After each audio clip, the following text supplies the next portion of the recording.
In a land where iron tracks carve paths through untamed plains, ambition clashes with the raw pulse of human endurance.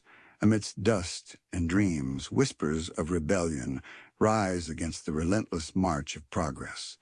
Dive into a tale of defiance, sacrifice, and secrets buried beneath the frontier's heart, where every choice could ignite a spark that changes everything. Listen and discover the untold cost of a nation's destiny. Chapter 1. Steel Ribbons on a Bleeding Land.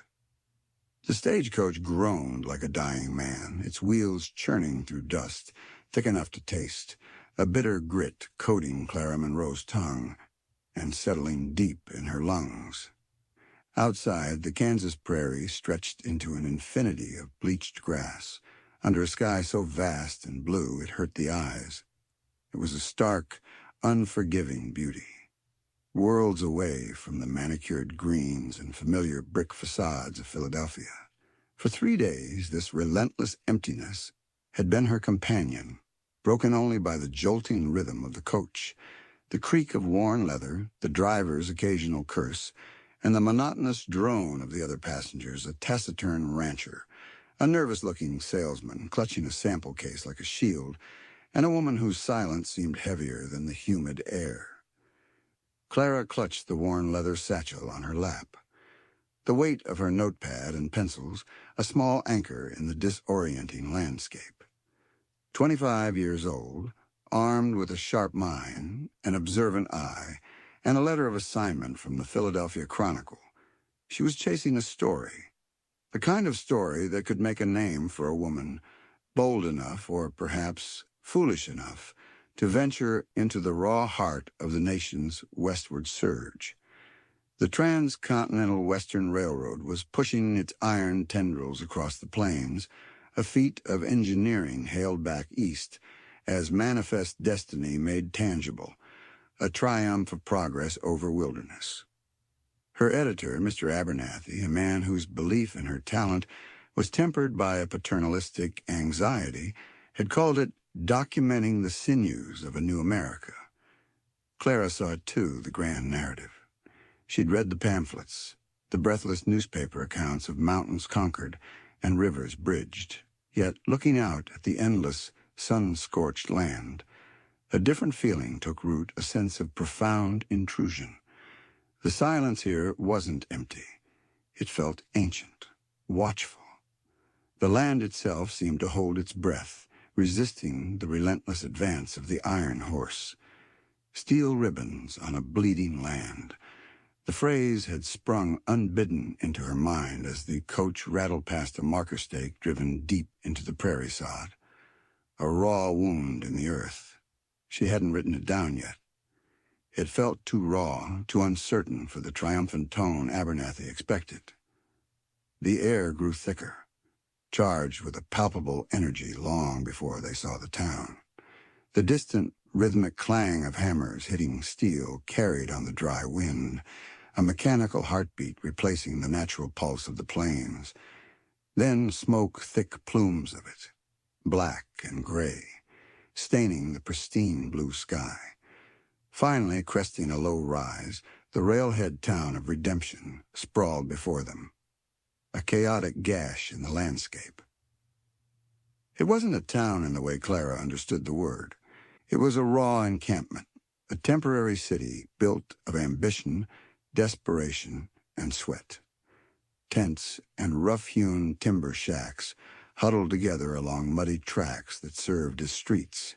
Saloons, their false fronts boasting hopeful names like the Gilded Spike or Progress Palace, seemed to outnumber every other kind of establishment. The air hung heavy with the mingled scents of coal smoke, stale beer, frying meat, unwashed bodies, and something else, the sharp, metallic tang of newly forged iron. The noise was overwhelming, the ceaseless hammering, the shouts of men, the hiss of steam engines idling on temporary spurs, the tinny plink of an unseen piano struggling against the din. As the stagecoach lurched to a halt before a ramshackle building optimistically labeled Redemption Hotel Livery, Clara felt a tremor of apprehension, mixed with a surge of journalistic adrenaline. This was it. The frontier. Not the romanticized version from dime novels, but the messy, loud, vital, and dangerous reality. Men poured out of the saloons and tents, their faces weathered, their clothes stained with grime and sweat. A hard-looking lot, Irish, German, Chinese, former soldiers, drifters, all drawn by the promise of railroad wages, however meager. Their eyes, scanning the arriving coach, held a weariness that went beyond physical exhaustion. The rancher and the salesman disembarked quickly, melting into the crowd. The silent woman followed, pulling a shawl tighter around her shoulders, her gaze fixed on the ground. Clara took a deep breath, smoothed the wrinkles from her sturdy traveling skirt, a concession to practicality over fashion, and stepped down onto the warped boardwalk, her polished city boots immediately coated in fine ochre dust. The hotel lobby was scarcely better than the street outside. Dimly lit, smelling of sawdust and stale whiskey, its main room served as bar, dining hall, and reception. A harried-looking man with slicked-down hair and an apron stained with indeterminate substances barely glanced at her letter of introduction before assigning her a room upstairs. "Keys in the door. Supper's at 6. Don't expect no niceties, miss. This ain't Philadelphia." "Thank you," Clara murmured, hoisting her valise. The stairs creaked ominously under her weight.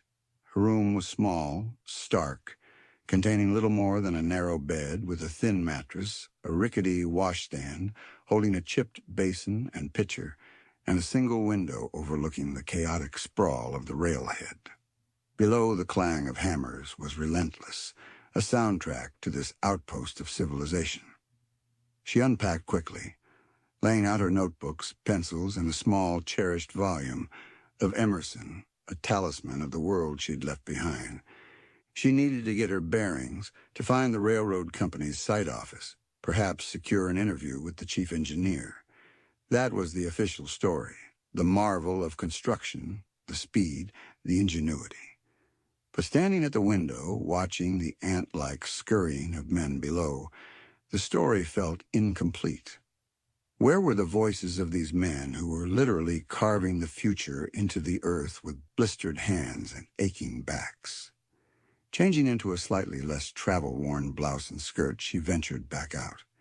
The afternoon sun beat down mercilessly, reflecting off the raw lumber and the glinting rails that snaked westward like metallic serpents. She kept her head high, her gaze steady, ignoring the curious or sometimes insolent stares her presence attracted. A woman alone, and clearly an outsider, was a novelty here, perhaps even a target. She clutched her satchel tighter, the familiar shape of her notepad a small comfort. She found the railroad company's office, a surprisingly sturdy wooden building set slightly apart from the main chaos, flying the T&W banner. Inside, the atmosphere was different, cooler, quieter, smelling of ink and ledgers instead of sweat and coal smoke. A clerk directed her to Mr. Silas Croft, the regional supervisor, a portly man with shrewd eyes and an air of impatient authority. He glanced at her letter from Abernathy, his lips thinning into a semblance of a smile. "Miss Monroe, from the Chronicle. We appreciate the interest from back east. A monumental undertaking, as you can see." He gestured vaguely towards the window. "Taming a continent, 1 mile of track at a time." "It's certainly impressive, Mr. Croft," Clara replied, keeping her tone professional. "I was hoping to speak with the chief engineer, perhaps tour the construction site." Croft steepled his fingers. "Mr. Harrison is indisposed, overseeing critical blasting work up the line. Dangerous business." His eyes lingered on her, assessing. "And the site itself, Miss Monroe? It's no place for a lady. Rough men, volatile conditions. For your own safety, I'd advise observing from a distance. We can provide you with all the necessary facts and figures right here. Progress reports, tonnage of steel laid, projected completion dates. He pushed a stack of papers across the desk. "Everything you need for a glowing report on American ingenuity." Clara felt a prickle of annoyance, patronizing dismissal wrapped in feigned concern. "Thank you, Mr. Croft. But my readers appreciate a first-hand account. The human element, you understand. The spirit of the men doing the work." Croft's smile didn't reach his eyes. "The spirit of Miss Monroe is primarily focused on payday. They're laborers, hired hands. Necessary, of course, but hardly the architects of this grand vision. Rest assured, the company provides adequate compensation and conditions." His tone was smooth, practiced, allowing no room for argument. It was clear he intended to manage her story as carefully as he managed his budgets. Frustrated but unwilling to push further just yet, Clara took the offered papers. "I appreciate your time, Mr. Croft. Perhaps I can check back regarding Mr. Harrison." "Perhaps," he conceded noncommittally, already turning back to his ledgers. Outside again, the heat and noise felt almost like a physical blow after the controlled environment of the office. Croft's words echoed in her mind, adequate compensation and conditions. Yet the faces she'd seen, the slump of shoulders, the guardedness in their eyes, it didn't speak of adequacy. It spoke of endurance. She decided to walk towards the sounds of the hammering, towards the end of the line where the actual track-laying was happening. She kept to the edge of the work zone, observing the gangs of men swinging sledgehammers in brutal, synchronized rhythm, driving spikes into wooden sleepers. Others hauled heavy rails into place, their muscles straining, sweat plastering thin shirts to their backs. Foremen stalked among them, shouting orders, their voices sharp with impatience. The air vibrated with effort, with the grating screech of metal on metal, with the percussive assault of the hammers. It was mesmerizing and horrifying in equal measure. The scale of the labor was immense, the conditions clearly brutal. The sun beat down relentlessly, dust rose in choking clouds with every movement, and there seemed to be little respite. She saw men pause only to wipe sweat from their eyes with grimy forearms before resuming the back-breaking rhythm.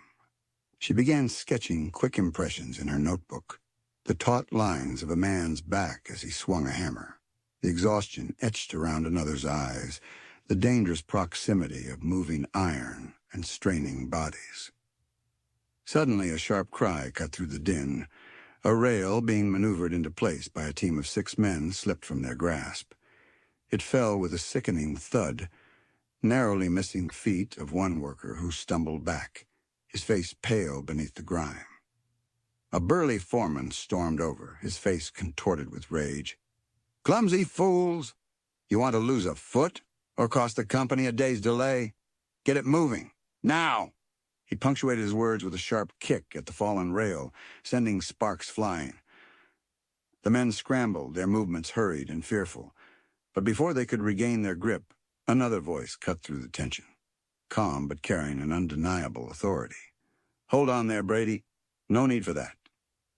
Clara looked up, her pencil stilled. A man was approaching, walking with a steady, unhurried gait that seemed out of place amidst the frantic energy. He wasn't as large as the foreman, Brady, but there was a coiled strength in his frame, evident even beneath his dirt-stained work clothes. He moved with a natural grace, his shoulders set square. His hair was dark, thick with dust, and his face, though smudged with grease and sweat, had strong lines, a square jaw, a straight nose, eyes that seemed to absorb the harsh sunlight without flinching. He looked directly at the foreman, ignoring the dropped rail for the moment. Brady turned, scowling. "Stay out of this, O'Connell.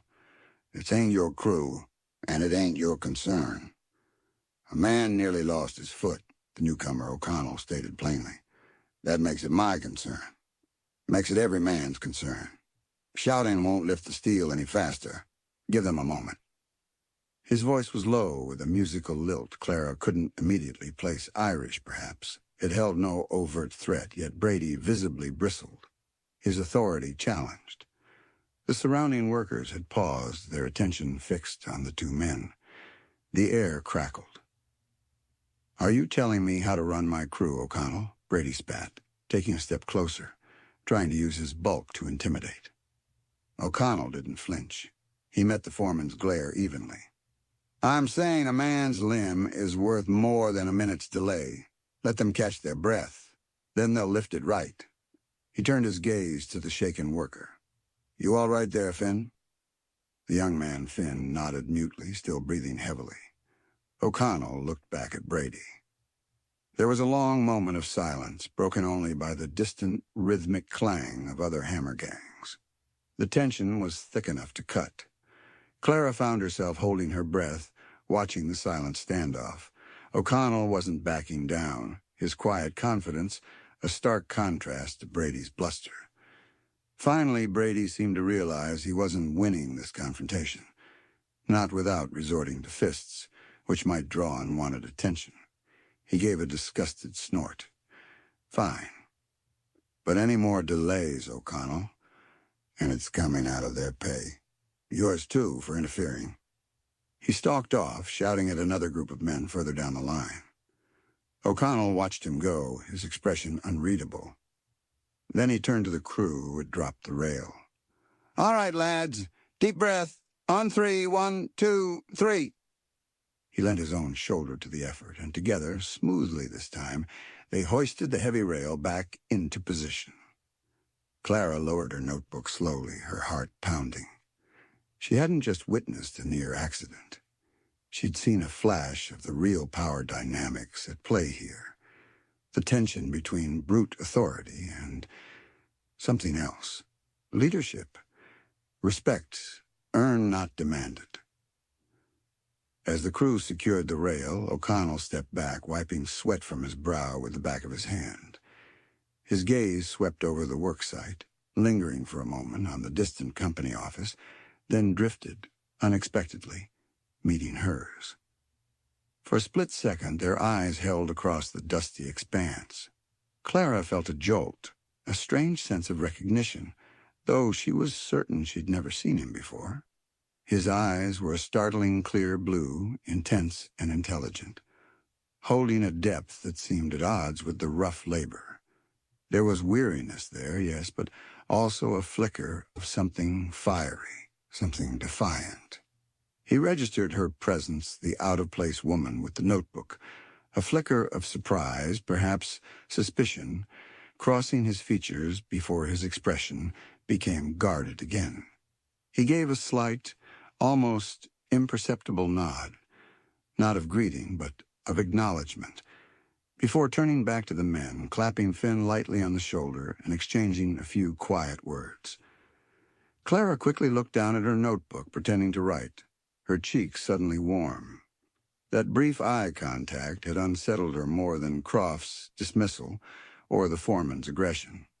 There was a presence about Sean O'Connell, an intensity that drew the eye and sparked curiosity. He was one of the laborers Croft had dismissed so easily, yet he carried himself with an assurance the supervisor lacked. He was the man who stepped in, who spoke truth to power, however small the stage. She spent the rest of the afternoon observing, keeping her distance, but her attention kept drifting back to O'Connell. He moved among the different work crews, sometimes lending a hand, sometimes just talking quietly, listening. Men seemed to gravitate towards him, their posture easing slightly in his presence. He wasn't a foreman, didn't shout orders, yet he commanded a different kind of authority. As the sun began to dip towards the horizon, painting the sky in bruised purples and fiery oranges, a whistle blew, signaling the end of the shift. The hammering ceased, replaced by the sounds of men gathering tools, stretching aching muscles, their voices rough with fatigue. They moved like a slow, weary river towards the cluster of tents and shacks, towards the promise of food, drink, and oblivion. Clara retreated to the relative quiet of her hotel room. Supper in the noisy dining hall was a basic affair stew, hard bread, weak coffee eaten amidst the boisterous talk and laughter of railroad men letting off steam. She felt utterly alone, an observer on the edge of a world she didn't belong to. She tried to organize her notes, to shape the narrative Abernathy expected, the tale of progress, of steel conquering the wilderness. But the image that kept intruding was of Sean O'Connell's clear blue eyes meeting hers across the dusty worksite. The memory of his quiet defiance against the foreman, the way the other men watched him. Croft had spoken of facts and figures, but O'Connell represented the human element she'd claimed to seek, in a way that was far more complex and potentially dangerous than she had anticipated. Later, unable to sleep amidst the noise drifting up from the saloons below, she stood again at her window. The railhead was quieter now, but not silent. Lanterns cast flickering pools of light onto the muddy ground. Figures moved in the shadows. From somewhere nearby, the mournful notes of a harmonica drifted on the night air, a melody filled with a profound loneliness that echoed the vast darkness surrounding the small encampment. Then she saw him again, O'Connell, standing near a cluster of tents where campfires glowed, talking to a small group of men. She couldn't hear their words, but their postures were serious, intent. Even from this distance, she could sense the focus, the quiet intensity radiating from him. He wasn't just another laborer. He was a leader. The man Brady had warned. The man who spoke for others. What was he planning? What discontent simmered beneath the surface of this relentless drive for progress? Croft had presented a sanitized version, but the reality, Clara suspected, was far messier, far more volatile. And Sean O'Connell seemed to be right at the heart of it. A shiver, unrelated to the cooling night air, ran down her spine.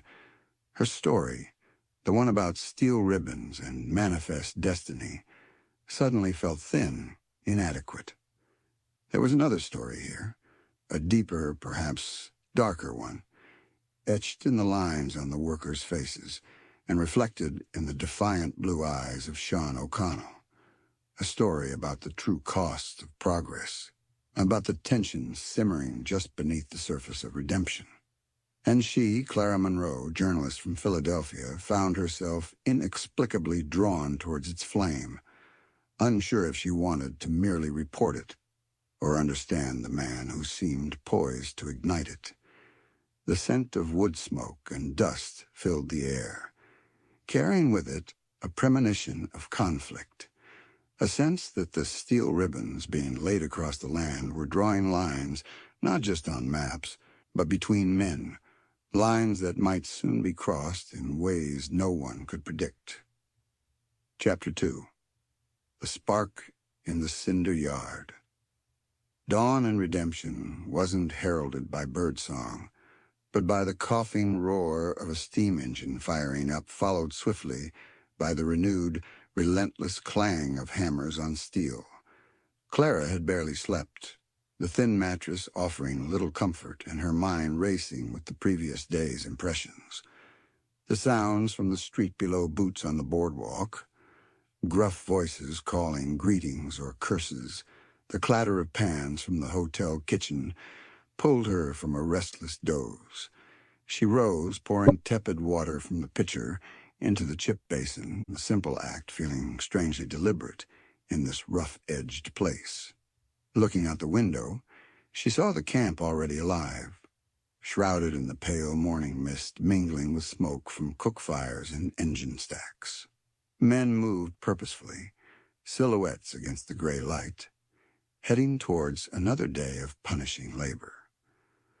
She dressed quickly in her most practical attire, a dark, sturdy skirt and a plain high-necked blouse, foregoing any unnecessary adornment. Her task today was clear, to move beyond the sanitized view offered by Mr. Croft and the distant observation of the main track laying. She needed to get closer, to understand the texture of the men's lives, the rhythm of their work beyond the dramatic moments. The human element, she'd told Croft. Now she had to find it, even if he preferred she didn't. Breakfast was another hurried affair in the crowded dining hall. The air was thick with the smell of fried bacon, boiled coffee, and damp wool. Clara found a small table near the back, nursing a cup of the bitter brew and eating the serviceable but uninspiring plate of eggs and salt pork. She watched the men around her. They ate quickly, ravenously, with little conversation beyond essential requests for salt or coffee. Their faces, even in the morning light, seemed etched with fatigue, their hands rough and calloused, many bearing the fresh scrapes or older scars of their hazardous trade.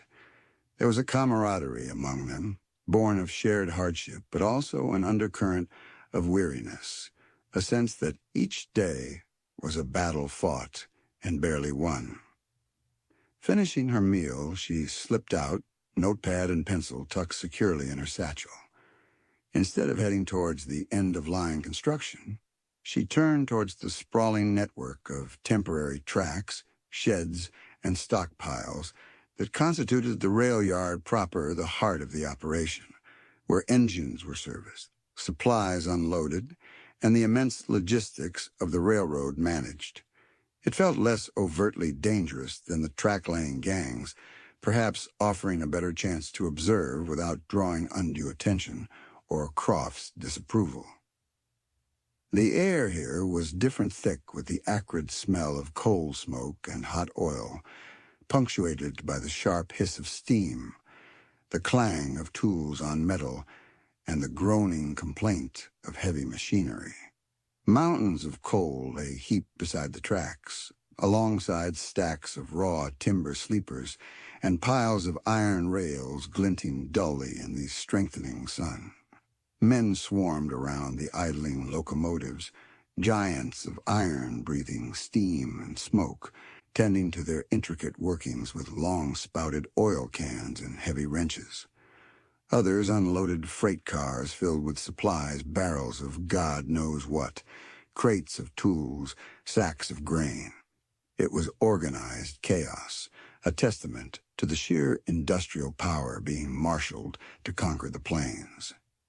Clara found a relatively unobtrusive spot near a stack of timber, partially shielded from the main flow of activity, but with a good view of a maintenance area, the cinder yard. Here locomotives cooled after runs, their fireboxes cleaned out, ash and glowing cinders dumped into designated pits. It was dirty, hot work. Men with long-handled shovels moved rhythmically, scooping out the waste, their faces obscured by grime and the rising heat shimmer. The ground was black, gritty, absorbing the sunlight. She opened her notebook, beginning to sketch the scene, the hulking shape of a resting engine, the stooped figures of the men working beneath it, the stark contrast of black cinders against the pale prairie soil beyond the yard. She noted the lack of protective gear, the worn-out boots, the way men tied rags around their faces against the choking dust and fumes, a flimsy defense against the constant assault on their lungs. Croft's words about adequate conditions rang hollower with every observation. This wasn't just hard labor. It was grueling, hazardous, consuming. She watched a crew attempting to replace a heavy coupling mechanism on a flat car. The foreman, a different man from Brady but cut from the same cloth, loud, impatient, quick to anger, berated them for their slowness. One worker, struggling with a rusted bolt, cursed under his breath as his wrench slipped, skinning his knuckles raw. He didn't pause, didn't complain aloud, just wiped the blood on his trousers and reset the wrench, his jaw tight. Clara felt a knot form in her stomach. This relentless pressure, this disregard for basic safety and human endurance, it was woven into the fabric of the work itself. Then she saw him again, Sean O'Connell. He wasn't working in the cinder yard, but walking through it, heading towards a group of men gathered near a water barrel during a brief, unscheduled pause in their work. He moved with that same steady purpose she'd noted before, acknowledging greetings with a nod or a quiet word. He carried a metal pail, presumably fetching water, but his path seemed deliberately chosen to intersect with this particular group. Clara instinctively lowered her notebook slightly, observing him more closely. He reached the group, setting the pail down. The men turned to him, their expressions shifting from weary resignation to something more engaged, more attentive. O'Connell leaned against the water barrel, crossing his arms. He wasn't lecturing or commanding. His posture was relaxed, conversational. Yet the men listened intently, their faces serious. Clara was too far away to hear their words clearly. The clang and hiss of the yards swallowing the specifics. But she could read the intent in their body language, the low murmur of O'Connell's voice, the occasional emphatic gesture. He was talking with them, not at them. A younger man spoke, his voice rising slightly in frustration, gesturing towards the company office in the distance. O'Connell listened patiently, then responded, his tone calm but firm. He placed a hand briefly on the young man's shoulder, a gesture that seemed both steadying and encouraging. Clara watched, fascinated. This was the leadership she'd glimpsed yesterday, quiet, grounded, built on earned trust. He wasn't just some charismatic laborer. He was organizing, articulating grievances, giving voice to the frustration she saw etched on every face around her. Suddenly, a shrill whistle blast cut through the air. The foreman from the coupling repair crew stormed towards the group at the water barrel. "Break time's over, you lazy curs. Think the railroad builds itself? Get back to it. O'Connell, what are you doing jawing here? You're supposed to be checking the water supply up the line." The men stiffened, their brief respite shattered. O'Connell straightened slowly, turning to face the foreman. There was no fear in his eyes, only a weary sort of firmness. "Checking the water barrel, Henderson, making sure the men aren't drinking alkali dust." His voice was even, almost mild, yet it carried a subtle challenge. Henderson flushed, clearly spoiling for a confrontation. "Don't get smart with me, O'Connell. I know your game, stirring up trouble, filling heads with nonsense about unions and rights." O'Connell didn't rise to the bait. "Just talking, Henderson, about the work, about staying alive long enough to collect our pay." He picked up his water pail. "Anything wrong with that?" "There is when it slows down the work." Henderson jabbed a finger towards O'Connell. "You're on thin ice. Croft's got his eye on you. One more step out of line." O'Connell held Henderson's gaze for a long moment. The air crackled again, just as it had with Brady yesterday. Clara felt her own breath catch. It was a dangerous game O'Connell was playing, openly challenging the company's authority figures, advocating for the men in plain sight. Then, deliberately, O'Connell turned his back on the fuming foreman and walked away, heading towards the main line track, pail swinging gently at his side. He hadn't won exactly, but he hadn't backed down either. He'd made his point, absorbed the threat, and carried on. Henderson, deprived of a satisfying explosion, merely swore viciously at the other men, herding them back to their tasks. Clara let out a slow breath she hadn't realized she was holding. The brief exchange had laid bare the simmering conflict. Unions and rights. Henderson had named it. O'Connell wasn't just a sympathetic ear. He was an organizer, a voice for collective action in a place where the company held all the power. The danger he was courting was immense.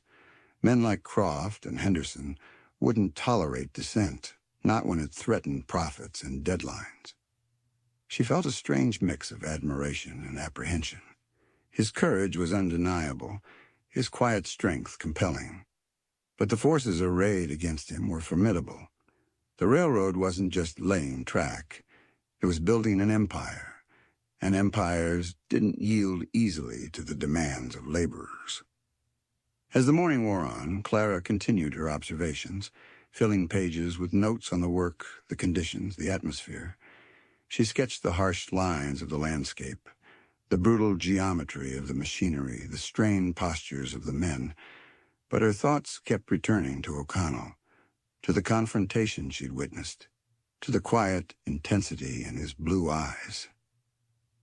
Around midday, seeking a brief respite from the relentless sun and noise, she found herself near a less chaotic section of the camp where some of the laundry was done, mostly by a few hardened women who followed the railhead, earning meager sums washing the workers' filthy clothes in large tubs behind one of the larger tents.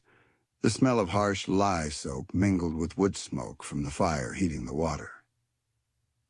One of the women, older, with leathery skin and eyes that had seen too much, looked up as Clara approached, her expression wary. "Can I help you, miss?" Her voice was rough, unused to pleasantries.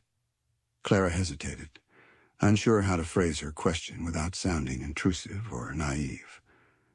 I'm writing about the railroad for a newspaper back east." She held up her notebook as evidence. "I was wondering about the work, the life here." The woman snorted, scrubbing vigorously at a stained shirt. "Life? It's work till you drop, drink till you forget, and hope you don't get crushed by iron or disease before payday. That's the life here." "It seems incredibly difficult," Clara offered carefully. "Difficult?" The woman laughed, a harsh, humorless sound. "Girl, you got no idea. Pay's barely enough to keep body and soul together. Food's often rotten, and the company treats them worse than mules. Accidents happen every day. Men get maimed, killed. Croft sheds no tears, just hires another poor soul desperate enough to take the risk." "Is anything being done?" Clara asked, thinking of O'Connell. "Are the men trying to ask for better conditions?" The woman scrubbing paused. She looked sharply at Clara, her eyes narrowing. "Some talk, always talk. Gets you nowhere fast. Or gets you noticed by the wrong people." She glanced around nervously, then lowered her voice. "There's talk of a strike, maybe, led by that Irishman, O'Connell. He's got fire in him, that one. And he speaks sense, but—" She shook her head, resuming her scrubbing with renewed vigor. "The company's got the Pinkertons, they say. Got spies everywhere. Talking's dangerous. Striking, that's asking for blood.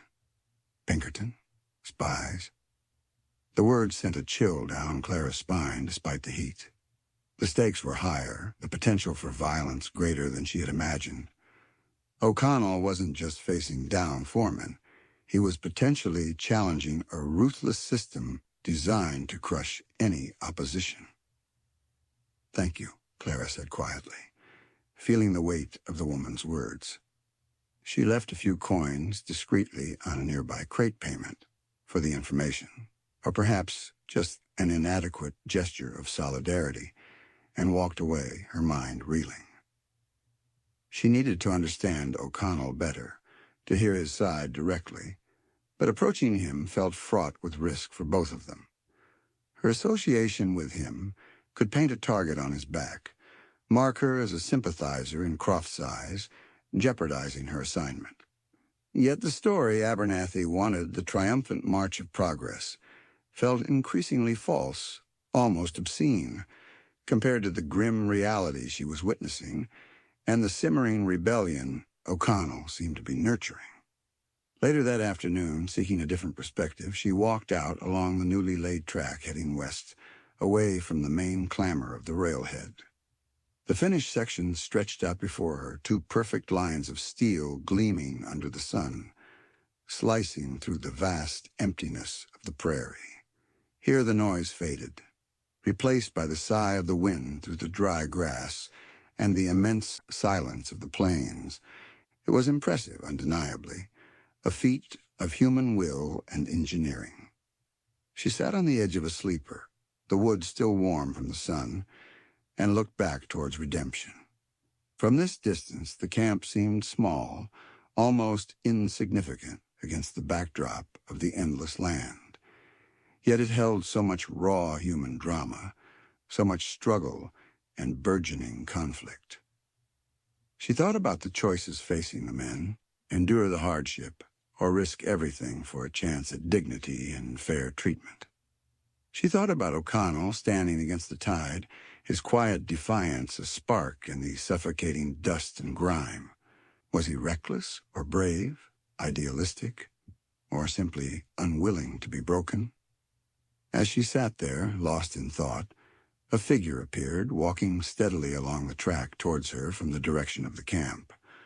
Her heart gave a small jump as she recognized the gait, the set of the shoulders. It was Sean O'Connell, presumably returning from checking the water supply further up the line, as Henderson had ordered. He saw her sitting there, a solitary figure beside the rails. He didn't alter his pace, but his eyes were fixed on her as he approached. This time there was no crowd, no foreman, no chaos of the yard, just the two of them on the vast, empty prairie, flanked by the symbols of relentless progress. He stopped a few feet away, the dusty pail still in his hand. The sun highlighted the lines of fatigue around his eyes, the ingrained grime on his skin, but also the intelligence in his gaze, the intensity she'd glimpsed before. "Miss Monroe, isn't it?" His voice was low, calm, the Irish lilt more noticeable in the quiet. The writer from back east. Clara stood up, smoothing her skirt, trying to appear composed. "Yes, Clara Monroe. And you're Mr. O'Connell." A faint smile touched his lips, quickly gone. "Just O'Connell, or Sean. There aren't many misters doing this kind of work." He gestured vaguely back towards the camp. "I saw what happened earlier," Clara said, deciding directness might be best. "With Foreman Henderson." His expression became guarded. "Just another day at the office, you might say." It didn't look like, just another day," she countered gently. "He seemed threatened by you, by what you represent to the men." O'Connell studied her for a long moment, his blue eyes searching her face. She met his gaze steadily, hoping to convey genuine interest, not just journalistic curiosity. "And what do you think I represent, Miss Monroe?" "A voice," she said simply. "Someone willing to speak up when others can't or won't." He looked away, his gaze sweeping over the endless prairie. "Someone has to," he murmured, almost to himself. He looked back at her, a flicker of something weariness, perhaps, or maybe bitterness in his eyes. "The company sells progress back east. Pictures of shiny engines, maps showing lines crossing the wilderness. They don't send pictures of Finn nearly losing his foot yesterday, or Lung collapsing from heat stroke last week, or the contaminated water that makes half the camp sick. They don't tell stories about 14-hour days for barely enough pay to survive." His words resonated with what she had seen, what the washerwoman had told her. This was the story beneath the official narrative. "That's the story I want to understand, Mr. O'Connell," Clara said earnestly. "Not just the steel and the steam, but the cost, the human cost." He looked skeptical. "Newspapers like yours usually prefer the shiny version, Miss Monroe. It sells better." "Perhaps," she conceded. "But truth matters, and what I'm seeing here, it doesn't match Mr. Croft's reports." A hawk cried overhead, circling in the vast blue. The wind whispered through the grass. O'Connell seemed to weigh her words, his gaze distant for a moment. Then he looked directly at her again, and she saw it, the spark. Not just defiance, but a deep, burning conviction. A passion for justice that seemed almost out of place, yet utterly intrinsic to him. "The cost, Miss Monroe," he said, his voice low but intense, "is paid in sweat, in blood, sometimes in lives. It's paid by men far from home, with families depending on them, treated like disposable parts in a great machine. Progress has a price, aye. But the question is, who pays it? And is the price fair?" He held her gaze, and in that moment Clara felt the ground shift beneath her. This wasn't just a potential source for her article. He was the heart of the real story. His quiet intensity, his raw articulation of the injustice simmering in the camp, the undeniable charisma that drew men to him. It was captivating, compelling. A connection sparked between them, brief but undeniable, born not of romance in the conventional sense, but of shared recognition, her glimpse into his world, his challenge to her understanding of it. "Be careful, Miss Monroe," he said softly, his tone shifting, a hint of warning entering his voice. "Asking too many questions about the human cost can be uncomfortable for people like Mr. Croft, and sometimes uncomfortable can become dangerous." He gave her another one of those slight, almost imperceptible nods, then turned and continued his walk back towards the camp, leaving Clara standing alone beside the gleaming tracks, the weight of his words settling upon her. The spark had been ignited, not just in the dusty cinder yard, but in her own mind, a spark of understanding, of sympathy, and a growing, unsettling sense of the deep and volatile currents running beneath the surface of redemption. The story was far bigger and far more dangerous than she had ever imagined, and Sean O'Connell was right at its burning center. Chapter 3, Ink and Iron. The small hotel room felt like a cage. Clara had hunched over the rickety table, the blank page of her notebook mocking her. Outside, the relentless symphony of redemption played on the clang of hammers, the hiss of steam, the distant shouts of men's sounds that had become both familiar and grating in the few days she'd been here. The scent of coal smoke and dust seeped through the ill-fitting window frame, a constant reminder of the world she was supposed to be documenting. On the table lay the stack of papers Silas Croft had given her. Neat columns of figures detailing miles of track laid, tons of steel transported, projected timelines that spoke of relentless mechanical efficiency. This was the narrative the Philadelphia Chronicle expected. The story Mr. Abernathy had sent her west to capture American ingenuity carving civilization out of the wilderness. A triumph of iron will and steel rails. She dipped her pen in the inkwell, the dark liquid seeming thick and reluctant, much like her own thoughts. Redemption, Kansas. The very name speaks of transformation, a testament to the indomitable spirit driving the transcontinental Western Railroad ever westward. She wrote the words, but they felt hollow, false. The ink seemed to lie flat on the page, lacking conviction.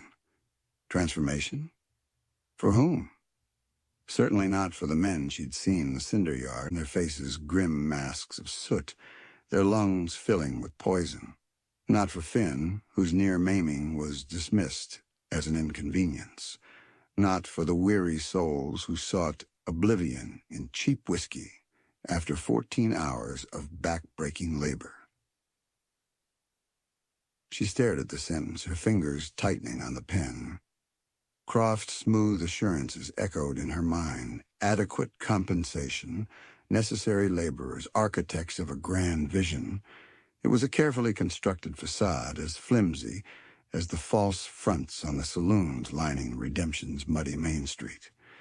The reality was harsher, dirtier, steeped in sweat and simmering resentment. And at the heart of that resentment, a quiet fire burned in the clear blue eyes of Sean O'Connell. "Be careful, Miss Monroe.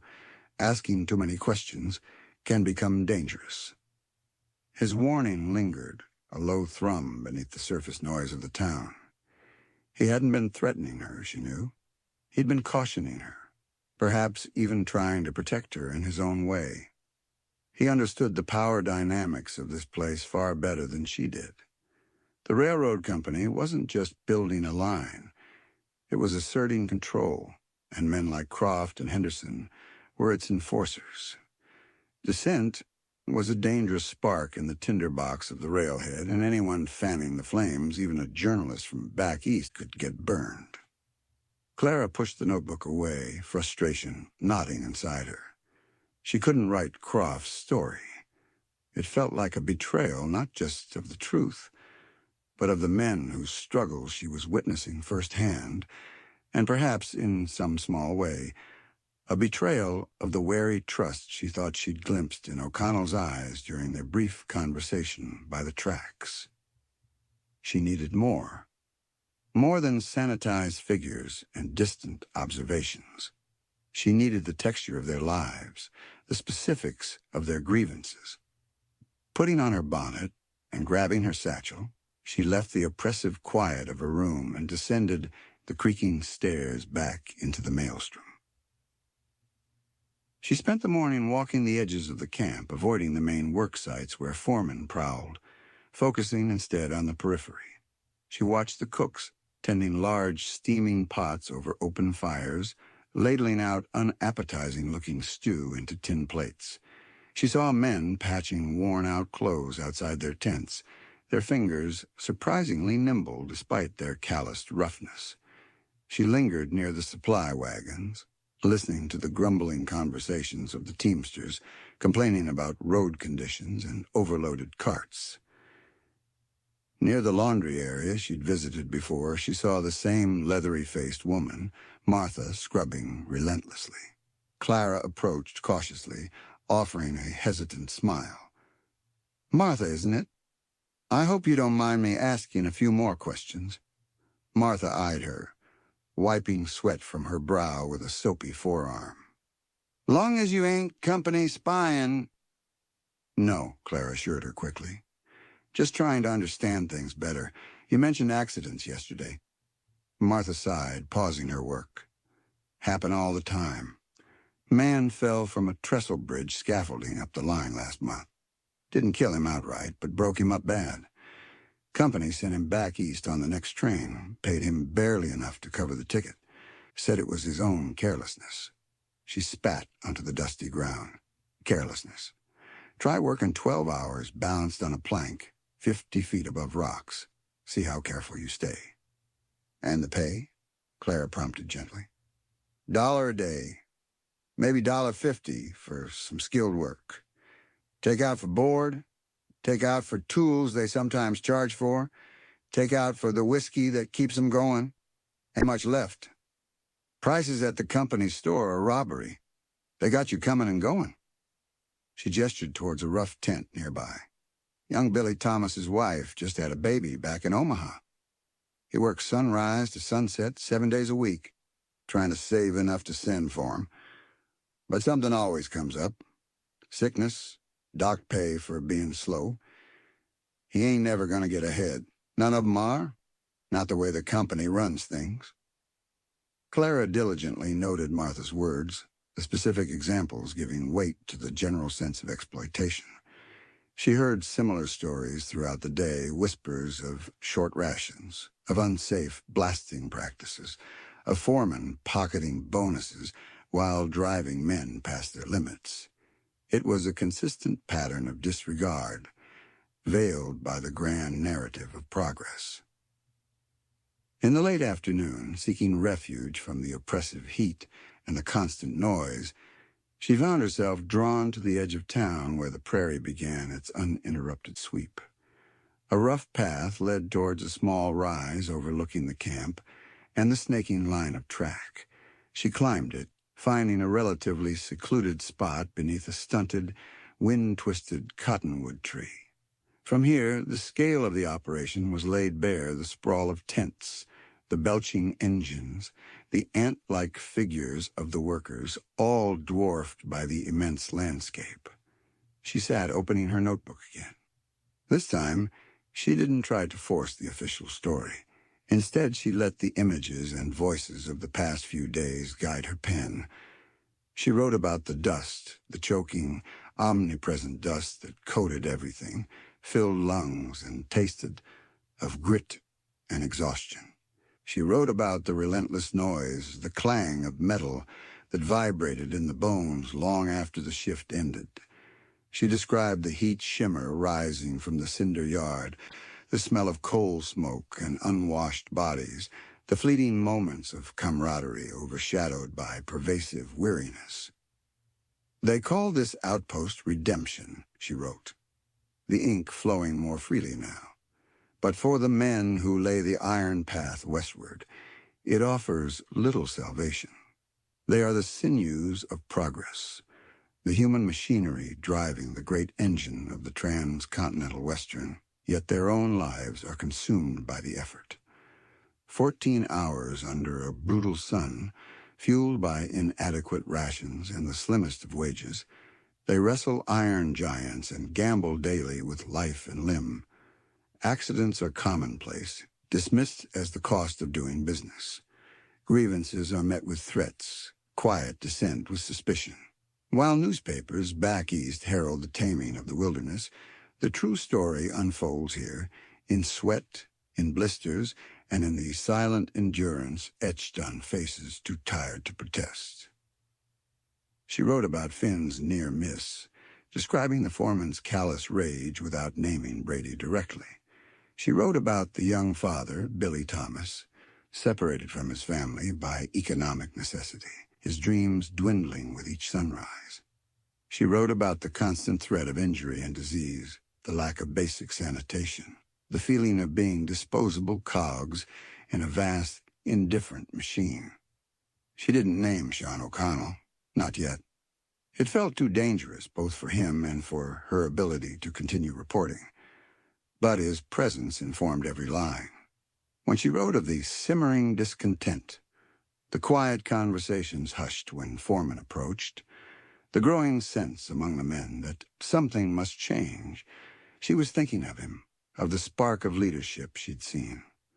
The way men listened when he spoke. He was the unnamed catalyst, the embodiment of the resistance stirring beneath the surface. As she wrote, she felt a growing sense of purpose mingled with trepidation. This was the real story. This was the truth that needed telling. Ink, she thought, her own humble tool against the overwhelming power of iron and capital. Could her words, carried eastward on paper, truly make a difference? Could they pierce the veil of corporate propaganda and force people to see the human cost behind the triumphant headlines? The sun began to dip lower, painting the vast sky in strokes of orange, pink, and deepening violet. The sounds from the camp softened slightly as the workday wound down. Looking down from her vantage point, Clara saw the river of men flowing back towards the tents and saloons. Among them, she picked out a familiar figure, Sean O'Connell, walking beside Finn, the young man whose foot he'd likely saved.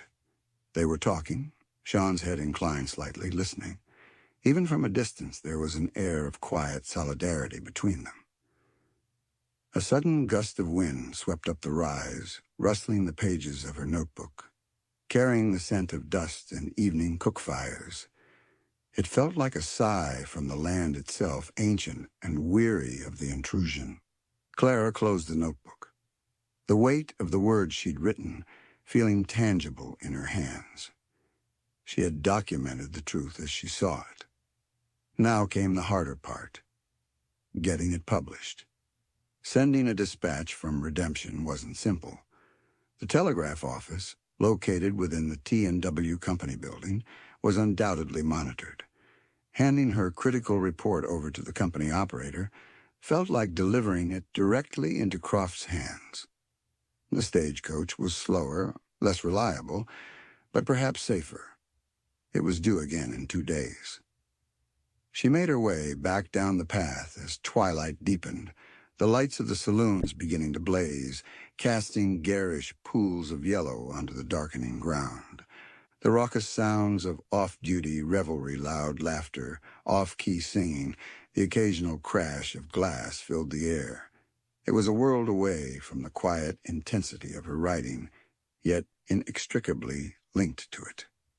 The desperation fueling the noise was the same desperation she had tried to capture on paper.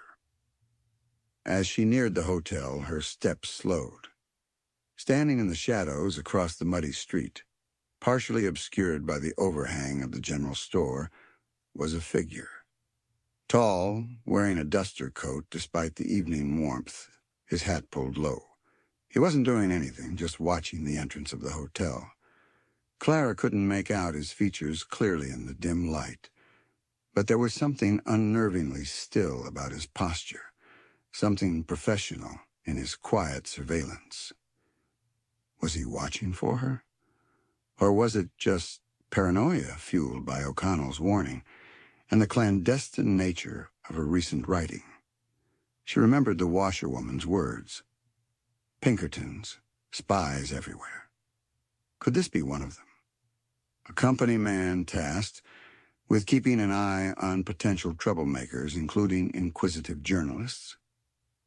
Her heart hammered against her ribs. She clutched her satchel, the notebook inside suddenly feeling like contraband, dangerous and incriminating. Trying to appear nonchalant, she quickened her pace slightly, crossing the street and entering the hotel lobby without looking back. The familiar smells of stale beer and sawdust offered little comfort tonight. Upstairs in her room, she locked the door, a flimsy deterrent at best, and leaned against it, catching her breath.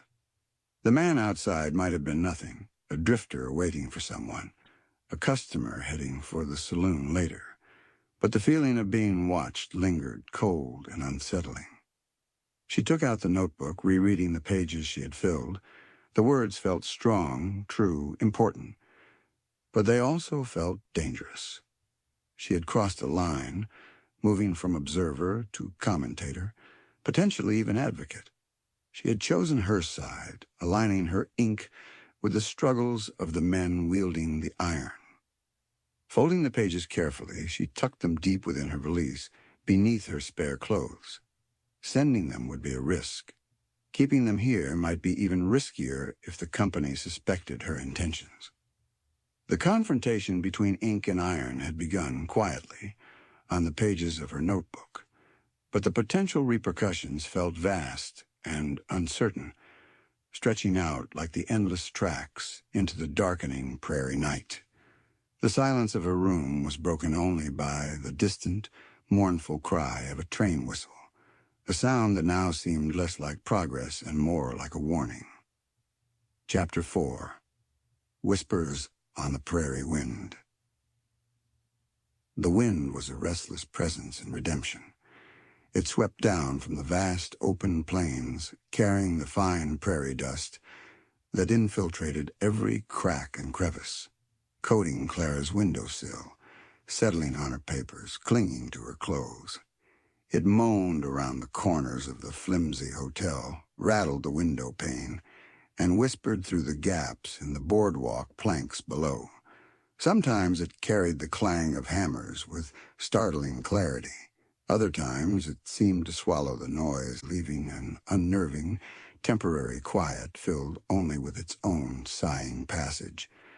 To Clara, it increasingly felt like the breath of the land itself, carrying secrets, murmurs, unspoken anxieties, the whispers of a place holding its breath before a storm. Her own anxiety had become a constant companion since writing the fiercely critical piece now hidden in her valise. The image of the watcher in the duster coat, still and observant in the twilight shadows, haunted her waking thoughts and infiltrated her restless sleep. Was he real, a Pinkerton, or just a figment of her heightened nerves? She scanned the faces in the dining hall, peered perhaps too obviously into the shadowed corners of the street, but saw no one matching his description. Yet the feeling persisted, a prickling sensation on the back of her neck, the sense of unseen eyes following her movements. It made her cautious, hesitant. The bold journalist, eager to uncover the story, felt overshadowed by a growing awareness of her own vulnerability. Her mission had shifted. She still needed the story, needed the facts to back up the damning narrative she'd begun. But gathering them now required a different approach. Direct questions, especially about O'Connell or specific grievances, felt too risky. Instead, she became a more deliberate observer, a listener on the fringes. She took her meals at staggered times, lingering over lukewarm coffee, catching snippets of conversation from nearby tables. She spent hours walking the periphery of the camp, notepad kept discreetly within her satchel, her eyes and ears open.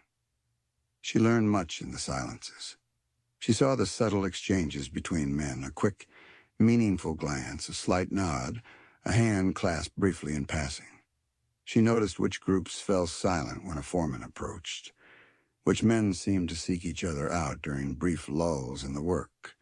O'Connell's name was rarely spoken aloud in public spaces, but his influence seemed palpable, a current running beneath the surface. Men quoted his opinions, referenced his stance on safety issues, looked for his presence during disputes. He was becoming more than a leader. He was becoming a symbol of their collective hope and frustration. One sweltering afternoon, she found herself near the cluster of tents housing the Chinese laborers. They occupied a separate, more isolated section of the camp, their presence tolerated, but largely ignored by the white workers. Their labor often the cheapest and most dangerous handling explosives, working in treacherous terrain. Clara knew from her research that they faced intense prejudice and exploitation, often working under separate contracts with even fewer rights. She saw a small group gathered, sharing a simple meal of rice and vegetables outside one of the tents. Their conversation was quiet in a language she didn't understand, but their expressions were universal weariness, resilience, a quiet dignity that contrasted sharply with the squalor of their surroundings. She hesitated, reluctant to intrude, aware that her presence as a white woman might be unwelcome or misinterpreted. Yet their part of the story felt crucial, another layer of the human cost Croft so readily dismissed. As she stood uncertainly, one of the older men looked up, his eyes, ancient and perceptive, meeting hers. He didn't smile, but neither did he look away with hostility. He simply observed her waiting. Gathering her courage, Clara offered a small, tentative nod of acknowledgement. He returned it, a barely perceptible inclination of his head, before turning back to his companions. It wasn't an invitation, but neither was it a dismissal. It was a moment of quiet recognition across a vast cultural divide, a silent acknowledgement of shared space in this harsh landscape. She sketched the scene quickly from memory later, noting the worn fabrics, the careful way they conserved their meager resources, the profound sense of otherness that clung to them. Another whisper on the wind, a story of resilience unheard by most in redemption. The feeling of being watched returned with unnerving certainty the next day.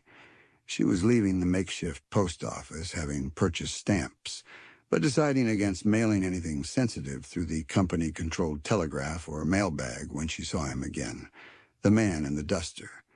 He was leaning against the wall of the assay office down the street, idly whittling a piece of wood. He didn't look directly at her, but as she passed, his hands stilled, his head tilted almost imperceptibly in her direction. The casualness of his posture felt utterly false. Every line of his body bespoke coiled attention. Clara's mouth went dry. She forced herself to keep walking at a steady pace towards the hotel, resisting the urge to run. The wind whipped dust around her ankles, seeming to conspire with her pursuer, obscuring her view back as she risked a quick glance over her shoulder. He was still there, unmoving, a silent sentinel in the dusty street. That evening, Silas Croft summoned her. The message, delivered by a grubby urchin who worked odd jobs around the camp, was polite but firm. Mr. Croft requested the pleasure of her company for a brief discussion in his office at her earliest convenience. Dread coiled in Clara's stomach. Had he seen her piece? Had the watcher reported her conversations, her lingering observations? She smoothed her skirt, took a deep breath, and walked towards the T&W building, the most solid structure in Redemption, a small fortress of corporate power. Croft's office was an oasis of order amidst the chaos. Ledgers were neatly stacked, maps pinned precisely to the walls, the air cool and smelling faintly of cigar smoke. Croft greeted her with his practiced smile, though his eyes remained shrewd and appraising. "Miss Monroe, thank you for coming. Please have a seat." He gestured towards a sturdy chair opposite his desk. "Just wanted to check on your progress, finding everything you need for your article. I trust our hospitality, rough as it is, has been adequate." "Redemption is certainly illuminating, Mr. Croft," Clara replied carefully, choosing her words. "And your provided materials have been very informative regarding the scale of the operation." "Excellent, excellent." He leaned back in his chair, steepling his fingers again. "A grand narrative indeed. The triumph of American spirit and engineering. I trust your piece will reflect that. The Chronicle has always been a great supporter of national progress." It wasn't quite a question, more a statement of expectation, perhaps even a veiled instruction. "I aim to capture the full picture, Mr. Croft," Clara said, meeting his gaze. "The challenges as well as the triumphs. Readers appreciate authenticity." His smile tightened fractionally. "Authenticity, of course. But one must be careful not to dwell unduly on minor inconveniences. Temporary hardships are inevitable in an undertaking of this magnitude. Focus on the bigger picture, Miss Monroe. The steel artery connecting a nation. That's the story." He paused, his eyes narrowing slightly. "I understand you've been quite thorough in your observations, spending time among the men, walking the line." Clara felt a chill despite the officer's coolness. The watcher had reported. "A good journalist needs to understand the subject firsthand," she said, keeping her voice steady. "Naturally," Croft conceded smoothly. "But this is a rough environment. Tempers can flare. Misunderstandings arise. There are elements who might seek to exploit a sympathetic ear to spread discontent for their own purposes. Agitators who don't appreciate the opportunities this company provides."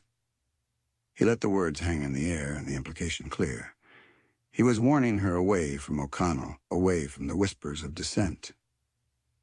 "I assure you, Mr. Croft, I maintain journalistic objectivity," Clara lied, hating the taste of the words. "I'm sure you do." His smile returned bland and dismissive.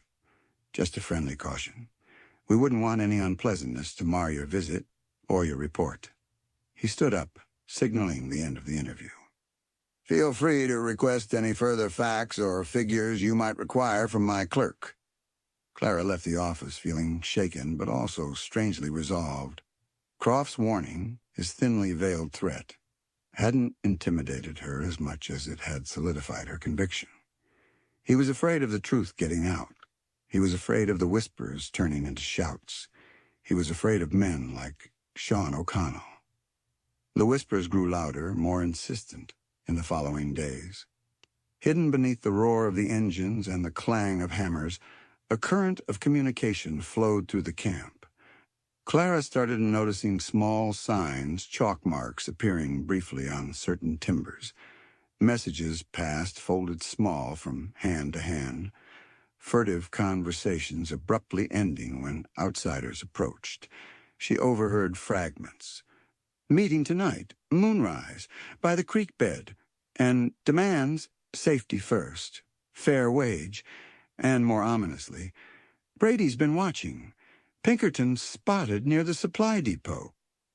The tension was palpable, a physical weight in the air. The foreman seemed harsher, quicker to anger, sensing the shift in the men's mood. Brady, in particular, seemed to stalk the worksite like a thundercloud, his eyes constantly scanning, searching for any sign of organized resistance. Clara saw him single out men known to be close to O'Connell, assigning them the dirtiest, most dangerous tasks, docking their pay for imagined infractions. It was intimidation, pure and simple, designed to break the nascent solidarity. One evening, Driven by a need to escape the confines of the hotel and the oppressive atmosphere of the main camp, Clara walked out towards the small creek that bordered the western edge of Redemption. It was little more than a sluggish trickle of water lined with sparse willow trees, but it offered a semblance of peace. The sun had set, leaving the sky awash with the soft colors of twilight. The wind had died down, and the sounds of the camp were muffled by distance. She found a spot on the creek bank, hidden from the main camp by a thicket of willows. The air smelled cleaner here, tinged with the scent of damp earth and wild grasses. As she sat listening to the gentle murmur of the water, she heard voices low, urgent, approaching from further down the creek bed. Her heart leaped. This must be it. The meeting! Instinctively, she pressed herself back against the rough bark of a willow, melting into the shadows. She shouldn't be here. If discovered, her presence could compromise everything, endanger the men involved. Yet the journalist in her, the part that craved the unvarnished truth, couldn't pull away.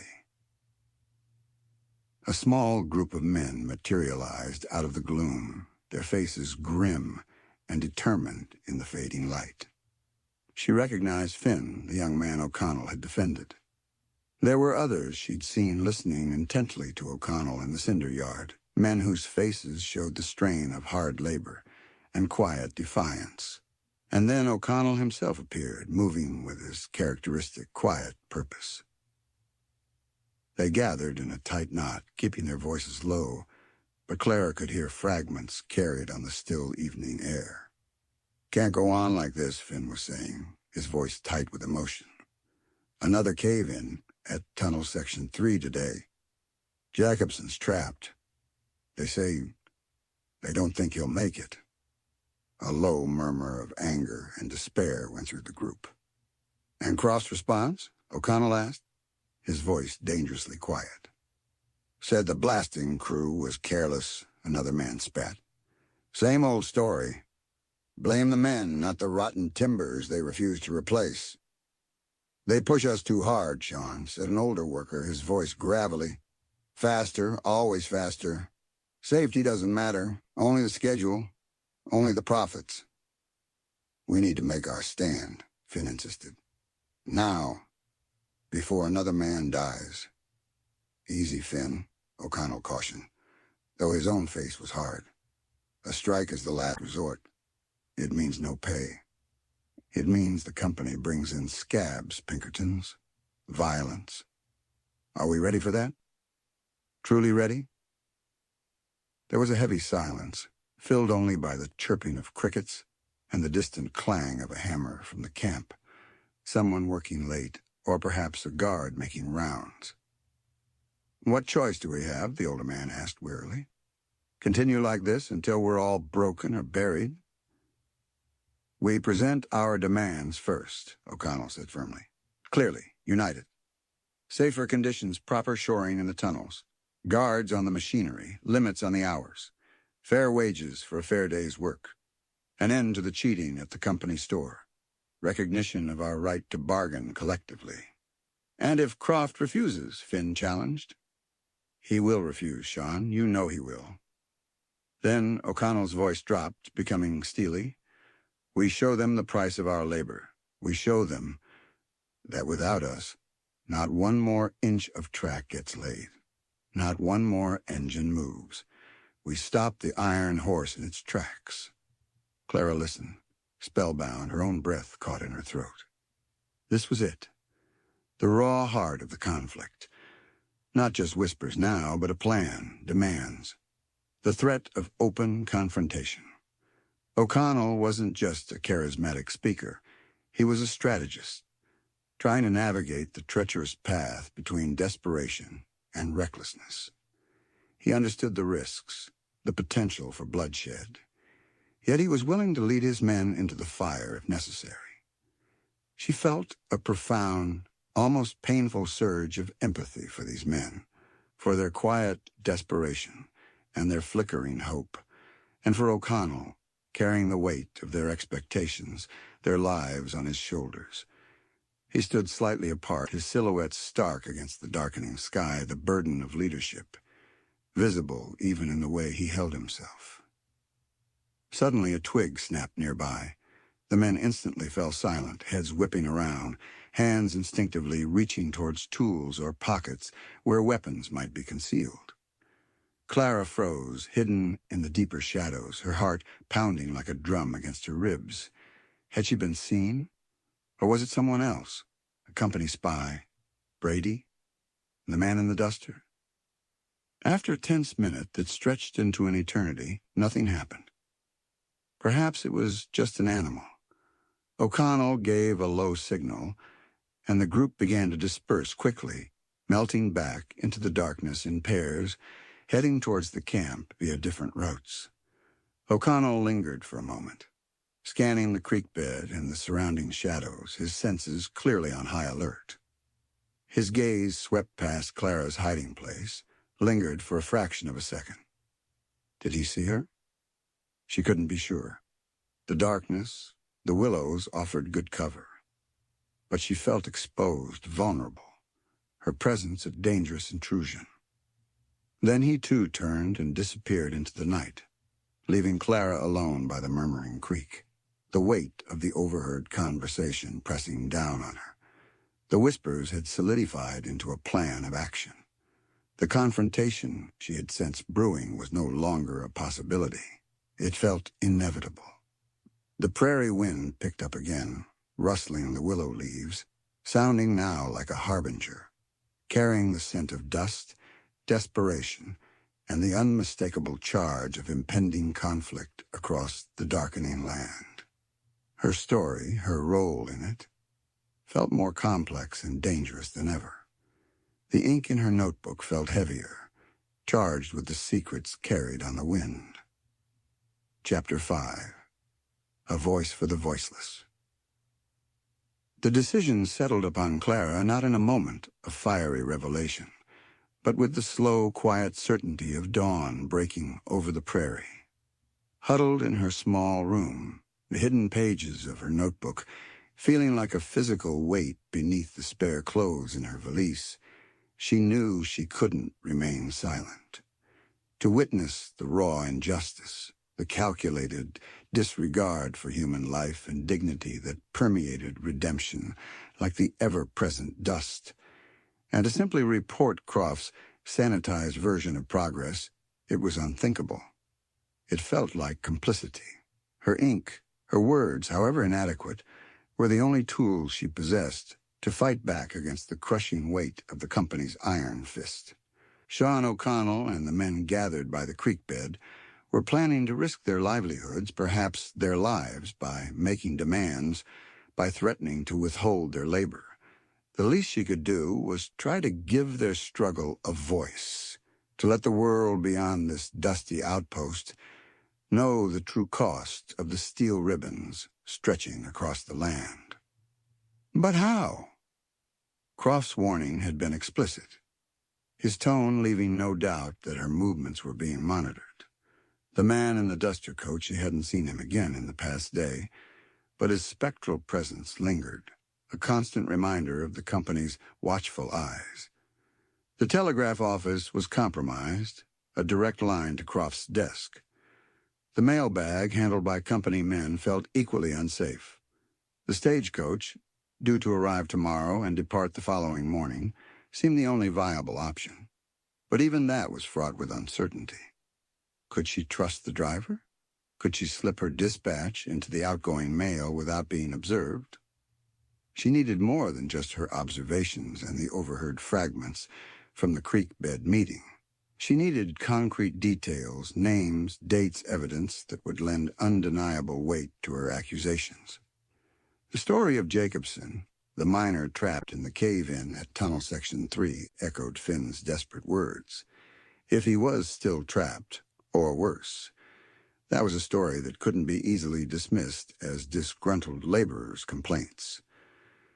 With a renewed sense of, if not courage, then sheer necessity, Clara ventured out early, bypassing the main work sites. Her destination was the cluster of tents nearest the reported tunnel cave-in area, hoping to find men who had worked that section who might know Jacobson's fate. The air felt different today, heavier, charged with an almost electric tension.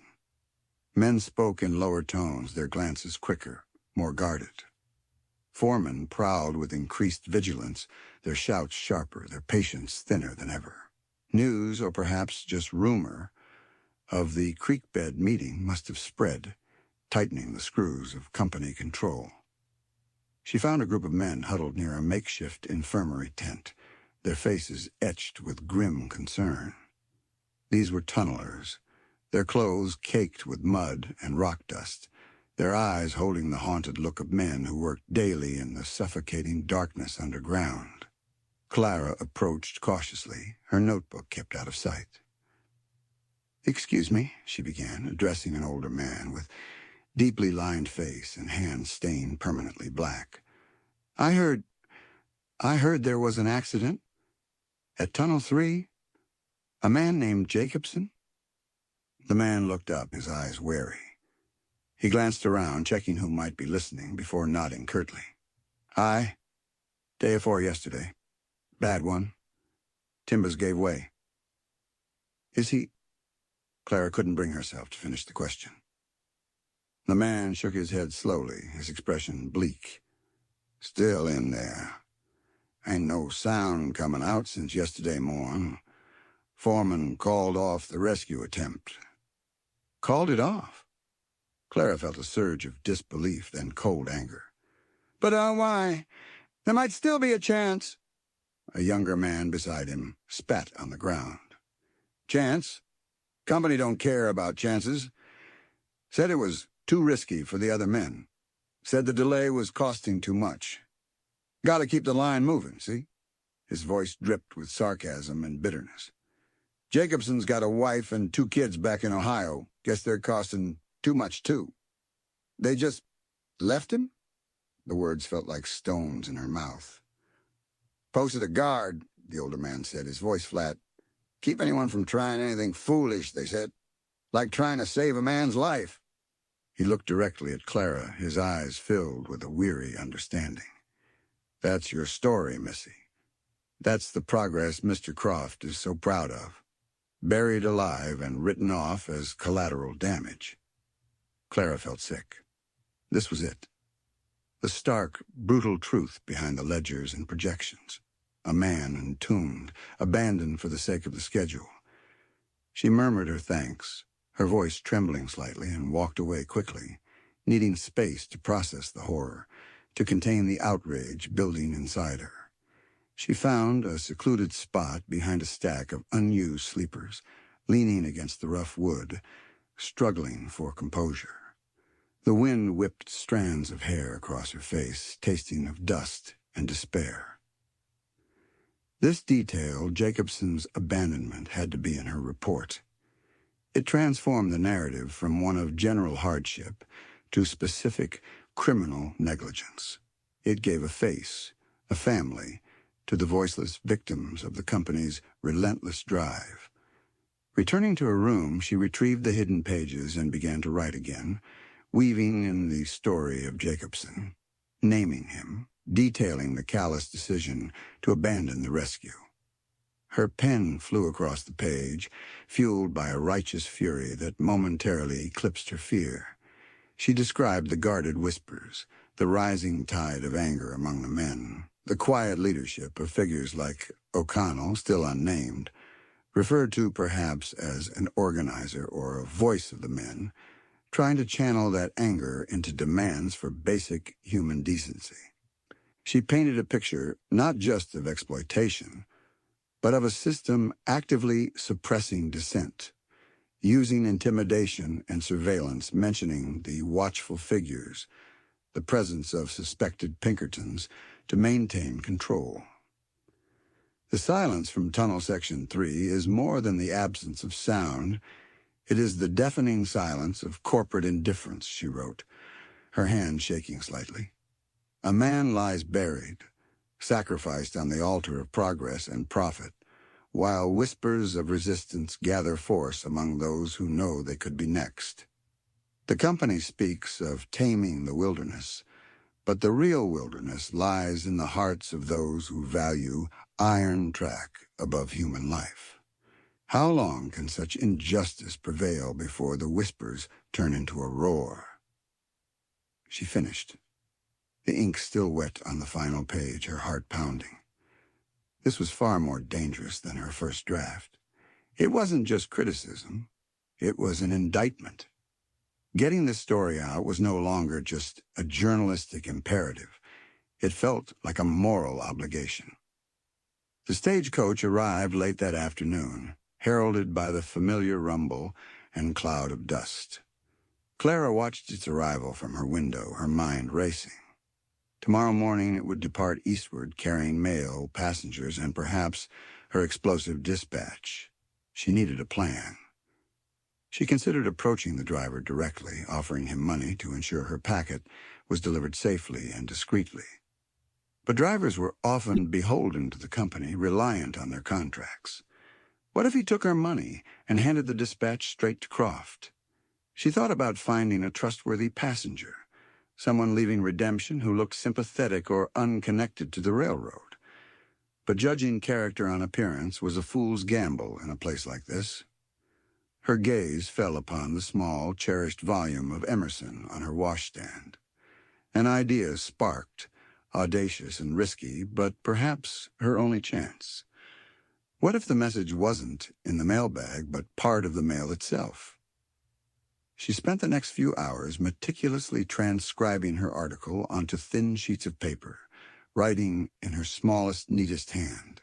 She used abbreviations where possible, conserving space. Once finished, she carefully folded the sheets into narrow strips. Then she took her copy of Emerson's essays. It was a well-read volume, its pages softened with use. Choosing a chapter near the middle, self-reliance, fittingly enough, she carefully slit the binding along the inner edge with the small penknife she carried for sharpening pencils. Working with painstaking care, she inserted the folded strips of her article deep into the spine, distributing them so they created minimal bulk. Then, using a small amount of glue she procured from the hotel proprietor under the guise of mending a torn page, she resealed the binding as inconspicuously as possible. Holding the book, it looked perfectly normal, if slightly worn. Only someone deliberately searching, knowing what to look for, might discover the hidden message within. Now she needed to mail the book itself.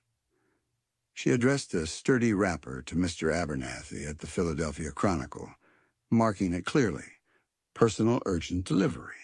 She would post it with the other mail tomorrow morning, relying on the sheer volume and the seeming innocence of a book to get it past cursory inspection. It was a long shot. The package could be lost, delayed, intercepted, and examined more closely. But it felt safer than handing the raw pages to a potentially compromised driver or stranger. The words, her voice for the voiceless, were hidden within the covers of a treatise on independence and truth, a small act of defiance tucked within the belly of the beast. That evening, the tension in the camp reached a new peak. Small scuffles broke out near the saloons. Foremen patrolled in pairs, their faces grim. Clara saw Brady conferring quietly with the man in the duster coat near the company office, the sight sending a fresh wave of fear through her. They knew something was brewing. They were preparing. As she ate a solitary, hurried supper in the tense atmosphere of the dining hall, she felt eyes on her. Looking up, she saw Sean O'Connell standing near the doorway, ostensibly waiting for a table or speaking to the proprietor. He wasn't looking directly at her, but she felt his awareness, his gaze brushing past her. He looked tired, the lines around his eyes deeper than before, the weight of leadership heavy upon him. Yet there was an unyielding quality to his stance, a readiness that resonated with the coiled anticipation filling the room. Their eyes met, just for a second. Across the crowded space, no words were exchanged, No expression flickered across his guarded features. But in that brief connection, Clara felt a jolt of shared understanding, of shared danger. He knew the risks. He knew the storm was coming. And perhaps, somehow he sensed that she, in her own way, was trying to stand with them, her pen her only weapon. The moment passed. He turned away, engaging in conversation with another worker. But the silent exchange lingered, a fragile thread of connection in the charged air. Clara retreated to her room early, the book addressed to Abernathy resting innocuously on the table. Tomorrow morning she would take it to the stagecoach depot. She would place it in the mailbag herself, if possible, just another parcel heading east. She checked the lock on her door, flimsy as it was, and wedged the back of her chair under the knob, a pathetic defense against unseen threats. Sleep eluded her. Every creak of the floorboards outside, every distant shout, every sigh of the prairie wind seemed magnified, ominous. She thought of Jacobson, buried alive in the darkness. She thought of O'Connell and the men preparing for a confrontation that could easily turn violent. She thought of her hidden message, winging its way eastward tomorrow, carrying a truth that could either ignite a firestorm of outrage or be snuffed out unnoticed. Sometime after midnight, she heard footsteps pause directly outside her door. Heavy boots. Male. She froze, her heart leaping into her throat, straining her ears in the suffocating silence. Was it the man in the duster? Brady? Croft's men come to search her room, to confiscate her notes. The chair wedged under the knob felt laughably inadequate. The footsteps lingered for what felt like an eternity, the silence stretching taut as a bowstring. Clara held her breath, every nerve screaming. Then slowly, deliberately, the footsteps moved on, receding down the hallway. She let out her breath in a shaky gasp, her body trembling. Was it a warning? A deliberate act of intimidation? Or just someone returning late to their own room? She didn't know. But the message was clear. She was not safe. Her attempt to give voice to the voiceless had placed her squarely in the path of the powerful and the ruthless. Tomorrow, when she mailed that book, she wouldn't just be sending a story. She would be casting her lot irrevocably with the fate of the men fighting for their lives in the dust and shadows of redemption. The prairie wind howled outside, a lonely, mournful sound that seemed to carry the weight of all their uncertain futures. Chapter 6. The Weight of Progress. Clara woke before the first gray light touched the dusty window pane, jerked from a shallow, nightmare-ridden sleep by the phantom echo of footsteps pausing outside her door. The chair remained wedged beneath the knob, a flimsy bulwark against the unseen forces pressing in on redemption. Her heart hammered, a frantic rhythm against her ribs, a counterpoint to the distant, pre-dawn rumble of an early locomotive firing up. Every nerve felt raw, exposed. The silence of the room was thick with apprehension, broken only by the sigh of the wind, a constant, mournful commentator on the unfolding drama. Today was the day. The stagecoach would depart eastward, carrying passengers' mail, and hopefully her hidden dispatch, concealed within the familiar covers of Emerson. The book lay on the table, innocuous yet potent, a small vessel carrying a cargo of dangerous truth. She ran her fingers over the slightly raised edge of the binding where she'd painstakingly inserted the thin strips of paper, praying the glue had held, praying it wouldn't betray its secret. The act felt both terrifyingly bold and pitifully inadequate. Sending words into the void, hoping they might somehow pierce the armor of corporate indifference and governmental apathy, felt like launching a paper boat against a tidal wave. Yet it was the only weapon she had. She dressed quickly, her movements stiff with tension, choosing the same practical, unremarkable clothes she'd worn most days. Blending in, becoming invisible, felt paramount. She packed her valise, ensuring the book addressed to Mr. Abernathy was easily accessible, but not obviously displayed. Eating breakfast felt impossible. Her stomach churned with anxiety. Instead, she forced down a cup of the hotel's notoriously bad coffee, the bitter liquid doing little to steady her nerves. The walk to the stagecoach depot, situated near the edge of the main camp sprawl, felt like traversing enemy territory. The sun was climbing, casting long, stark shadows across the muddy ground, illuminating the grime and weariness etched onto the faces of the men already heading towards the worksites. The air hummed with an unspoken energy, a brittle tension that seemed to emanate from the very earth. Men moved with a grim purpose, their usual rough banter replaced by terse exchanges and watchful glances. Foremen were out in force, their presence more menacing than usual, their eyes scanning the crowds, alert for any sign of trouble. Clara clutched her satchel, the wrapped book inside feeling heavier with each step. She kept her gaze lowered, focusing on navigating the uneven ground, avoiding eye contact. But she felt stares. Were they curious glances at the lone woman, venturing out so early? Or was it something more pointed? Was Croft's warning echoing in the suspicion she imagined in their eyes? Was the man in the duster coat somewhere in the periphery watching her progress? She didn't dare look too closely, fearing confirmation more than uncertainty.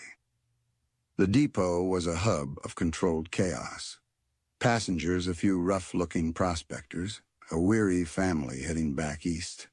A nervous-looking man in city clothes milled about with their luggage. Teamsters loaded freight and secured tarpaulins.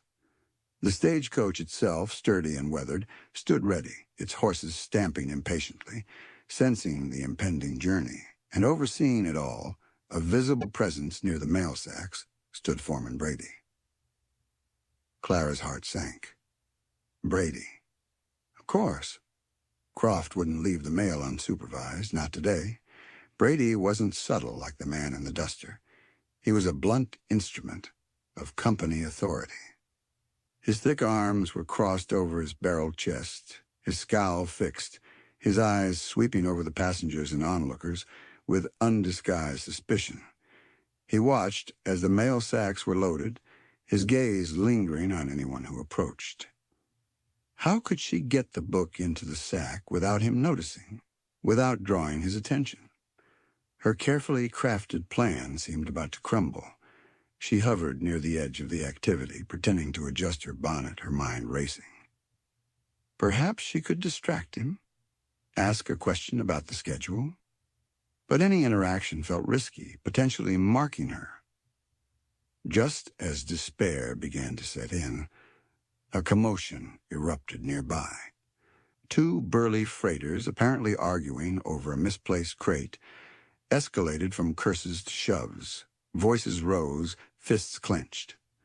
Brady's attention snapped towards the altercation, his scowl deepening as he lumbered over, barking orders, eager to assert his authority and break up the fight before it drew more attention. It was her chance, a fleeting window of opportunity. Taking a deep breath, Clara moved quickly, purposefully, towards the back of the stagecoach where the mail sacks lay partially loaded, momentarily unguarded, as Brady dealt with the brawling freighters.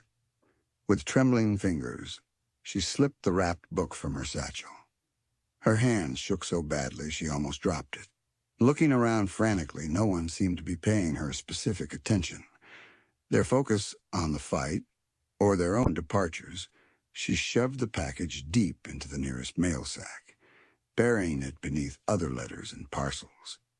She stepped back just as Brady, having separated the combatants with threats and a few well-aimed cuffs, turned his glare back towards the coach. Had he seen her? His eyes swept over her, lingered for a fraction of a second. Clara forced herself to meet his gaze with what she hoped was an expression of mild, detached curiosity. The look of a bystander witnessing minor camp drama. He grunted, seemingly satisfied or perhaps just preoccupied, and turned his attention back to securing the mail sacks, kicking one for emphasis. Clara retreated, melting back into the small crowd, her heart pounding so violently she felt lightheaded. She had done it. The book was in the mailbag. Whether it would reach Philadelphia, whether Abernathy would find the hidden message, was entirely out of her hands now. She felt a strange mix of terror and exhilaration, the adrenaline surge leaving her weak-kneed. She had acted, struck her small blow against the monolith, but the feeling of being watched, the certainty that she had crossed a dangerous line, intensified. She hadn't just sent a report. She had committed an act of espionage, however small-scale. She didn't wait to see the stagecoach depart. Staying longer felt too risky, inviting scrutiny. She turned and walked back towards the heart of redemption, forcing herself to maintain a steady pace, acutely aware of the vast, indifferent prairie stretching out behind her, swallowing the departing coach and her fragile hope. The camp felt different upon her return. The earlier tension had solidified into something harder, uglier. Near the main supply depot, she saw a group of men gathered, their faces thunderous. Foreman Henderson was addressing them, his voice harsh, announcing new work rules, longer hours for the track gangs, reduced rations due to supposed supply issues, immediate dismissal for any insubordination or shirking. It was a clear provocation, a tightening of the screws designed to preemptively crush the burgeoning dissent. The men listened in stony silence, their jaws tight, fists clenched at their sides. The air crackled with unspoken fury. Clara skirted the gathering, her presence unwelcome, her notebook wisely kept hidden. She saw O'Connell standing at the edge of the crowd, his face unreadable, yet his stillness radiating a controlled anger that was almost palpable. He wasn't speaking, just watching, listening, gauging the mood, the weight of the company's oppressive measures settling visibly upon him and the men around him. He met her eyes briefly, a fleeting, almost imperceptible flicker of recognition, heavy with shared understanding of the escalating crisis. Then his gaze shifted back to Henderson, his focus absolute.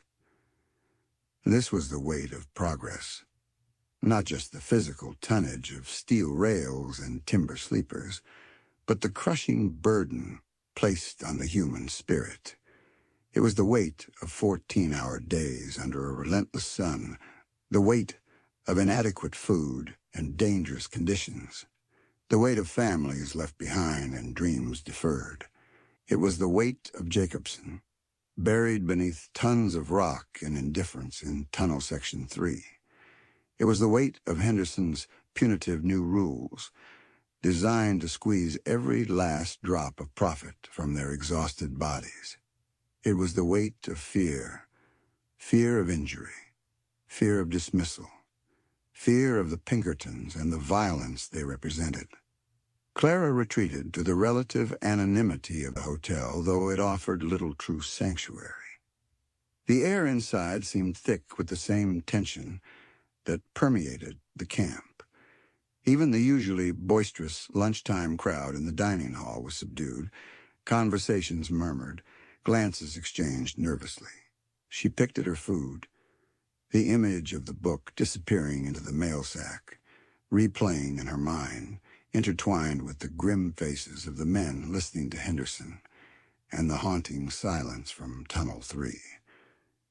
Had she done the right thing? Would her words make any difference? Or had she simply endangered herself and potentially O'Connell and his cause for nothing? The isolation felt immense. Back in Philadelphia, she had colleagues, a support system, the established structures of the newspaper. Here she was utterly alone, armed only with her pen and a growing sense of dread. Late that afternoon, the confirmation she had been simultaneously seeking and fearing arrived, not through official channels, but through the grim procession that emerged from the west, moving slowly along the track towards the camp. A small group of tunnelers, their faces gray with exhaustion and grief, carried a makeshift stretcher. On it lay a long, still form, completely covered by a dirty canvas tarp. A hush fell over the section of the camp they passed through. Men stopped working, turning to watch, their expressions hardening. Even the foreman seemed momentarily subdued, though none offered assistance. The procession didn't stop at the infirmary tent. It moved slowly towards a quiet area behind the burial ground, a stark patch of earth already dotted with rough wooden crosses marking the graves of those who hadn't survived redemption. Jacobson. They had brought him out. Not rescued, but recovered. Written off, abandoned, and now retrieved like so much discarded equipment. Clara watched from a distance, her hand covering her mouth, nausea rising in her throat. The canvas couldn't hide the finality, the utter brutal waste of a life, sacrificed for the relentless schedule.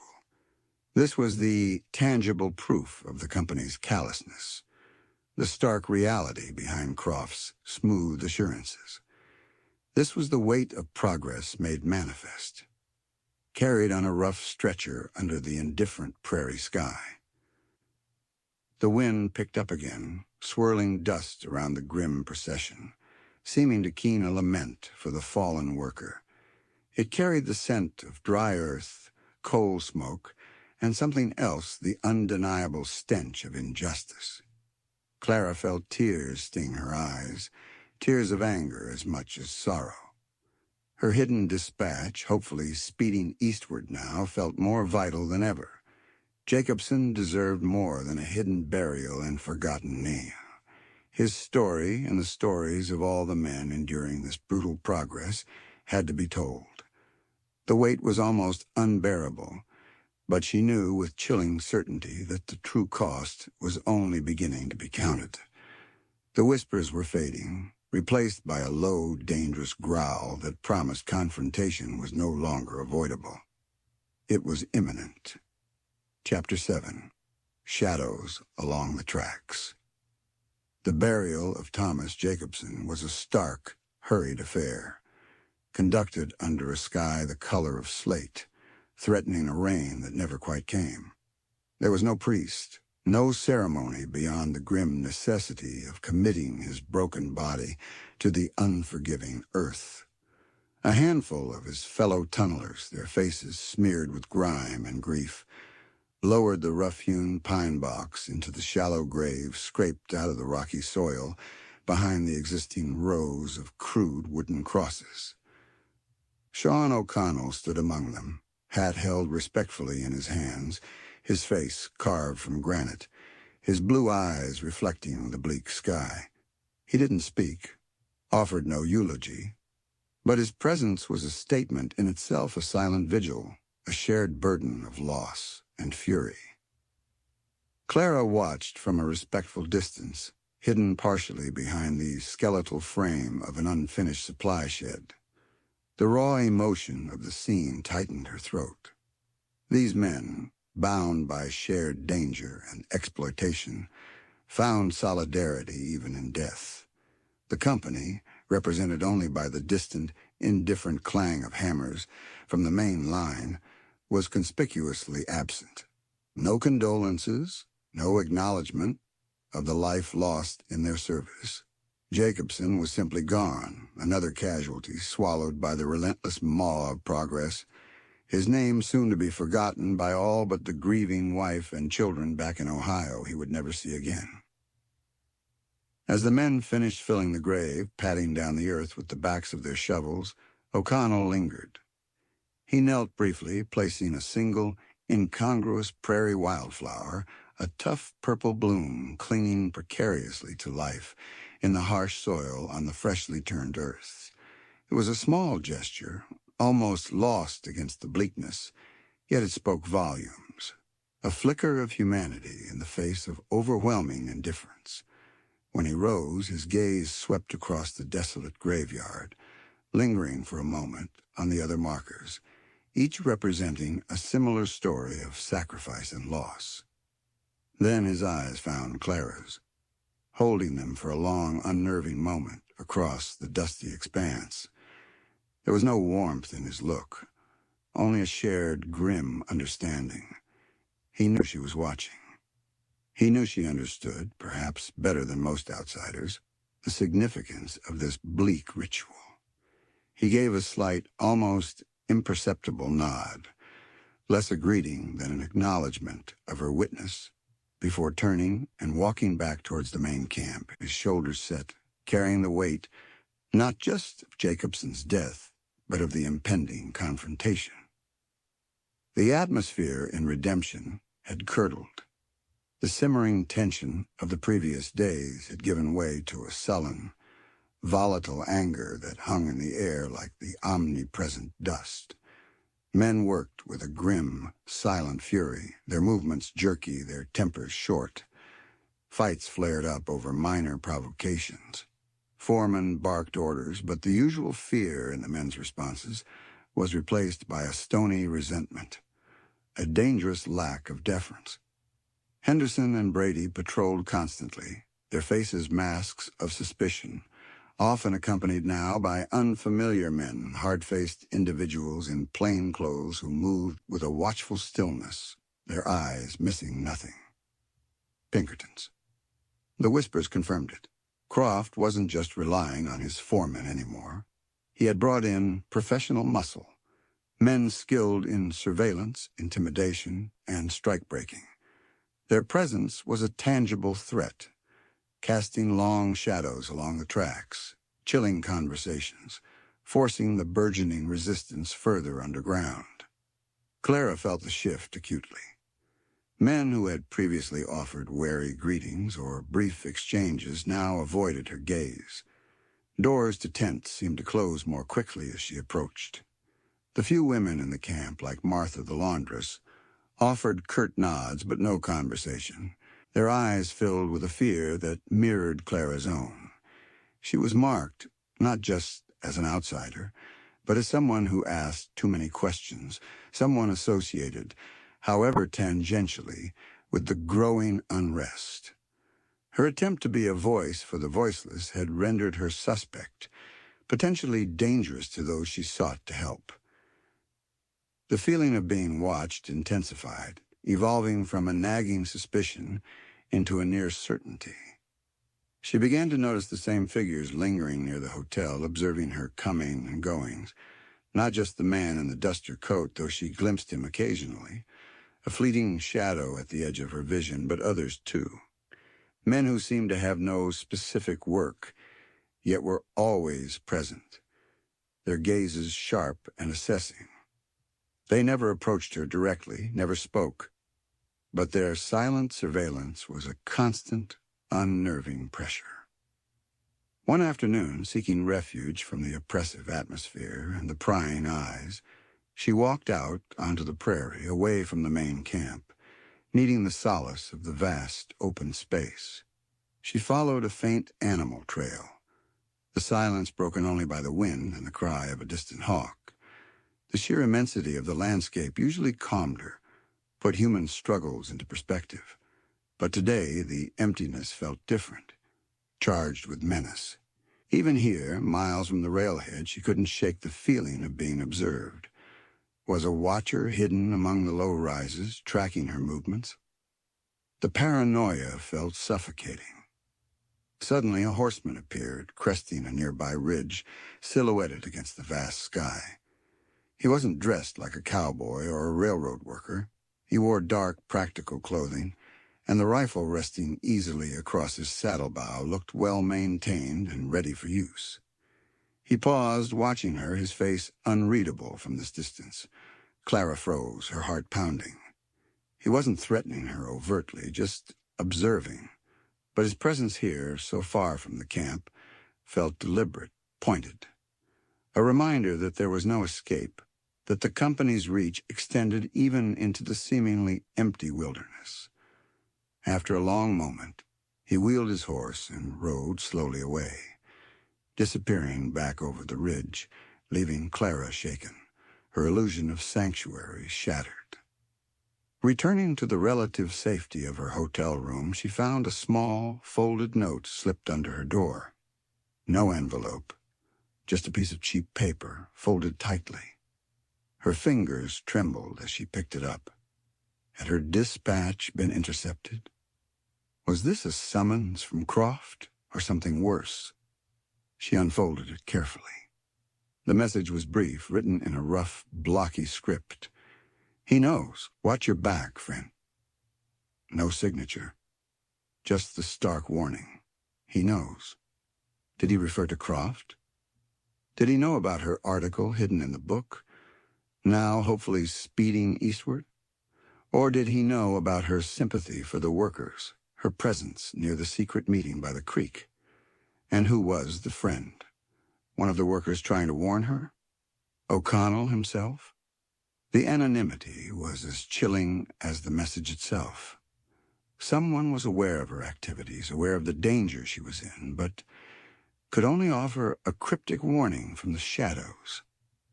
Clara sank onto the edge of her bed, the note clutched in her hand. The net was tightening. Her journalistic objectivity was long gone, replaced by a fearful entanglement in the conflict she had come to document. She thought about leaving, catching the next stagecoach, retreating to the safety of Philadelphia. Abernathy would understand, surely given the circumstances. But the image of Jacobson's lonely grave, the memory of O'Connell's quiet determination, the faces of the men enduring Henderson's tyranny, they held her fast. Leaving now felt like abandonment, like cowardice. Her words were already out there, speeding towards their destination. She had to see this through, whatever the cost. That evening, driven by a need for information, for some sense of control in the swirling uncertainty, she ventured out again, heading towards the area where O'Connell often took his evening meal with a close circle of trusted men. It was a risk, drawing attention to herself, potentially compromising him further. But the anonymous note had spooked her, made inaction unbearable. She found them near a cluster of campfires slightly removed from the main sprawl, sharing a meager meal. Finn was there, along with the older worker she'd heard speak at the creek, and a few others whose faces she recognized as key figures in the clandestine meetings. O'Connell sat among them, listening more than speaking, his expression serious. As Clara approached hesitantly, Finn looked up, his expression guarded, almost hostile. He clearly remembered her presence near the creek meeting, saw her as a potential liability. But O'Connell saw her too, and his reaction was different. He didn't wave her away, nor did he invite her closer. He simply watched her approach, his blue eyes assessing her. A flicker of something unreadable, concern, warning, in their depths. "Mr. O'Connell," Clara began, keeping her voice low, acutely aware of the surrounding darkness and the potential for unseen listeners. Could I have a brief word?" Finn made a low sound of disapproval, but O'Connell silenced him with a glance. He rose slowly, dusting off his trousers, and walked a few paces away from the firelight, towards the deeper shadows where Clara stood waiting. The smell of wood smoke clung to his clothes, mingling with the scent of dust and sweat. "Miss Monroe," he said, his voice quiet but resonant. "This isn't a safe place for you to be seen, especially not with me." "I know," she whispered, holding up the anonymous note. "I received this. Someone knows I'm involved or sympathetic." He took the note, his brow furrowing as he read it under the faint, distant glow of the campfires. He handed it back, his expression grim. "Aye. Croft's network runs deep. Spies among us, likely. Men desperate enough or greedy enough to sell out their mates for a few extra dollars or a bottle of whiskey." He looked around, his gaze sweeping the darkness. "They're watching you. They're watching me. They're waiting for us to make a mistake." "What are you going to do?" Clara asked, the question encompassing more than just the note, extending to the demands, the strike, the looming confrontation. He hesitated. studying her face in the dim light. She saw the immense pressure he was under, the lines of strain around his eyes, the weariness battling with the fierce resolve. "We present the demands tomorrow morning," he said finally, his voice barely audible. "To Croft himself. A delegation. Finn, old McManus, and myself." "Tomorrow?" The word hung in the air, heavy with consequence. "We can't wait any longer," O'Connell stated, his voice hardening. "Not after Jacobson. Not with Henderson pushing the men to the breaking point. We give Croft our terms. Safer conditions, fair wages, respect. He'll refuse, most likely. And then? Then the work stops," he said simply. But the words carried the weight of revolution. "We strike. We show them the true value of our labor by withholding it. It's the only power we have left." "But the Pinkertons," Clara breathed, the image of hard-faced men vivid in her mind. "Croft won't let the line stop. There could be violence." "There likely will be," O'Connell acknowledged, his gaze unflinching. "We know the risks. But doing nothing is a slower kind of death." He looked at her intently. "Miss Monroe, you need to understand. This is about to become far more dangerous than asking questions and taking notes. Whatever sympathies you have, you need to protect yourself. If Croft connects you to us, truly believes you're aiding our cause—" He didn't finish the sentence, didn't need to. "I understand," Clara said, though her insides felt cold. "My report is already on its way east, hidden. I hope it gets through." A flicker of surprise, then something akin to respect entered his eyes. "You took that risk?" She nodded. "Someone has to tell the truth." He was silent for a long moment, the only sounds the crackling of the distant fire and the sigh of the prairie wind through the sparse grass. "Be careful, Clara," he said, using her first name for the first time. The intimacy, unexpected in this tense moment, sent a strange shiver through her. "These men play for keeps. Your pen might be sharp, but it's no match for their guns if they decide you're a threat." He turned abruptly, heading back towards the firelight and the waiting men, leaving her alone in the shadows along the tracks. The darkness felt deeper now, filled with unseen threats, and the chilling certainty of the confrontation to come. Tomorrow morning. The deadline was set. The fuse was lit. Redemption was poised on the knife edge of open conflict, and she, Clara Monroe, journalist, turned unwilling participant, was caught squarely in the middle, the shadows closing in around her. The weight of progress was about to exact its heaviest toll yet. Chapter 8. Stolen Moments in the Dust. The hours that followed Sean O'Connell's stark confirmation and warning stretched before Clara like an eternity, each one thick with a suffocating blend of dread and anticipation. Sleep, when it finally came in the deepest hours of the night, was a fitful, haunted thing, populated by shadows with watchful eyes, the rumble of collapsing earth, and the accusing stare of Thomas Jacobson's ghost. She woke, as she had the day before, to the pre-dawn sounds of the camp stirring, but today the familiar noises, the cough of engines, the clatter from the cook tents, the tramp of boots on the boardwalk seemed amplified, sharper, imbued with a finality that chilled her to the bone. Today the fuse lit by desperation and injustice would finally reach its charge. The anonymous note lay tucked inside her volume of Emerson, which felt less like a comforting companion now and more like a repository of secrets and warnings. "He knows. Watch your back." The words echoed with every creak of the floorboards outside her door, every unfamiliar face glimpsed through the dusty window. Paranoia became her constant companion, whispering doubts and suspicions, making her jump at sudden noises, scrutinizing every interaction for hidden meanings. Venturing out for breakfast felt like stepping onto a battlefield before the first shots were fired. The dining hall was unnaturally quiet.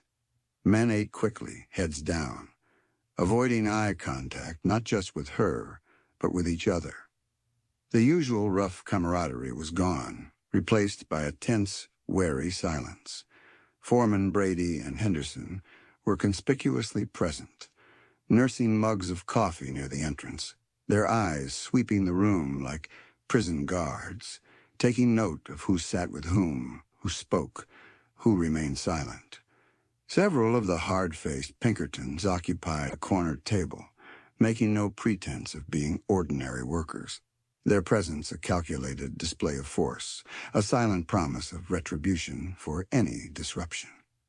Clara forced herself to eat a few bites of dry bread and greasy bacon, the food tasteless ash in her mouth.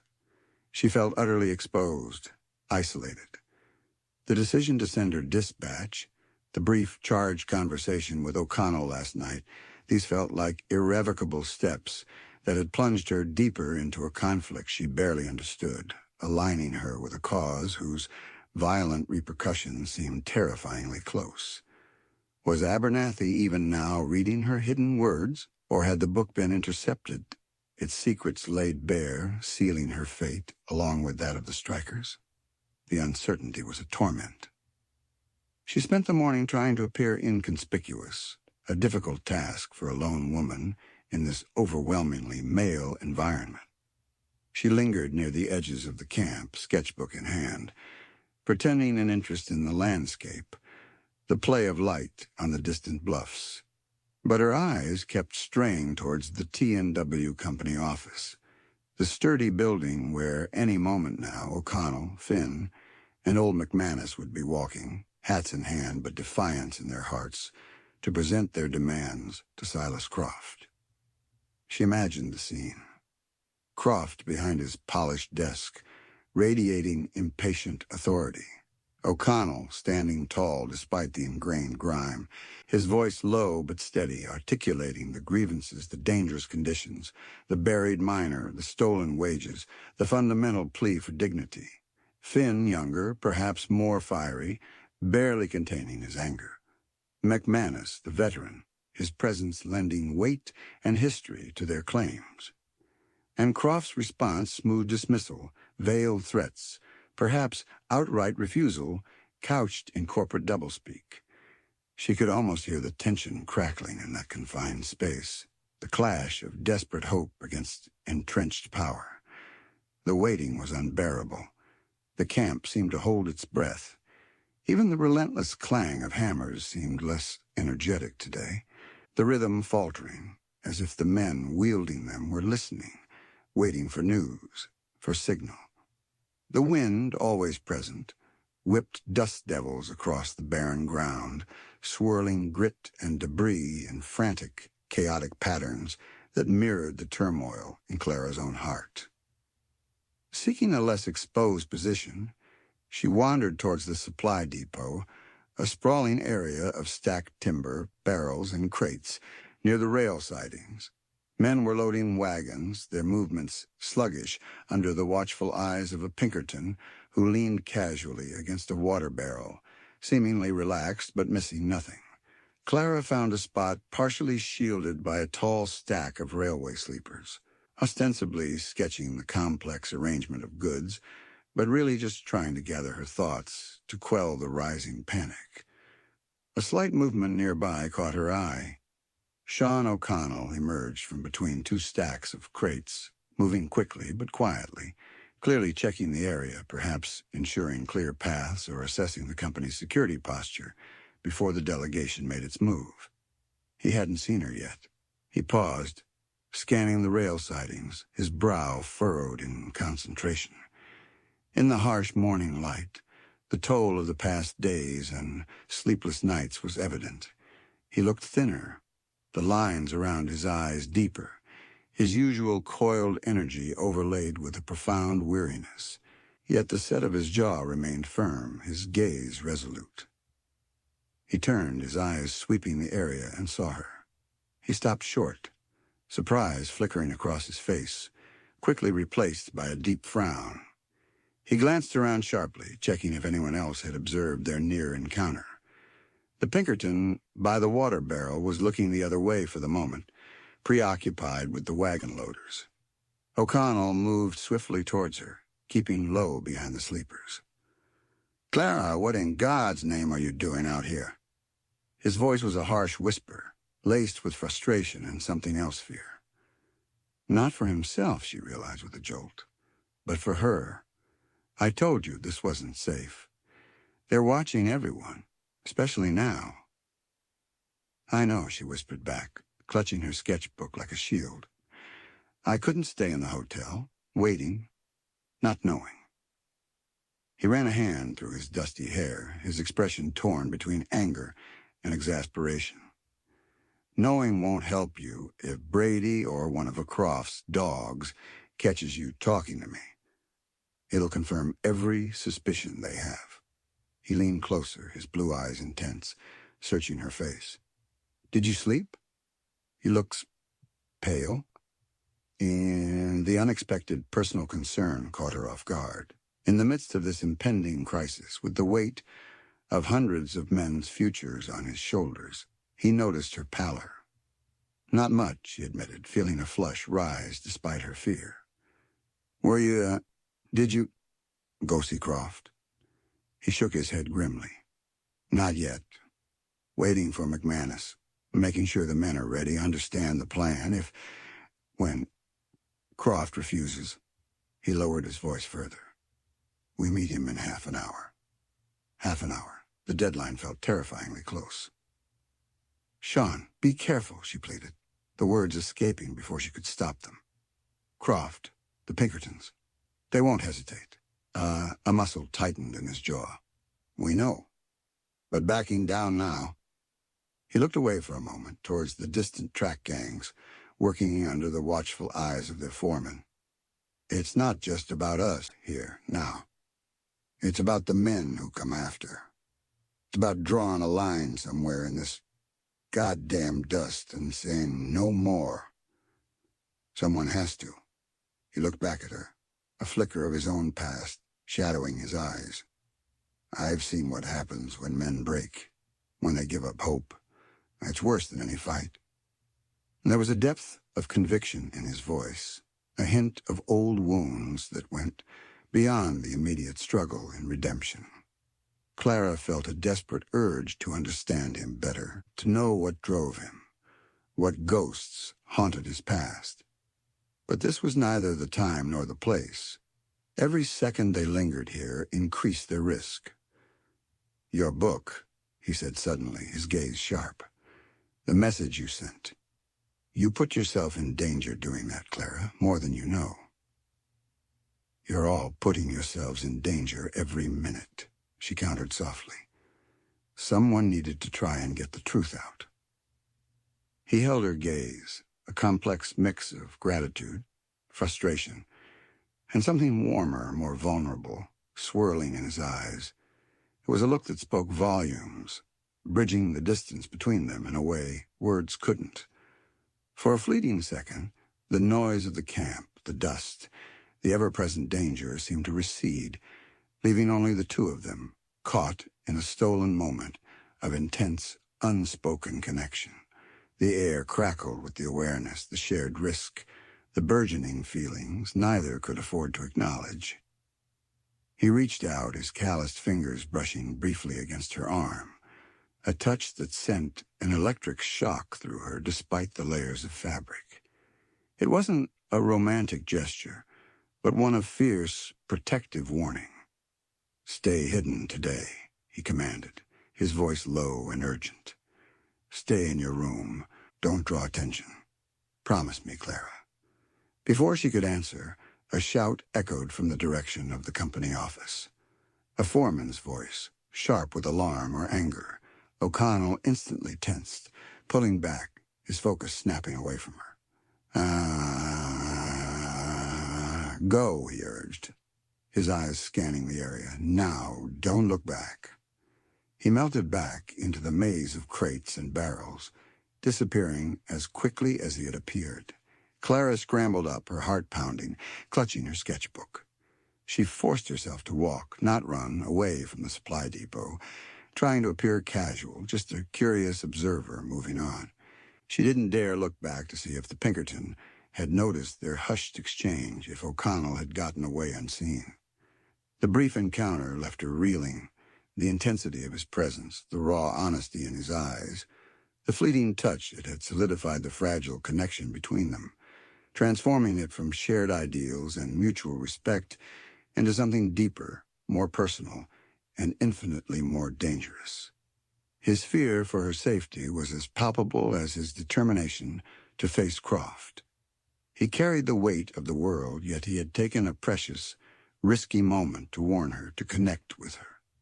Back in the dubious sanctuary of her room, the minutes crawled by with agonizing slowness.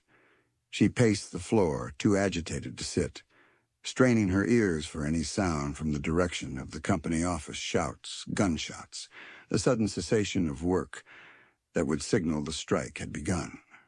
There was nothing but the usual camp noise, the maddeningly persistent clang of hammers, and the howling of the wind, which seemed to rise in intensity as midday approached.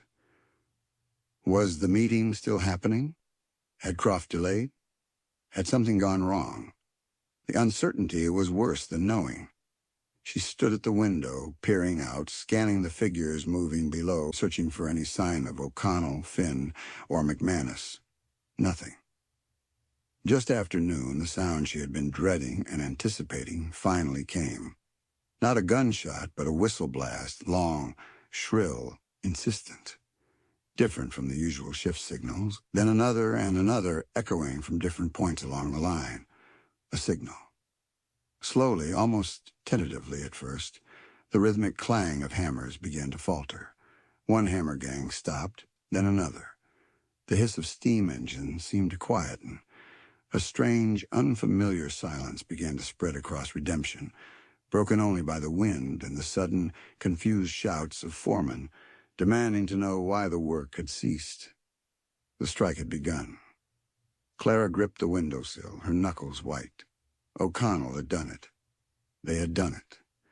They had stopped the iron horse. The weight of progress, for this moment at least, had been lifted by the collective will of the men who bore it. But the relief was instantly swallowed by a surge of fear.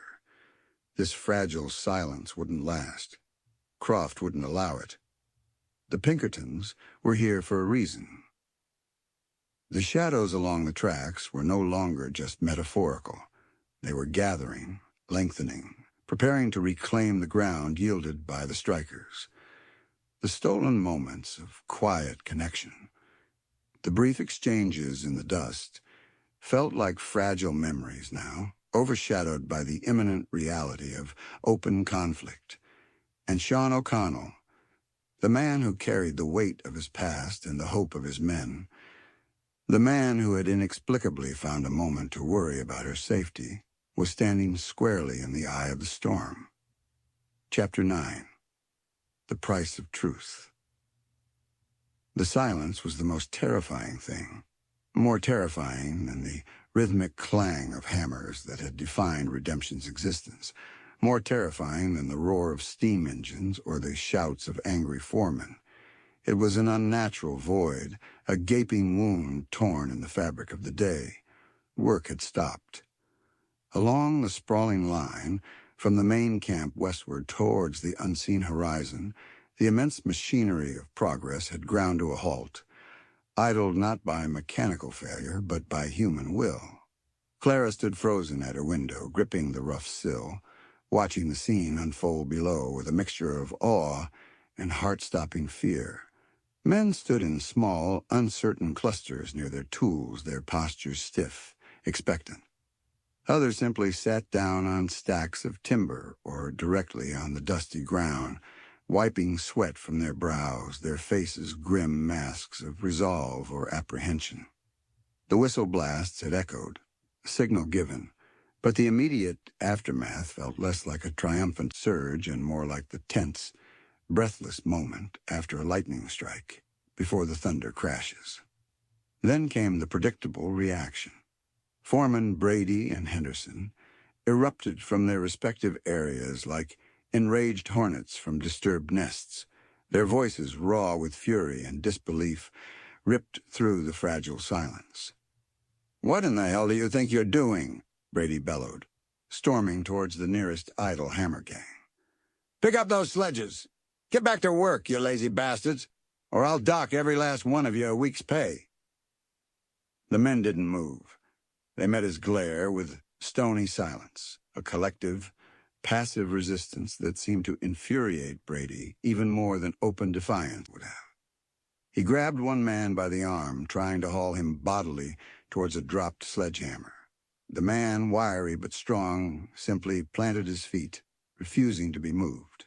For a tense moment, it seemed Brady would strike him, but the foreman hesitated, perhaps sensing the dangerous mood, the potential for the situation to explode beyond his control.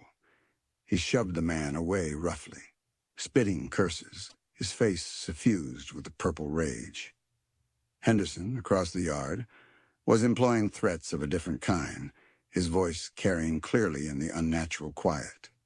"Think this little stunt will achieve anything? Croft will starve you out. He'll bring in men who are grateful for the work. You'll all be blacklisted. No railroad from here to California will hire you. Think about your families." The mention of families caused a visible flinch among some of the men, a flicker of doubt in their eyes. This was the company's most potent weapon, the desperation that had driven them here in the first place. Clara saw the internal struggle play out on their faces, the terrible calculus of risk versus reward, dignity versus survival. And then Sean O'Connell emerged. Not from the company office, the delegation must have delivered its demands and received its refusal, but from the heart of the assembled workers near the main tool shed. He moved with that calm purpose Clara recognized, a beacon of steadiness in the swirling chaos. He wasn't shouting or waving his arms. His presence alone seemed to solidify the men's resolve. He walked towards the group being harangued by Henderson, placing himself between the foreman and the wavering workers. "The men have made their decision, Henderson," O'Connell said, his voice clear and steady, carrying easily across the hushed yard. "We work under safe conditions, for a fair wage, or we don't work at all. The choice is Mr. Croft's." Henderson rounded on him, his face contorted. "O'Connell, I knew you were behind this. Poisoning minds, stirring up trouble. You'll hang for this." "We're asking for basic decency," O'Connell replied, unmoved by the threat. "Nothing more, nothing less." Beside him stood Finn and old McManus, their faces grim but resolute, flanking their leader, presenting a united front. Other men began to drift towards them, forming a solid, silent block behind O'Connell, their presence a quiet challenge to Henderson's authority. From her vantage point, Clara felt a surge of admiration mingled with terror. O'Connell was magnificent in his quiet defiance, embodying the courage the men so desperately needed. But he was also painting a massive target on his own back. Henderson's threat, "You'll hang for this," wasn't mere bluster in a place like Redemption, where company power often superseded the law. Suddenly the Pinkertons moved. Not aggressively, not yet, but with a coordinated purpose that spoke of practiced drills. They fanned out from their positions, taking up strategic points around the main work areas, near the supply depot, flanking the company office. They carried sidearms openly. Some had shotguns resting in the crook of their arms. Their presence shifted the atmosphere instantly, ratcheting up the tension, transforming the work stoppage from a labor dispute into a potential armed standoff. Their hard, impassive faces promised ruthless efficiency in restoring order, the company's order. Clara instinctively shrank back from the window, remembering O'Connell's urgent plea. "Stay hidden. Don't draw attention." Her room, which had felt like a cage, now seemed like the only potentially safe place in Redemption. Yet the journalist in her screamed for documentation. This was the story, the raw confrontation, the courage, the oppression it needed to be recorded. She retrieved her notebook and pencil, keeping well back from the window, trying to capture snippets of the scene, sketching the postures of the men, the menacing stances of the Pinkertons, the defiant figure of O'Connell becoming the undeniable center of the storm. Her hand trembled. The pencil strokes jerky and uneven. The feeling of being watched intensified, even within the confines of her room. Was someone observing her window from across the street? Had the watcher in the duster coat returned? The anonymous warning felt like a brand on her consciousness. A commotion near the company office drew her attention back to the window. Silas Croft himself had emerged, flanked by two more Pinkertons. He stood on the porch, surveying the silent worksite, his face a mask of cold fury. He didn't shout like his foreman. His voice, when he spoke, was clipped and precise, amplified by the unnatural quiet. "This illegal stoppage will not be tolerated," he announced, his words directed towards the mass of workers, but his eyes fixed on O'Connell. "You men have contracts. You will honor them, or you will be removed, forcefully if necessary. You have 1 hour to resume work. 1 hour. After that, consider your employment terminated, and your presence here trespassing." He paused, letting the threat sink in. "Any man who chooses to work will receive double pay for the day and the company's full protection. Any man who interferes will face the consequences. Double pay. Protection." It was a calculated wedge designed to splinter the strikers' unity, playing on their desperation. Clara saw men exchange uneasy glances. The lure of money, the promise of safety from reprisals, it was a powerful temptation. Croft's gaze swept over the crowd, dismissing them, before settling again on O'Connell with chilling intensity. "As for the ringleader," he sneered, his voice dripping with contempt, "Mr. O'Connell, your services are terminated, effective immediately. You will vacate company property within the hour, or you will be removed as a trespasser and charged with incitement." It was a direct challenge, an attempt to decapitate the movement by removing its leader. Clara held her breath, watching O'Connell. Would he leave? Would the men let him?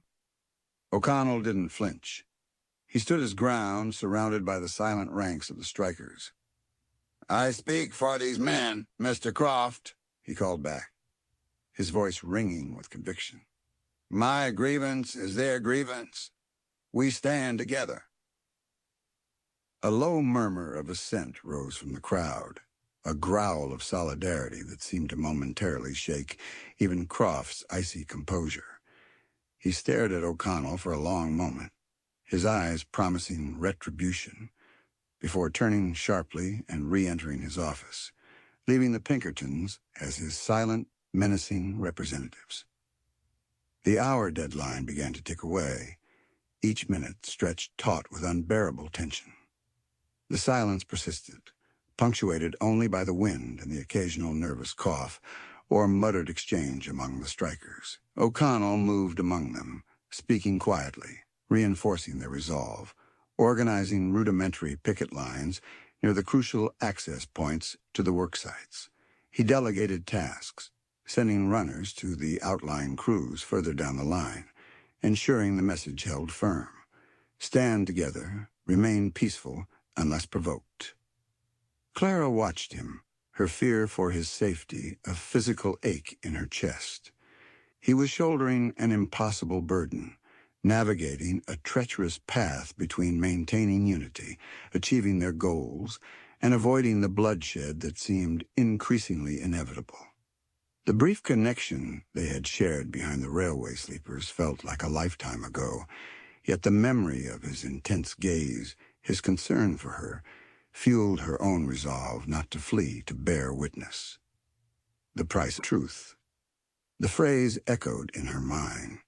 She had sent her version of the truth eastward, a truth exposing the company's negligence and exploitation. Now the company was exacting its price here in redemption. The price was fear, intimidation, the threat of starvation and violence, levied against men whose only crime was demanding to be treated as human beings. And her words, if they ever saw the light of day, would be inextricably linked to the struggle, potentially inflaming the situation further, or perhaps bringing the scrutiny needed to prevent the worst. As the hour mark approached, the tension became almost unbearable. The Pinkertons shifted their positions, gripping their weapons more tightly. Brady and Henderson moved menacingly along the edges of the picket lines, trying to provoke reactions, hurling insults, singling out individual strikers with threats. Suddenly, near the engine maintenance shed, a scuffle broke out. A Pinkerton shoved a striker who had refused to move aside. The striker shoved back. Instantly, two more Pinkertons converged, grabbing the worker, dragging him away roughly. His comrades surged forward, anger flaring. Fists flew. A heavy wrench arced through the air. O'Connell's voice cut through the chaos. "Hold the line! No violence! Don't give them the excuse they want!" He ran towards the altercation, trying to de-escalate, pulling his own men back, putting himself between them and the Pinkertons. For a moment, it seemed he might regain control, but Brady, seeing his chance, charged into the fray, swinging a heavy wooden pick handle. He aimed a vicious blow not at the strikers, but directly at O'Connell. Clara screamed, a strangled sound lost in the sudden roar of the crowd and the renewed shouts. O'Connell saw the blow coming at the last second, managing to turn partially. But the heavy wood caught him high on the shoulder and side of the head. He staggered back, pain flashing across his face, stumbling against the side of the engine shed. The sight of their leader struck down ignited the strikers' fury. The fragile discipline shattered. Men surged forward, overwhelming the Pinkertons near the shed, raw anger eclipsing caution. The confrontation exploded into a full-blown brawl. Fists, boots, tools used as makeshift weapons. The Pinkertons fought back with professional brutality, using clubs and pistol butts, trying to regain control through sheer force. Clara watched in horror, her hand pressed against her mouth, her eyes searching desperately for Sean through the melee. She saw him struggle to his feet, shaking his head to clear it, shouting for calm even as he deflected another blow. He wasn't fighting back offensively, only trying to protect himself and pull his men out of the escalating violence. Then she saw the man in the duster coat. He emerged seemingly from nowhere, moving with cold precision through the chaos, his eyes fixed unerringly on O'Connell. He drew his sidearm, not firing, but using it as a club, striking towards O'Connell's head with vicious intent. Before Clara could fully process the horror, before the blow landed, the locked door of her hotel room rattled violently. Someone was pounding on it, hard, insistent. Not just footsteps pausing this time, but a deliberate, forceful assault. "Miss Monroe!" A rough voice, distorted by the wood, but undeniably menacing. "Open this door! Company business!" Panic seized her. They knew. Croft knew, or suspected enough. Her dispatch, her questions, her conversation with O'Connell, it had all led here. The price of truth wasn't just being paid in bruises and blood down in the rail yard. It was standing right outside her door and demanding entry. The flimsy chair wedged beneath the knob wouldn't hold for long. She was trapped, isolated. The escalating violence outside mirrored by the immediate personal threat hammering at her door. The shadows along the tracks had reached her sanctuary. Chapter 10. A Rift Between Worlds. The pounding on the door was like thunder inside Clara's skull, each blow vibrating through the cheap wood, through the floorboards, up into her very bones. "Miss Monroe, open up!" "Silas Croft wants a word." The voice was rough, impatient, thick with menace. It wasn't Brady's recognizable bellow or Henderson's sneer. It was colder, flatter, the voice of someone paid to follow orders without question. A Pinkerton. Panic, cold and sharp, clamped down on her chest, stealing her breath. The flimsy chair wedged beneath the knob shuddered with each impact, its legs scraping protestingly against the floor. It wouldn't hold. A few more blows and they would be inside, She glanced frantically around the small, bare room. There was nowhere to hide, nowhere to run. The window offered the only escape, overlooking the chaos of the rail yard 3 stories below. A suicidal leap onto ground teeming with brawling men and armed guards. She was trapped, cornered like an animal. Outside, the sounds of the riot surged, a cacophony of enraged shouts, guttural yells of pain, the sickening thud of fists and clubs meeting flesh, the splintering crack of wood. Through a gap in the grimy window pane, she caught fleeting glimpses of the swirling violence. Men grappling in the dust, limbs flailing, faces contorted with fury. And amidst it all, the hard, disciplined movements of the Pinkertons, wading into the fray, billy clubs rising and falling with brutal efficiency. Her eyes desperately sought Sean. Where was he? Had the man in the duster coat reached him? Had that vicious blow with the pistol butt landed? The thought sent a fresh wave of nausea through her. The violence outside wasn't just a backdrop to her own peril. It was inextricably linked. Her presence here, her hidden dispatch, her brief conversations with Sean, they were all part of the same volatile equation that had finally exploded. Crack! A splinter of wood flew inwards from the door jamb near the lock. They were breaking through. "Miss Monroe, last chance! Don't make this difficult!" The voice outside was losing patience, gaining an edge of cruelty.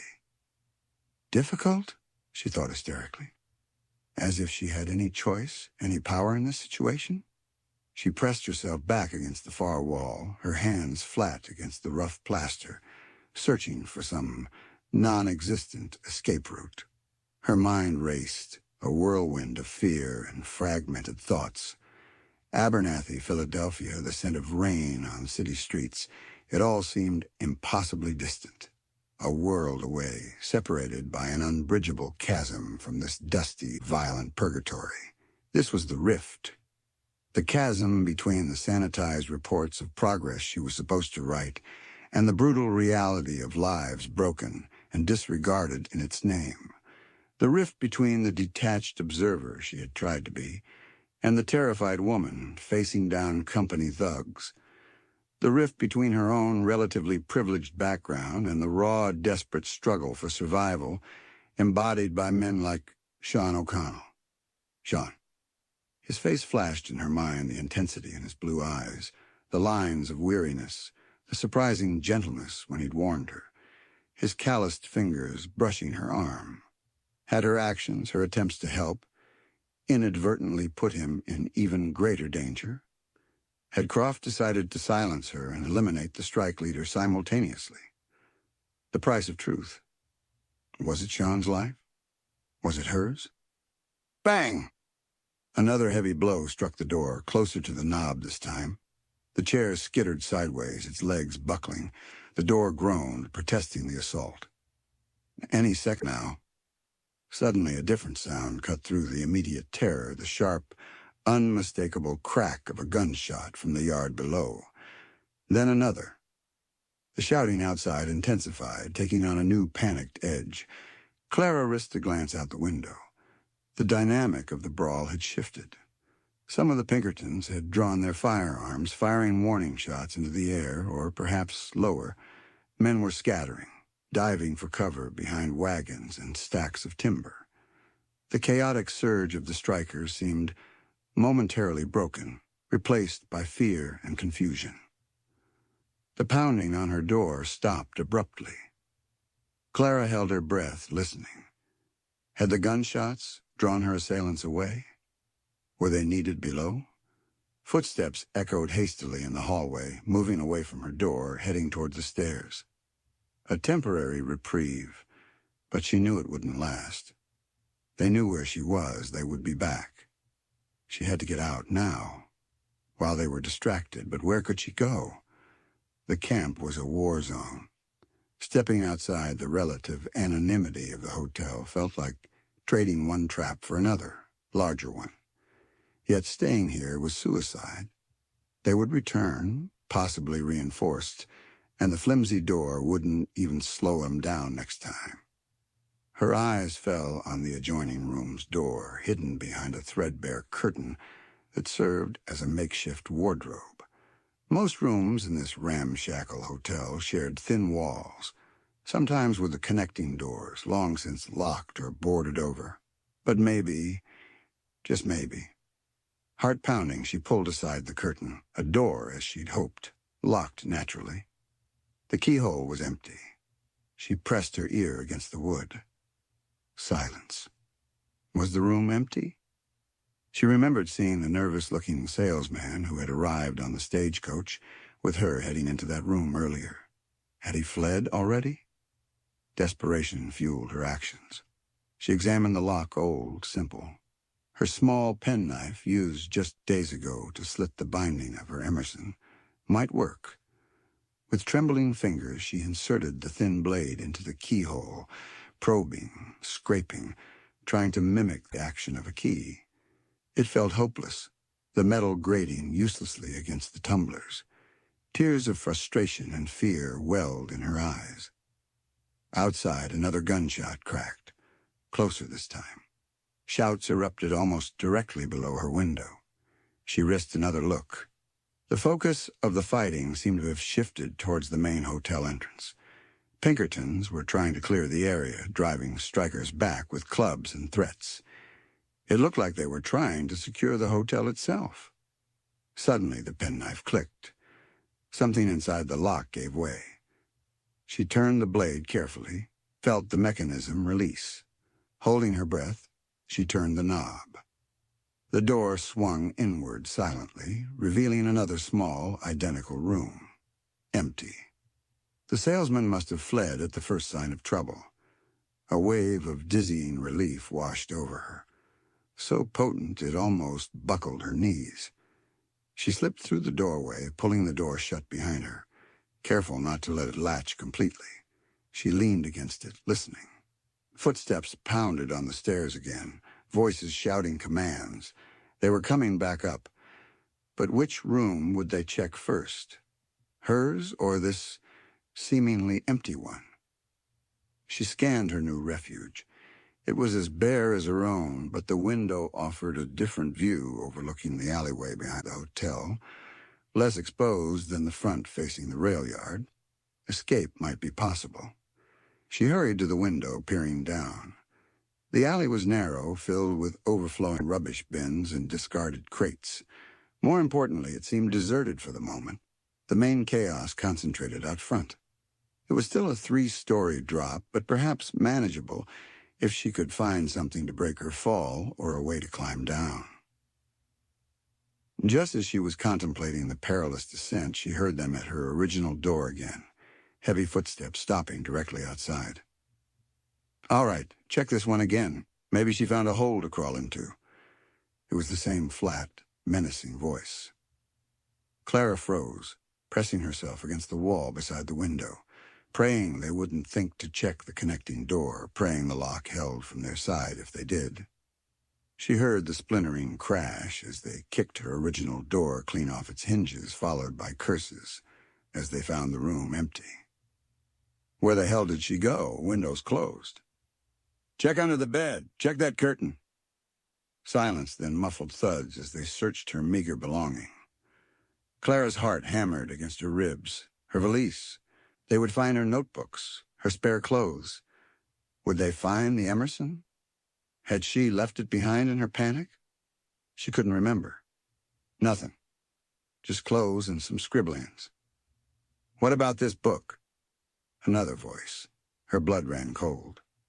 They had found the Emerson. "Essays. Looks harmless. Check it anyway.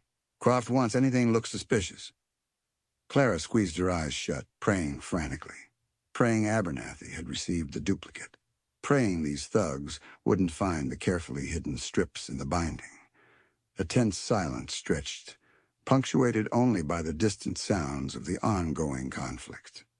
"Nah, it's clean. Just a book." Relief, potent and dizzying, washed through Clara, leaving her weak. She must have spooked.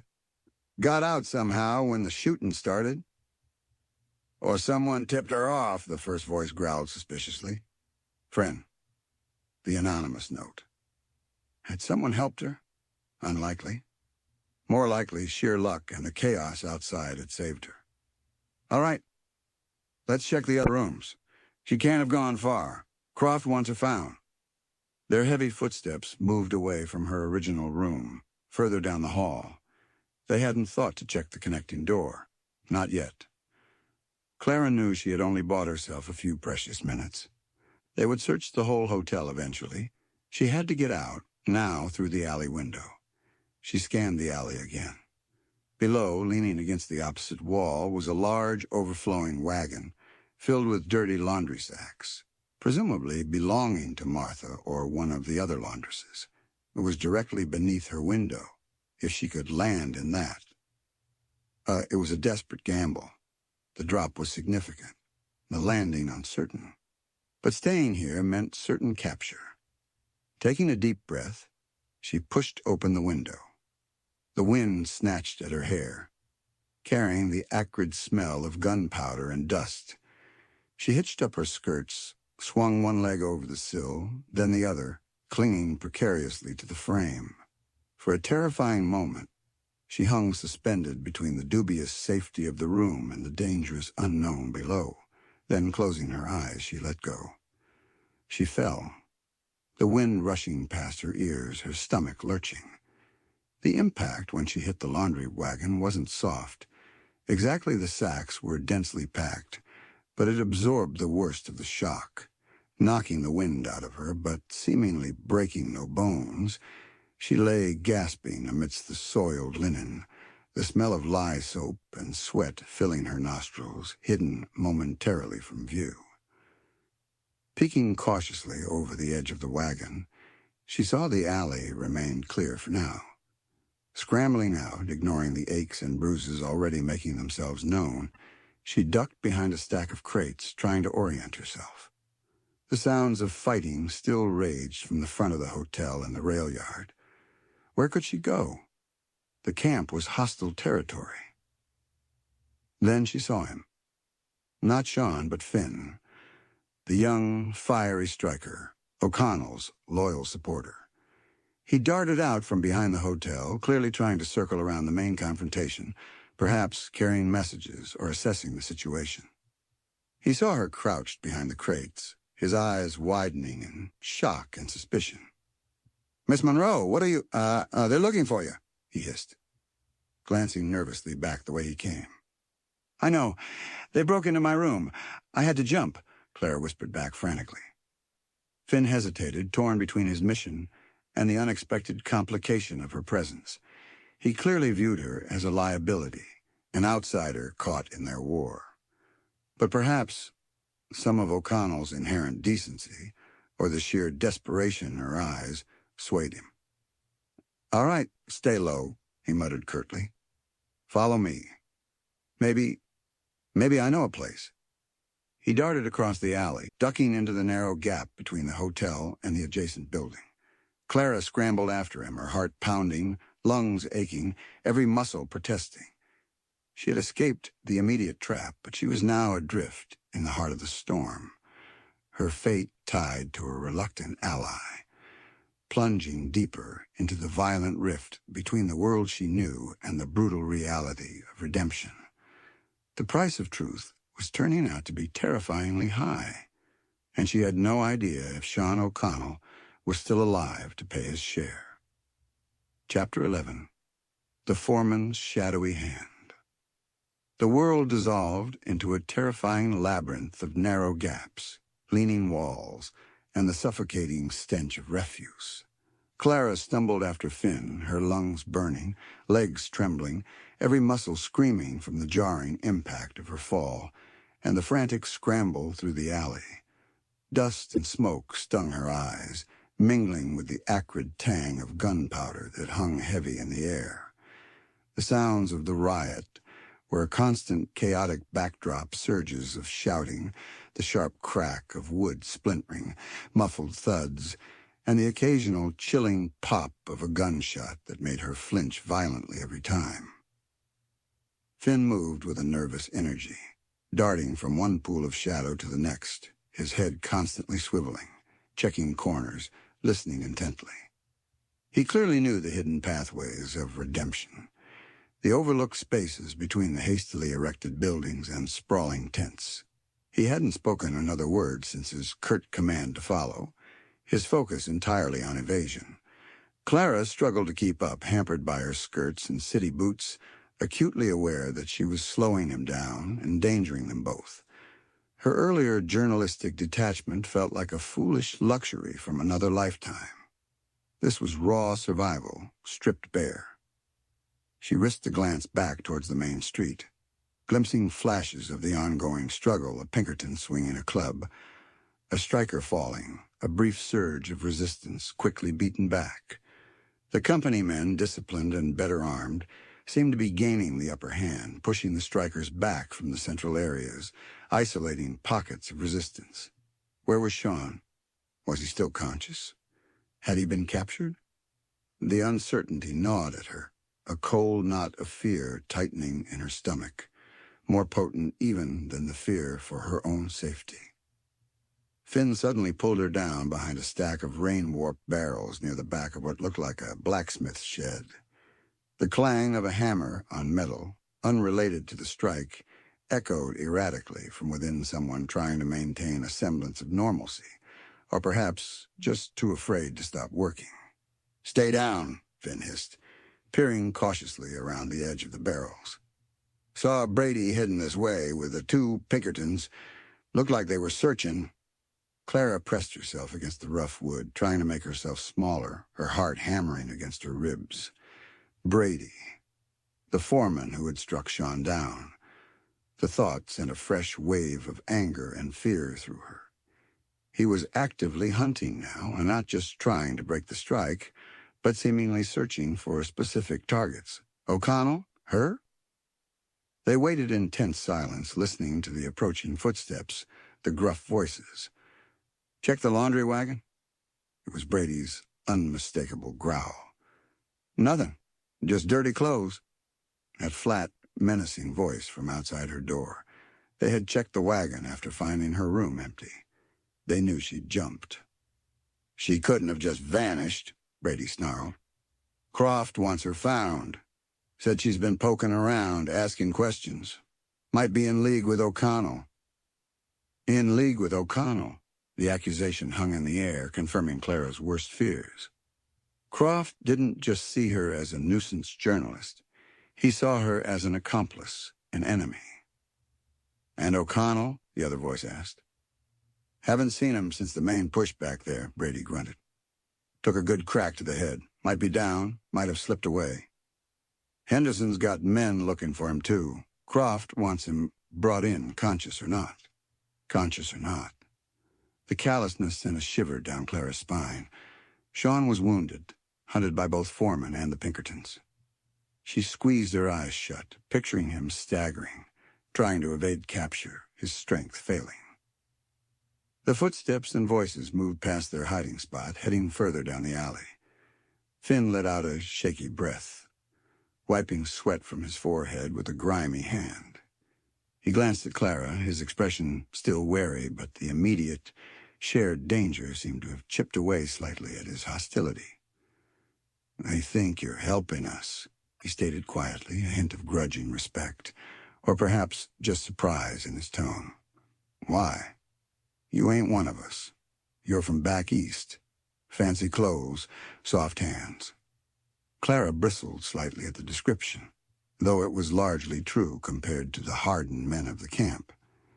"Because what's happening here is wrong," she whispered fiercely.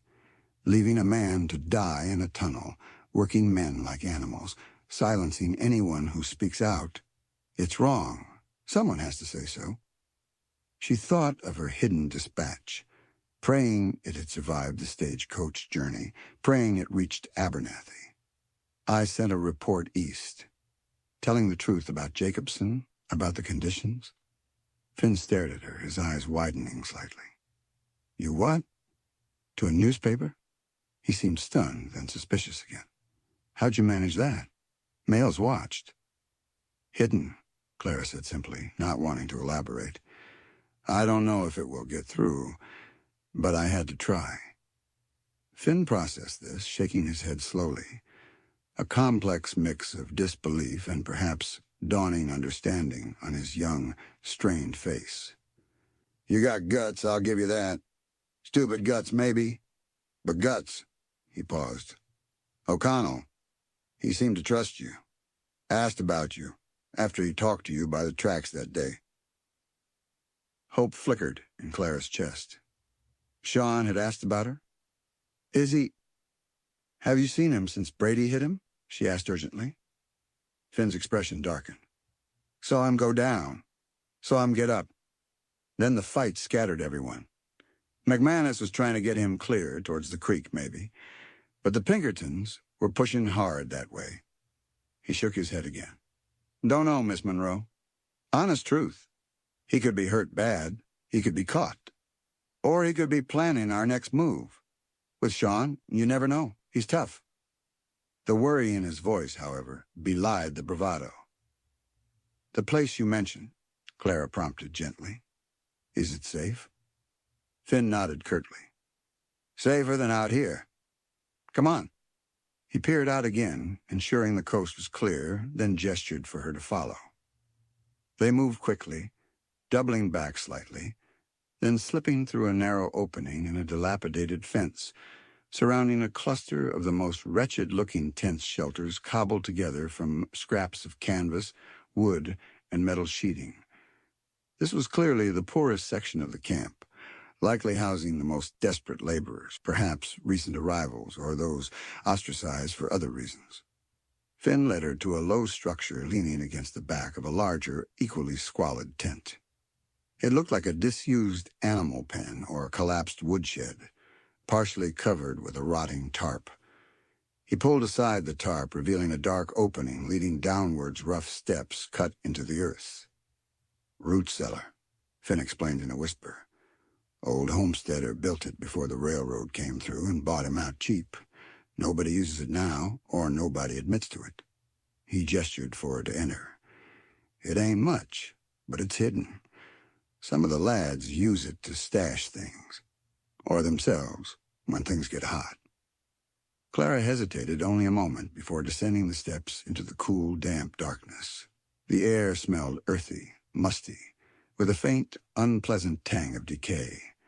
As her eyes adjusted, she could make out the low ceiling, the earthen walls, a few discarded crates, and empty burlap sacks in the gloom. It was small, claustrophobic, but undeniably concealed. Finn followed her down, pulling the tarp back into place, plunging them into near total darkness, broken only by thin slivers of light, filtering through gaps in the rough plank ceiling above. "Stay here," he commanded. "Don't make a sound. Don't light anything. I need to find out what's happening. See if I can find McManus, get word on Sean." "Be careful, Finn," Clara whispered, feeling a surge of gratitude towards her reluctant protector. "Always am," he muttered, already turning towards the steps. "Someone might bring food later, if they can slip past the Pinkertons. Don't trust anyone else. Anyone."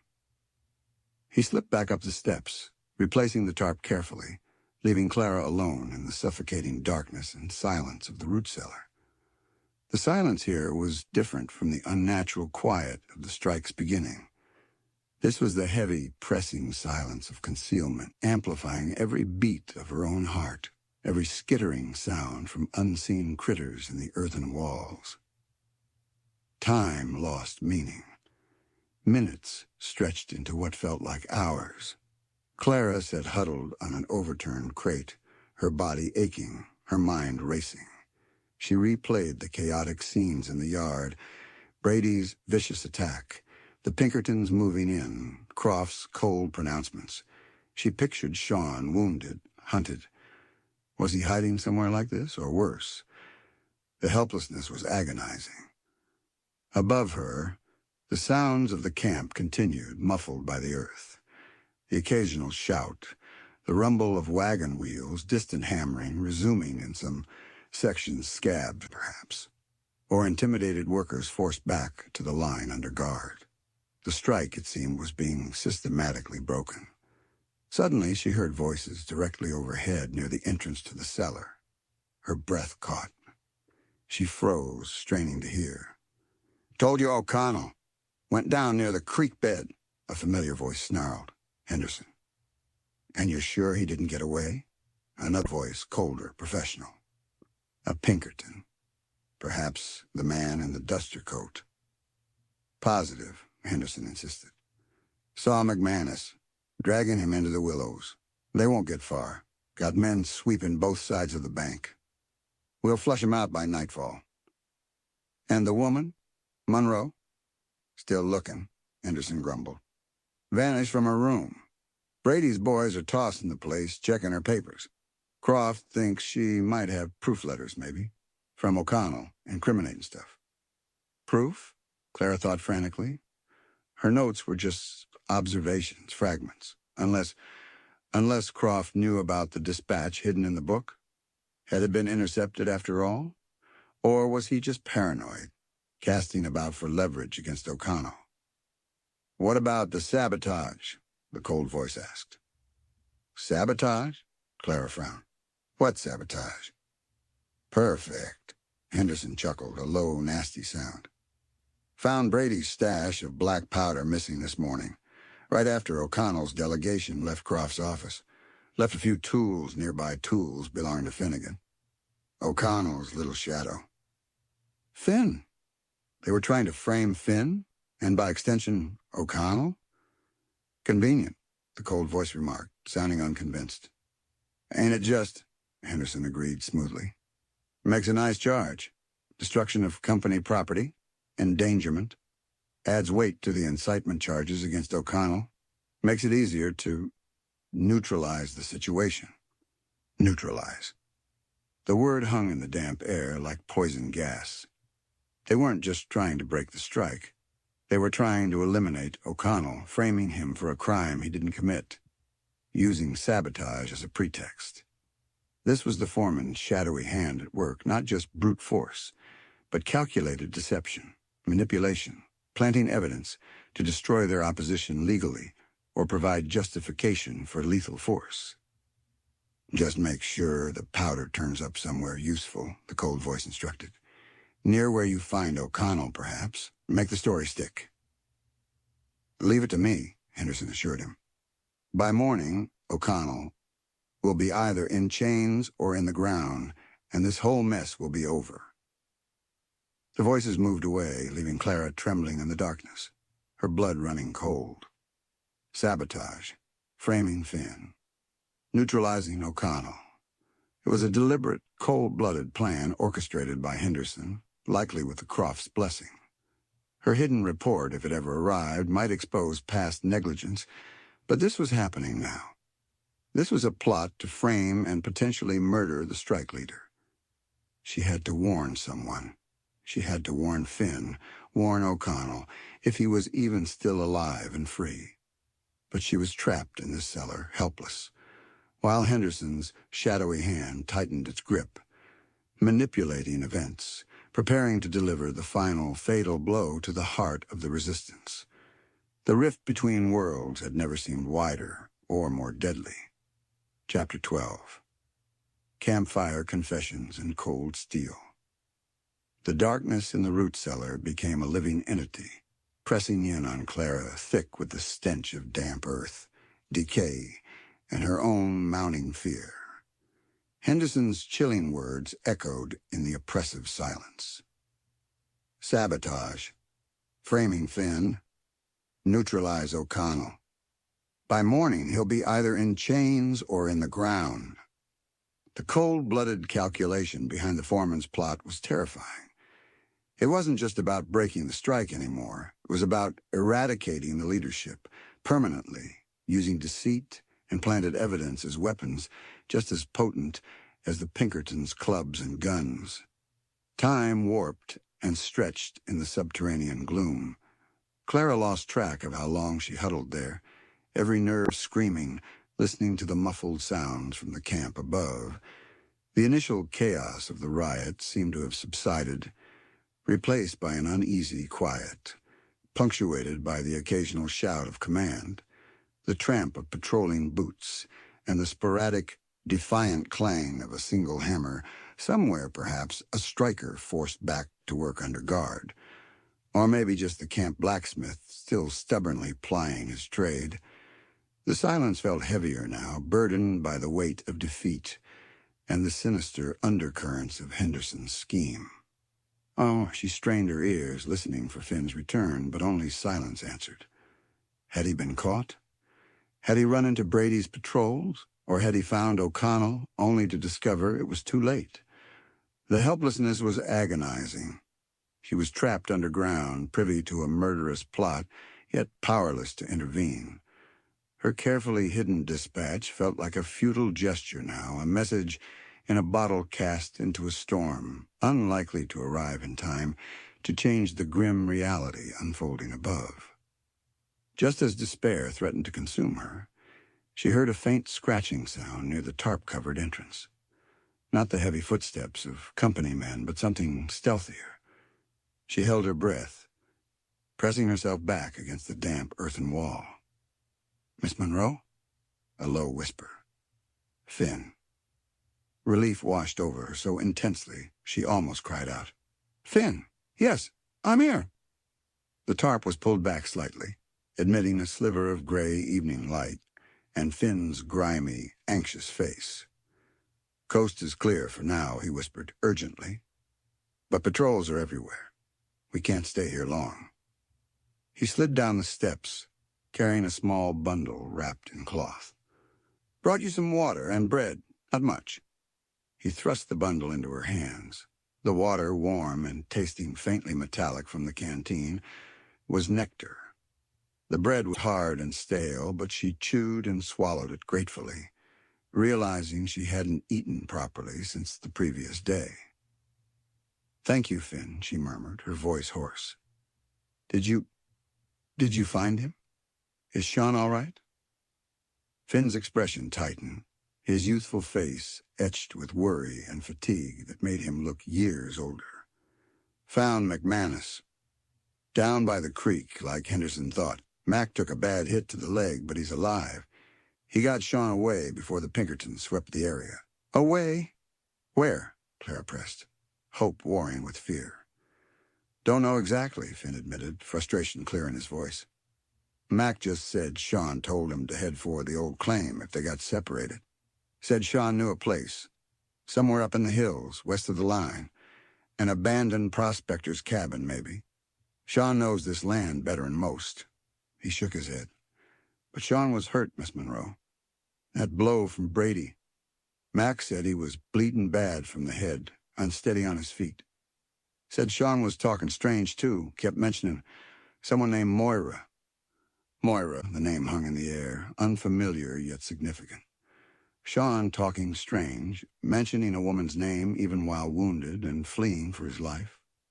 It hinted at the deeper past Clara had glimpsed in his eyes, the old wounds he carried beneath his stoic exterior.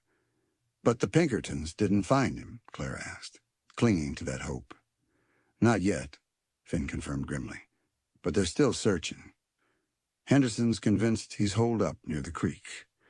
They got patrols working both banks, beaters moving through the willows. It's only a matter of time unless—" He trailed off, running a hand through his matted hair. "Unless what, Finn?"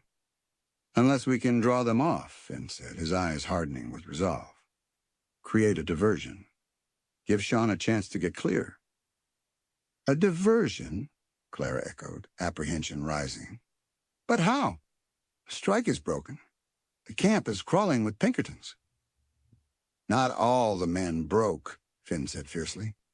"Some are just waiting, hiding, like us. McManus told me where a few others are laying low, if we can get word. Maybe cause some trouble at the other end of the camp.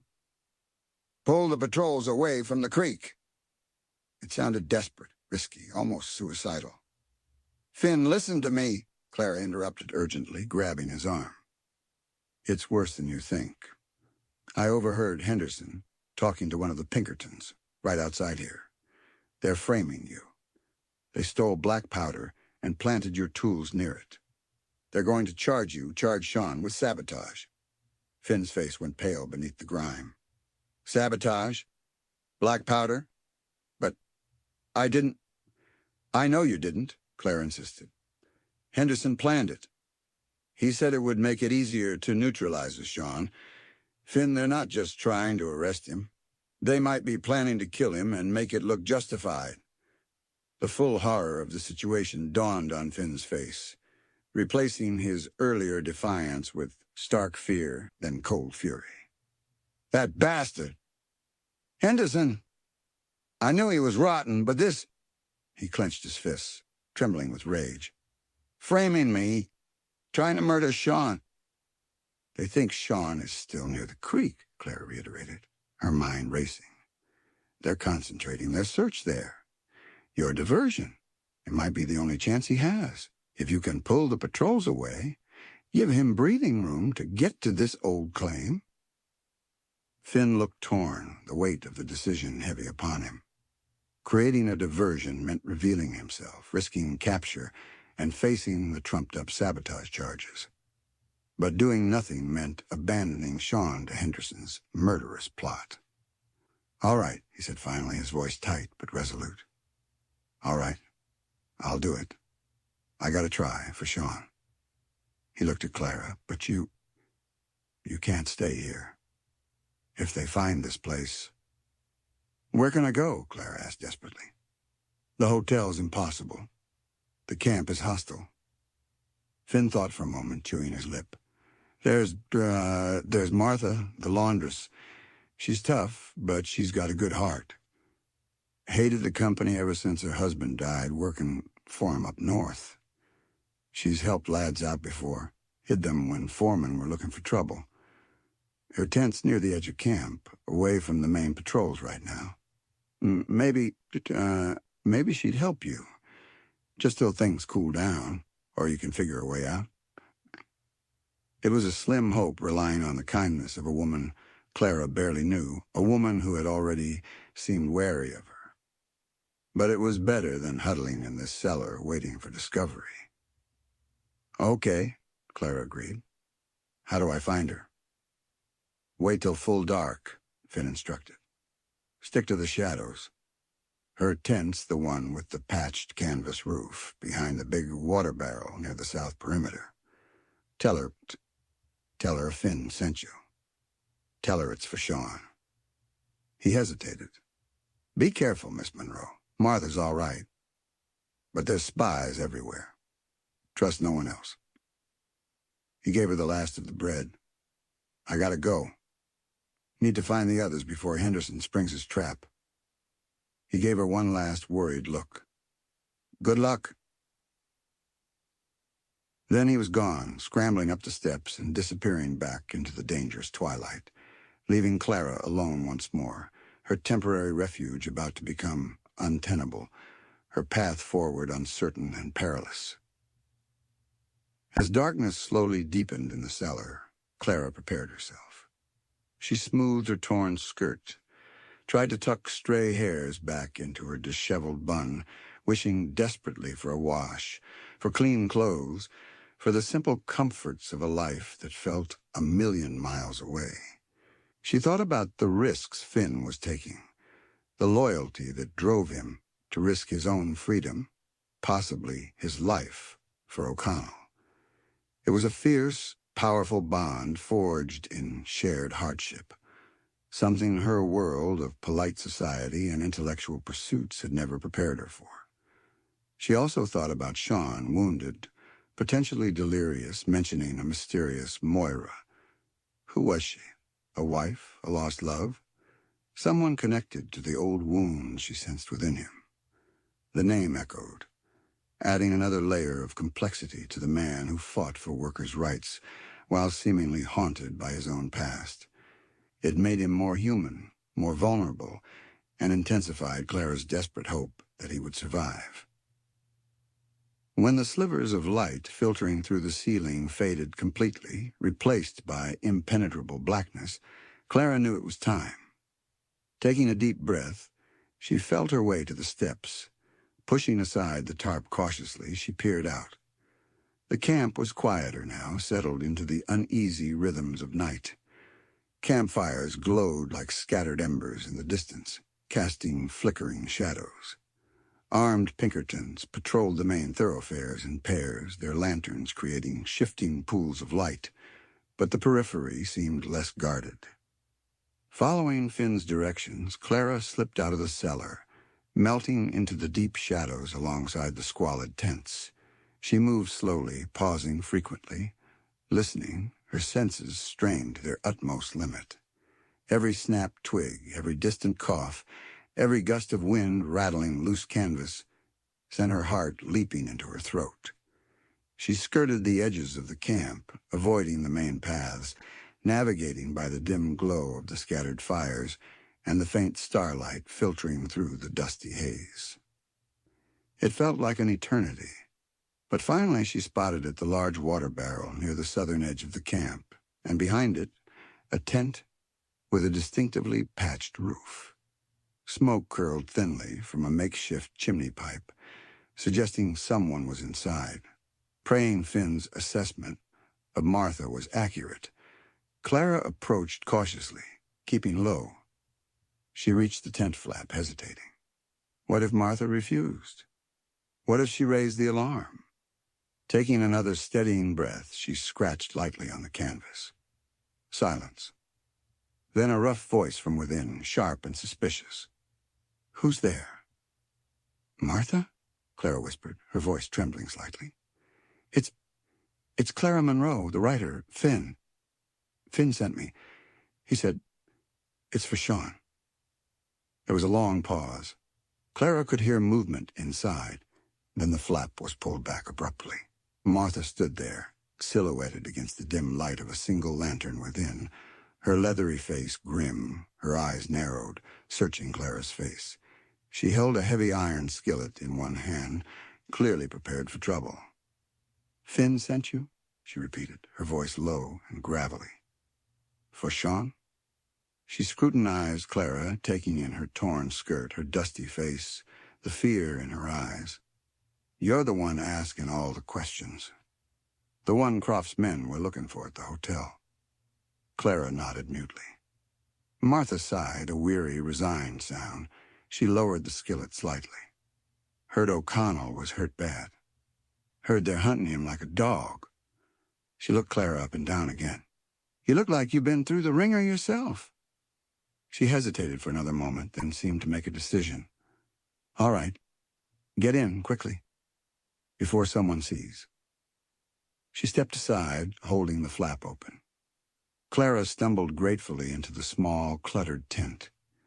It smelled of wood smoke, lye soap, and boiled cabbage, but compared to the root cellar, it felt like a haven.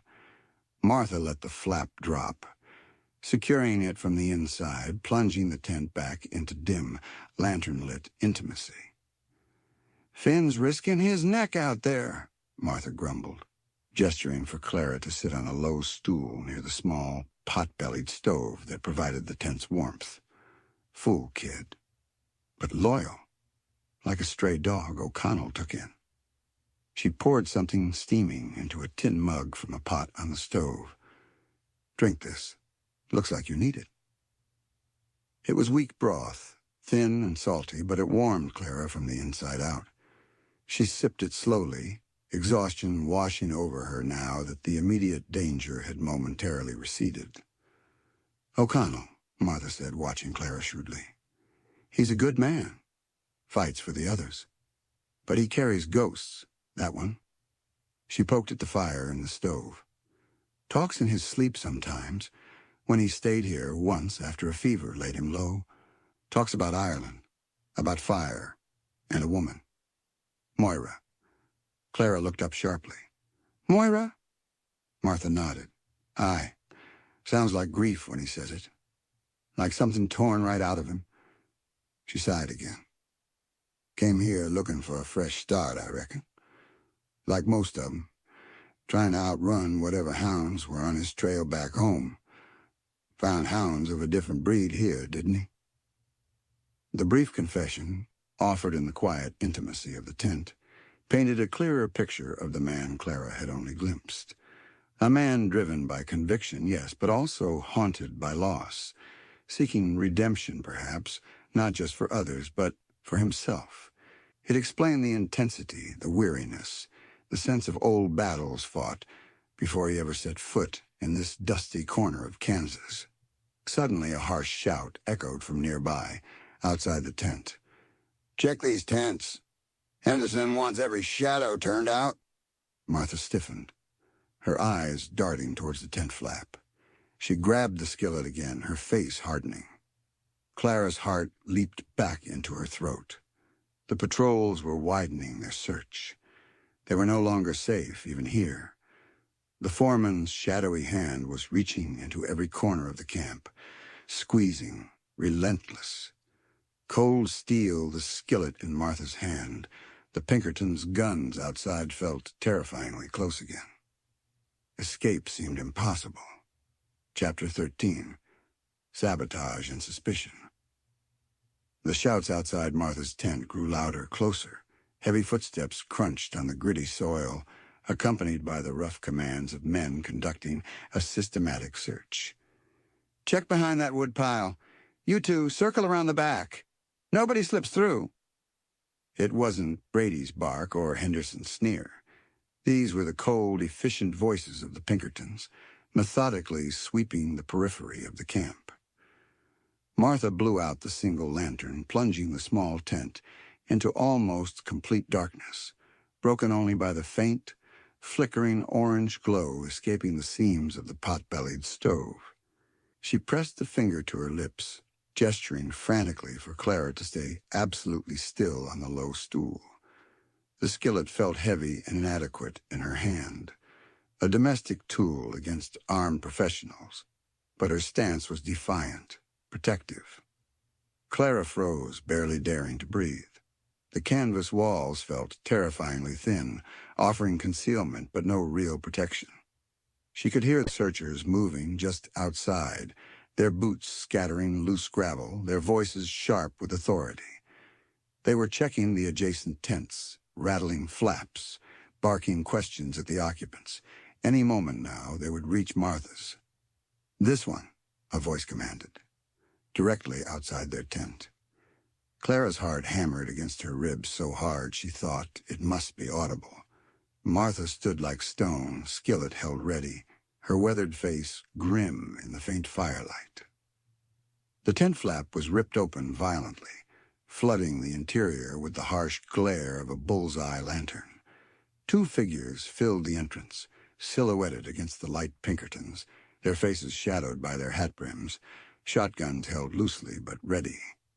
Their eyes swept the small, cluttered space, landing on Martha, then moving past her to Clara, huddled on the stool, blinking against the sudden brightness. "Well, well, what have we here?" one of the Pinkertons drawled, his voice holding a chilling lack of surprise. He shone the lantern directly onto Clara's face. "Looks like the missing reporter lady. Fancy finding you slumming it with the laundry woman." Martha stepped forward slightly, placing herself between Clara and the intruders, the skillet held defensively. "She ain't hurting nobody. Just needed a place to rest her head, frightened by all the commotion." Her voice was steady, defiant, though Clara could see the slight tremor in her hand. "Frightened? Or hiding?" the Pinkerton countered, taking a step into the tent, his partner close behind, effectively blocking the only exit. He ignored Martha, his cold eyes fixed on Clara. "Mr. Crofts been asking after you, Miss Monroe. Seems you disappeared right when things got interesting, and right after consorting with known agitators." "I'm a journalist," Clara managed, her voice shakier than she intended. "I was caught in the crossfire. I sought shelter." "Shelter? Or a hiding place provided by sympathizers?" The Pinkerton let the question hang, his gaze flicking around the small tent, noting the meager furnishings, the pot of broth on the stove. He nudged a pile of folded laundry with the toe of his boot. "Seems mighty cozy for just a frightened visitor." His partner spoke then, his voice flatter, more dangerous. "We got orders, Miss Monroe. you're to come with us. Mr. Croft wants a word, now." He gestured with his shotgun towards the entrance. Clara looked at Martha, seeing the fierce protectiveness battling with helpless fear in the older woman's eyes. Arguing was pointless. Resisting was suicidal. They were caught. All right," Clara said, trying to inject a calmness she didn't feel into her voice. She stood up slowly, smoothing her torn skirt. "But she nodded toward Martha, has nothing to do with this. She was just being kind." The first. Pinkerton chuckled mirthlessly. "We'll let Mr. Croft decide who has to do with what." He prodded Clara towards the entrance with the barrel of his shotgun. "Move." Outside the tent, the night air felt cold against Clara's skin. The camp was quieter now, the main violence apparently suppressed, but the tension was thick, palpable. More Pinkertons patrolled the area, their lanterns cutting swaths through the darkness. The strikers who hadn't fled or been arrested seemed to have melted back into their tents, leaving the company men in clear control. As the two Pinkertons escorted Clara across the open ground towards the distant lights of the company office, their grips tight on her arms, she scanned the shadows, searching desperately for any sign of Finn, any indication that his diversionary plan had worked, or that Sean had escaped the tightening noose. But there was nothing. Only the grim, watchful faces of Croft's enforcers, and the cowed silence of the defeated camp. They passed near the supply depot, the scene of her brief, charged encounter with Sean that morning. A group of Pinkertons stood guard near a pile of crates, and lying discarded on the ground nearby were several strikers' tools, hammers, wrenches, and, chillingly, Finn's distinctive, slightly chipped sledgehammer that Clara recognized from the worksite. Beside the tools lay several burlap sacks, leaking a fine, dark powder. Black powder. The missing stash Henderson had mentioned. Planted here alongside Finn's hammer for maximum effect. Clara's blood ran cold. The frame-up was in motion. Henderson's shadowy hand had placed the evidence, ready to be discovered, ready to seal Finn's fate and provide the justification for dealing with O'Connell. One of the Pinkertons, guarding the planted evidence, looked up as they passed, his eyes meeting Clara's. It was the man in the duster coat, the silent watcher from the hotel shadows. He gave no sign of recognition, his face impassive. But Clara felt a jolt of certainty. He was part of this, deeply involved. Perhaps even the cold voice Henderson had been speaking with outside the root cellar. He was more than just a guard. He was an operative, a key player in Croft's ruthless strategy. Her escort shoved her forward towards the solid, imposing structure of the T&W office building.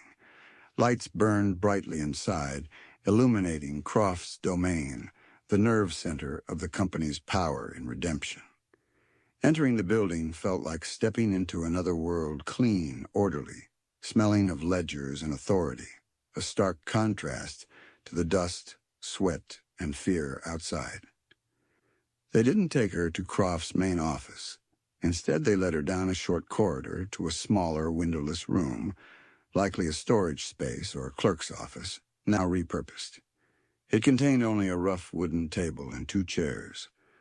Silas Croft sat waiting in one of them, Foreman Henderson, standing behind him like a brutish guard dog, his face flushed with exertion and a kind of smug triumph. Croft's expression was cold, controlled, but his eyes held a glint of satisfaction. "Miss Monroe," Croft began, his voice smooth as silk, yet sharp as ice. "So glad you could finally join us. We were beginning to worry about your safety amidst all this unpleasantness." The sarcasm was thick. "Your men broke down my door," Clara stated, trying to keep her voice steady, refusing to show the fear churning inside her. "They hunted me like a criminal." "Mere precaution, my dear," Croft waved a dismissive hand. "Given the circumstances, an illegal strike, violence instigated by known agitators, we couldn't be sure whose side you were truly on. especially after your rather pointed questions and your association with certain individuals. Henderson shifted his weight, glaring at Clara. She was hiding with the laundry woman. Sympathizer, just like I said. I am a journalist, Mr. Croft, Clara insisted, meeting his gaze directly. Doing my job. Reporting on events. Ah, yes. You're reporting? Croft leaned forward slightly, his eyes narrowing. We intercepted a rather interesting package addressed to your editor, sent via the last stagecoach. A volume of Emerson, I believe? Clara's heart stopped. Intercepted. They had found it. Her carefully hidden message, her exposé, her desperate attempt to get the truth out, it was in their hands. The price of truth. She was about to pay it in full.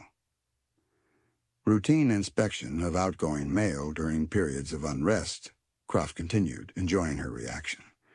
Imagine my surprise to find it contained more than just transcendentalist philosophy. Quite a scathing indictment of our operations, Miss Monroe.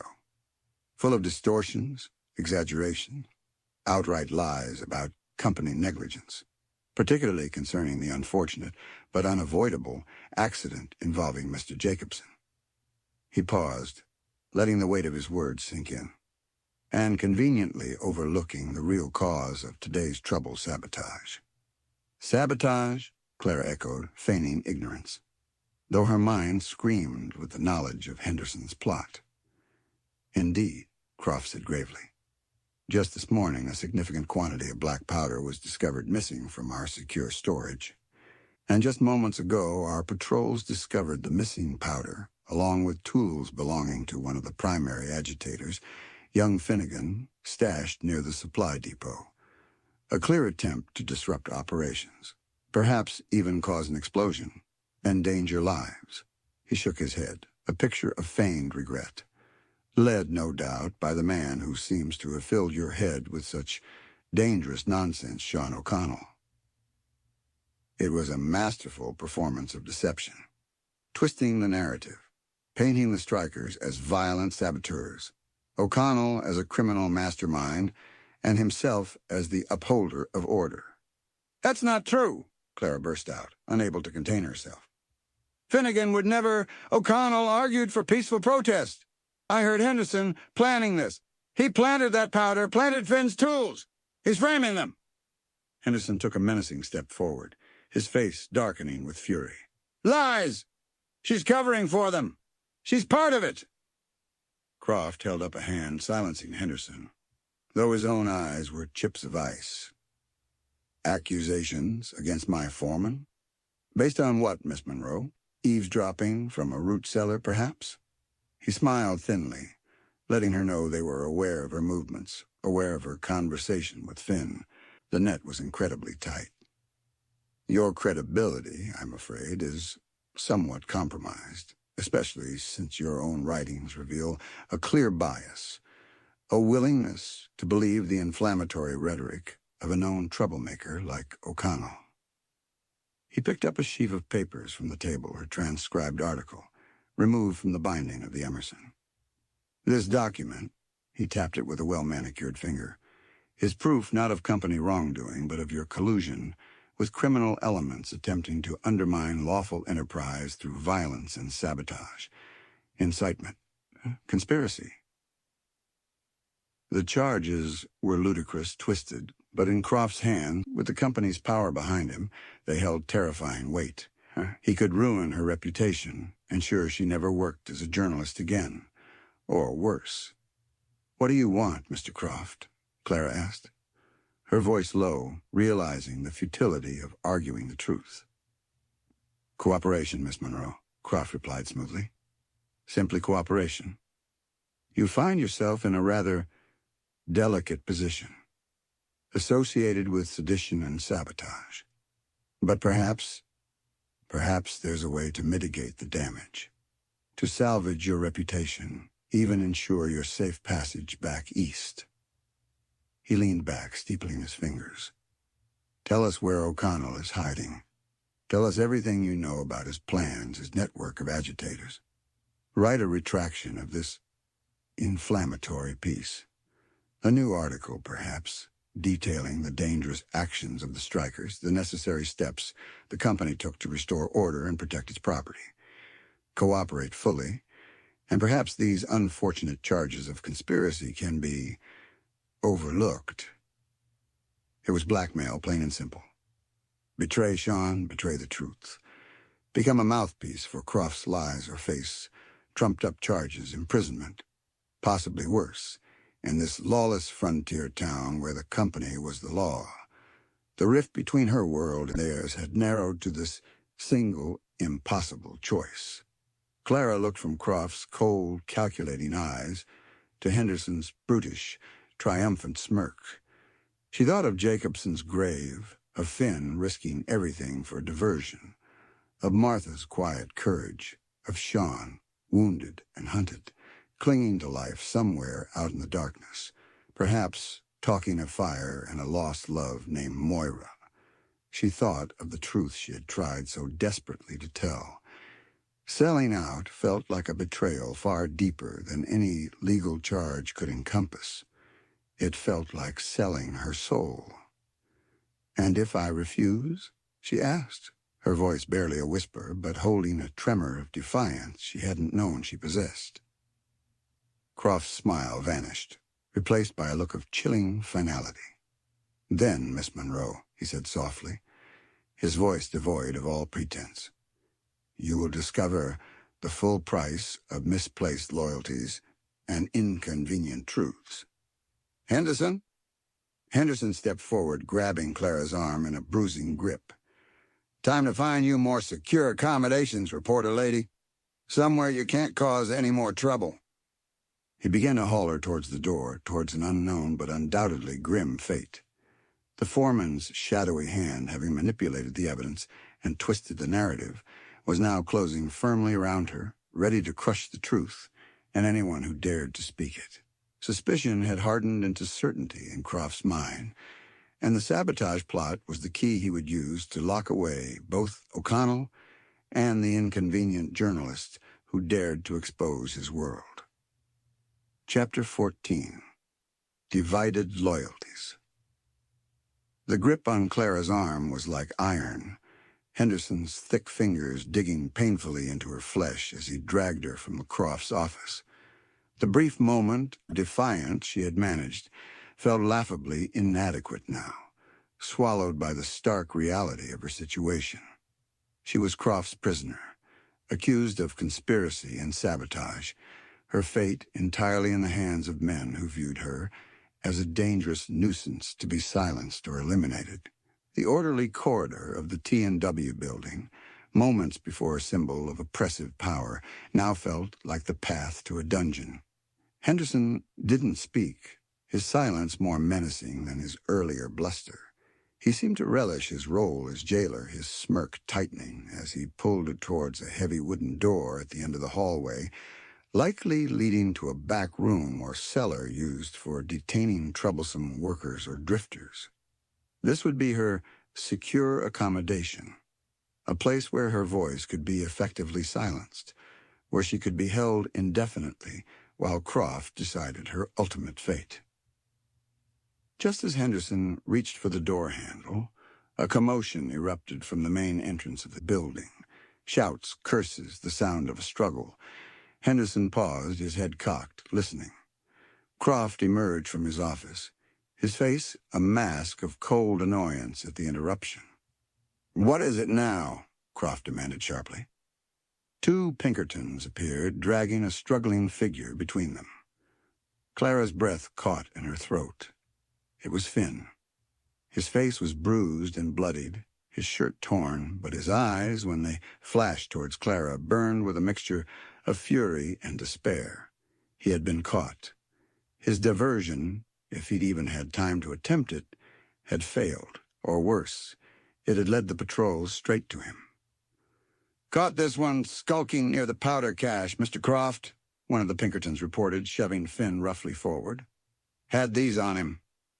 He held up a small bundle of makeshift fuses in a tinderbox. Planted evidence, Clara knew instantly. Henderson's work, completing the frame-up. Finn spat blood onto the clean floorboards. Lies! You planted that. Henderson set me up. Henderson laughed, a harsh, ugly sound. Listen to him squeal. Caught red-handed, trying to blow up company property, and now he's blaming honest men. He shoved Clara towards the heavy door he'd been about to open. Get in there, reporter. You can keep your little saboteur friend company. He opened the door, revealing a small, dark, windowless room, empty except for dust and shadows. He pushed Clara inside roughly, then shoved Finn in after her. The heavy door slammed shut, the bolts scraping loudly into place, plunging them into absolute darkness, and the immediate, suffocating smell of stale air and rodent droppings. For a moment, neither of them spoke, the shock of their capture, the sudden confinement, rendering them mute. Clara could hear Finn's ragged breathing beside her in the blackness, feel the tension radiating from him. He had risked everything for Sean, and now he was trapped, framed, likely facing prison or worse. And she was trapped with him, implicated, powerless. Are you hurt badly, Finn? Clara finally whispered, her voice hoarse. Just cuts and bruises, he muttered, his voice thick with anger and shame. Bastards jumped me before I could even find the others. Let 'em right back. Like a fool. He slammed a fist against the rough wooden wall. They knew where to look for that powder. Henderson? I know, Clara said softly.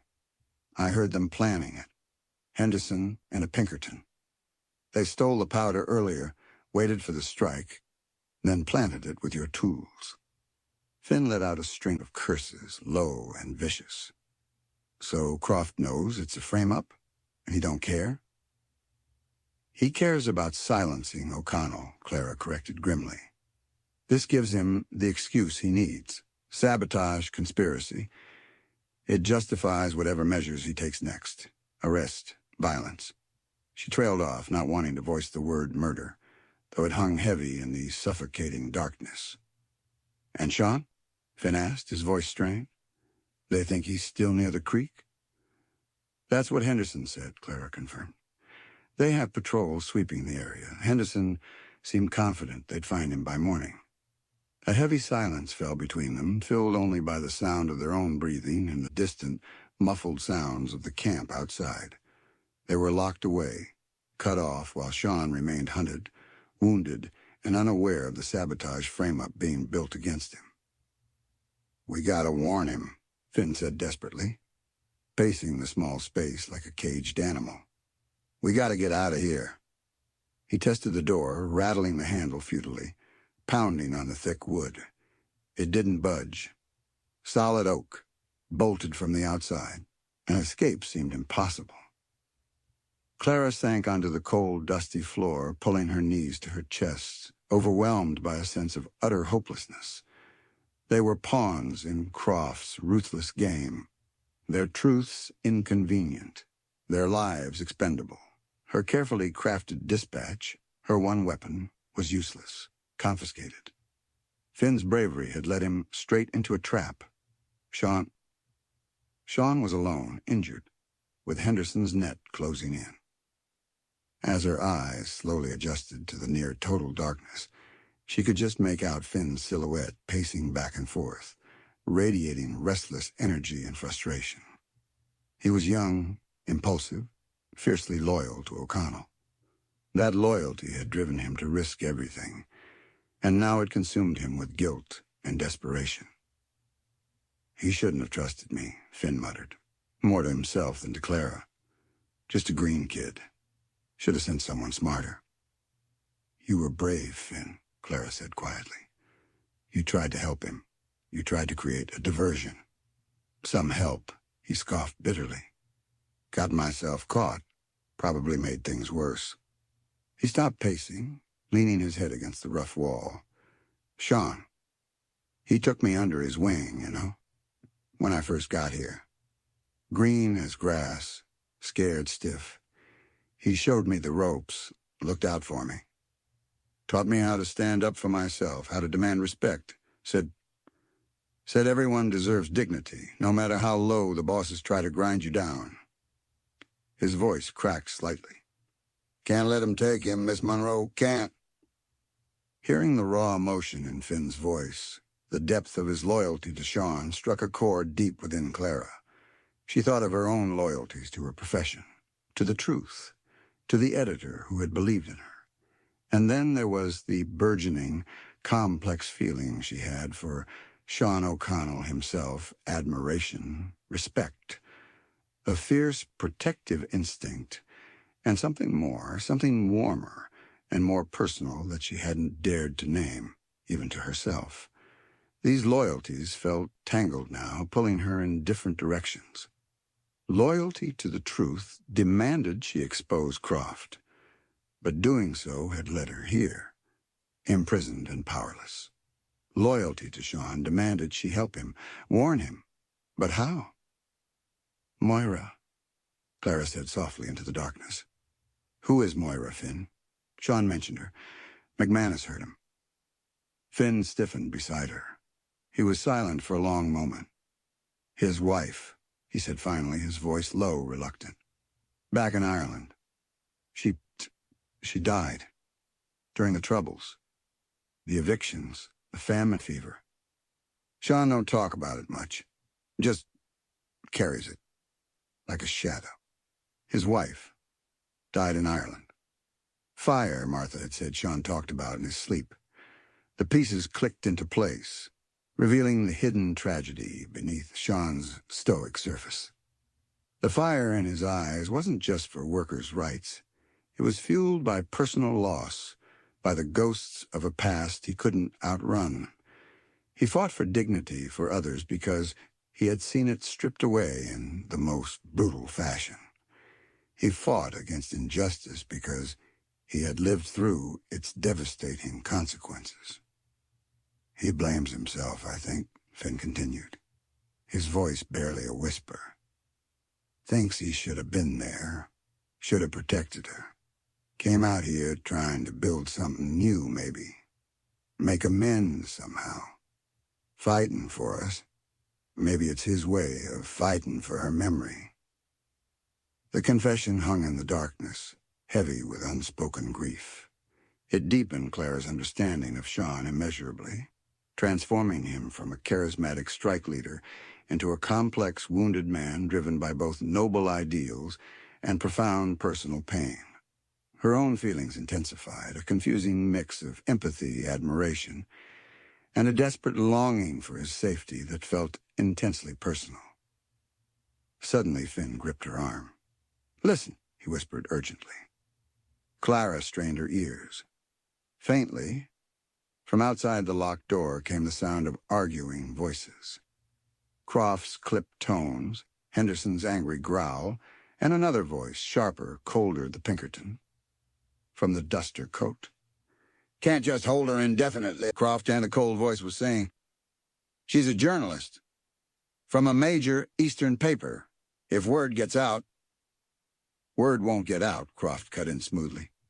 Not if she cooperates, or if she suffers an unfortunate accident. While trying to escape association with known saboteurs. The implication was chillingly clear. And O'Connell, the Pinkerton pressed? My men are reporting he's gone to ground near the old Matson claim up in the hills. Seems McManus confirmed it before he clammed up. Too rugged for a full sweep tonight. We'll box him in, wait for dawn. The Matson claim. Finn squeezed Clara's arm tighter. He knew the location. Hope, fragile but fierce, surged through Clara. Sean had made it away from the creek. He had a destination, a potential refuge. What about the frame-up, the Pinkerton asked. The powder, the kid? Henderson assures me the evidence is conclusive, Croft replied dismissively. Finnegan will confess one way or another, and his confession will implicate O'Connell beyond doubt. Provides perfect justification for whatever happens at dawn when we apprehend O'Connell, resisting arrest, endangering my men. It's sloppy, Croft, the Pinkerton argued, a note of frustration entering his cold voice. Planting evidence, relying on Henderson's heavy hand, it could blow back on the agency, on the company. Your agency was hired to handle this situation, Mr. Davies, Croft retorted, his voice hardening. Davies. The man in the duster coat had a name. I expect results, not ethical debates. Ensure O'Connell is neutralized by sunrise. Ensure the Finnegan boy confesses. And ensure Miss Monroe causes no further complications. Am I clear? Clear, Davies clipped, his voice tight with resentment but ultimately acquiescent. But any fallout is on you. The voices moved away, leaving Clara and Finn in stunned silence. They knew where Sean was hiding. They were boxing him in, waiting for dawn to neutralize him, armed with the false evidence of sabotage. And Davies, the cold-eyed Pinkerton, seemed to have some reservations about Croft's methods, a potential crack in the company's united front. The Matson claim, Finn breathed, urgency replacing his earlier despair. I know it. Abandoned mine shaft, couple of rotten cabins, about 5 miles west, up in the foothills. He grabbed Clara's shoulders in the darkness. We gotta get out of here, Miss Monroe. Now. We gotta warn him before dawn. But how, Finn? Clara asked desperately. The heavy, bolted door an insurmountable obstacle. We're locked in. Finn didn't answer immediately. He began feeling frantically along the rough walls of the small room, his hands searching, probing. This used to be an old storage cellar, he muttered, mostly to himself, before Croft expanded the office. Sometimes these old buildings, they have ventilation shafts, crawl spaces. His hand stopped near the floor in one corner. Here, he whispered excitedly. Loose stones. Maybe an old air vent they boarded up. He began pulling frantically at the stones near the bottom of the wall. They were wedged tight, but after several minutes of desperate effort, one came loose, then another, revealing a dark, narrow opening low down near the floor. Dust and grit showered down. It looks small, Clara said doubtfully, peering into the black hole. Big enough, Finn insisted, already trying to wiggle his shoulders through. Might lead out under the building foundation. It's a chance, our only chance. He squeezed through the opening with surprising agility, his wiry frame disappearing into the darkness beyond. Come on, his muffled voice came back. Hurry! Before they come back. Clara hesitated. Crawling into a dark, unknown tunnel beneath the company office felt terrifying. But staying here meant certain doom for herself, for Finn, and likely for Sean. Her loyalty to the truth, her loyalty to Sean, they converged on this single, desperate act. She had to try. Taking a deep breath, hitching up her skirts, she got down on her hands and knees and pushed herself towards the narrow opening, towards the suffocating darkness, towards a desperate gamble to escape and somehow bridge the rift, carrying a warning that might be the only thing standing between Sean O'Connell and a cold steel death at dawn. Chapter 15. Sean's Ghosts. Pain was the first coherent thought to pierce the swirling fog in Sean O'Connell's head. A blinding, throbbing agony centered behind his right eye, radiating outwards, blurring his vision, making the world tilt and sway like the deck of a ship in a storm. He tasted blood, coppery and thick, in his mouth. He tried to lift a hand to probe the source of the pain, but his arm felt heavy, unresponsive, weighted down by an exhaustion so profound it seemed to seep into his very bones. He blinked, trying to force his eyes to focus. Rough-hewn timber beams swam into view overhead, coated in dust and cobwebs. Earthen walls pressed in on either side. He was lying on something hard, unforgiving, a packed dirt floor, littered with small stones and debris.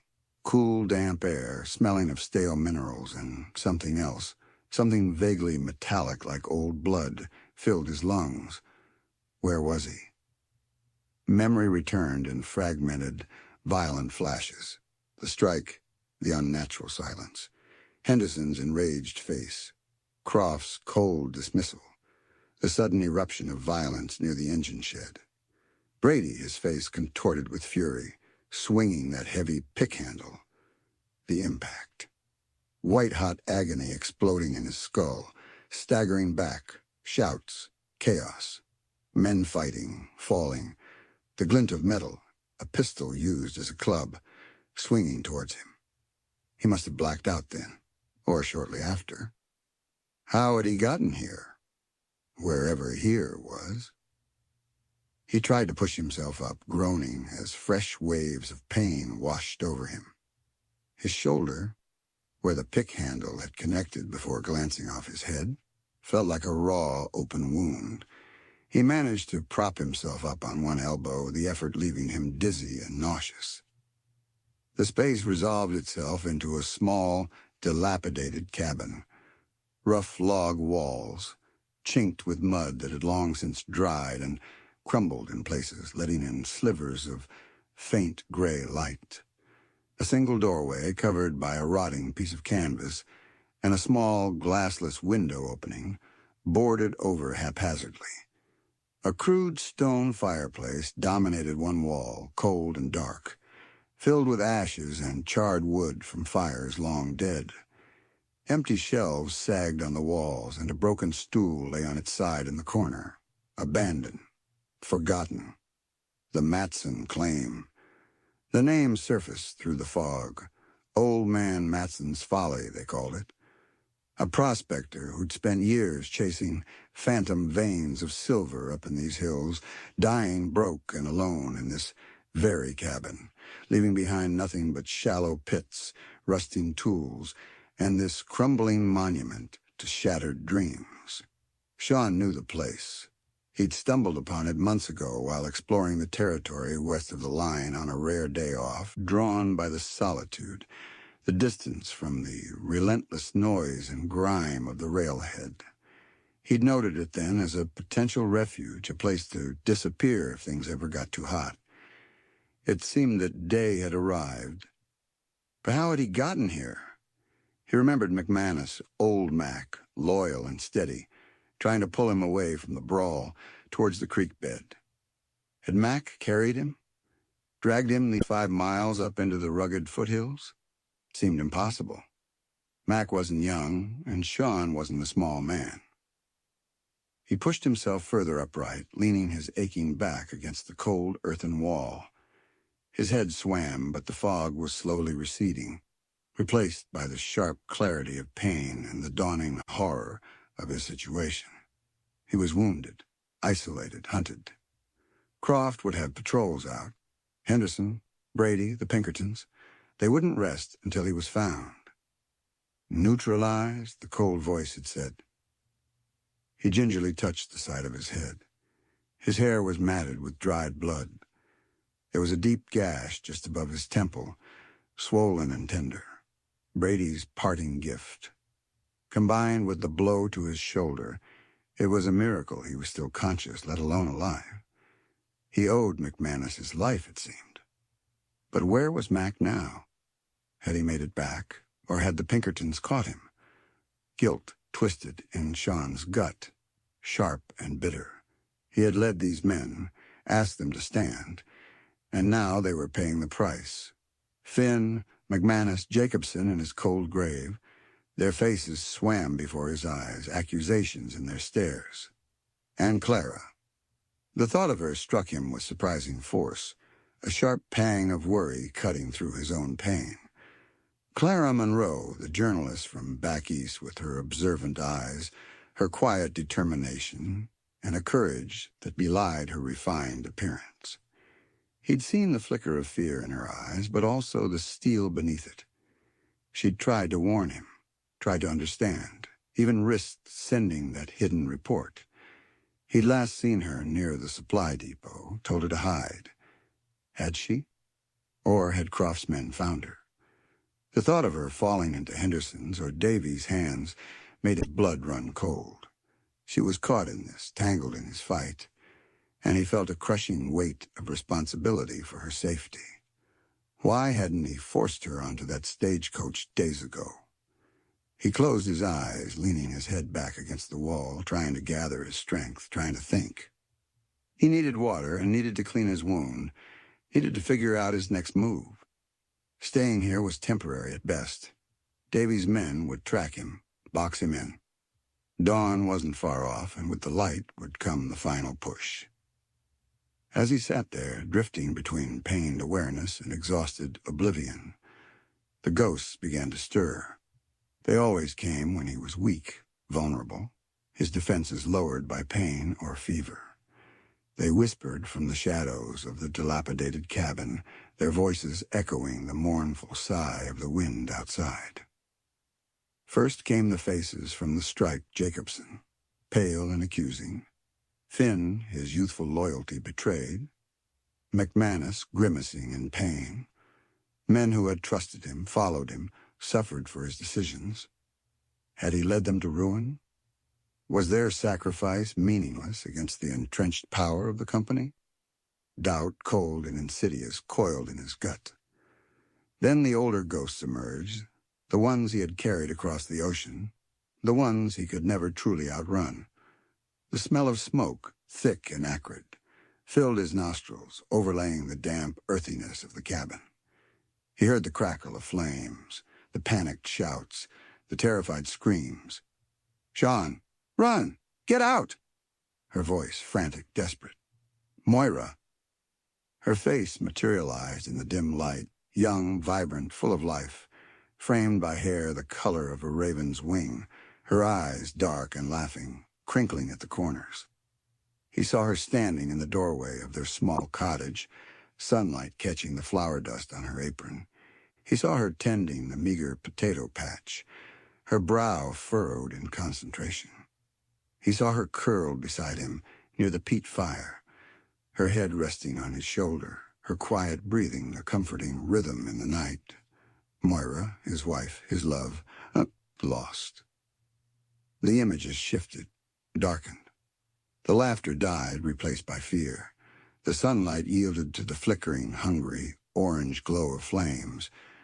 The comforting scent of peat smoke became the choking stench of their burning home. He saw the landlord's men, the constables with their cudgels and eviction notices, the soldiers standing by, indifferent or complicit. He saw the neighbors driven from their homes, possessions thrown into the muddy lane, families huddling together in the shock and despair, the troubles, the evictions, the engineered starvation that followed. He had been away, arguing with the land agent in the next village, trying to plead for more time, trying to reason with indifference.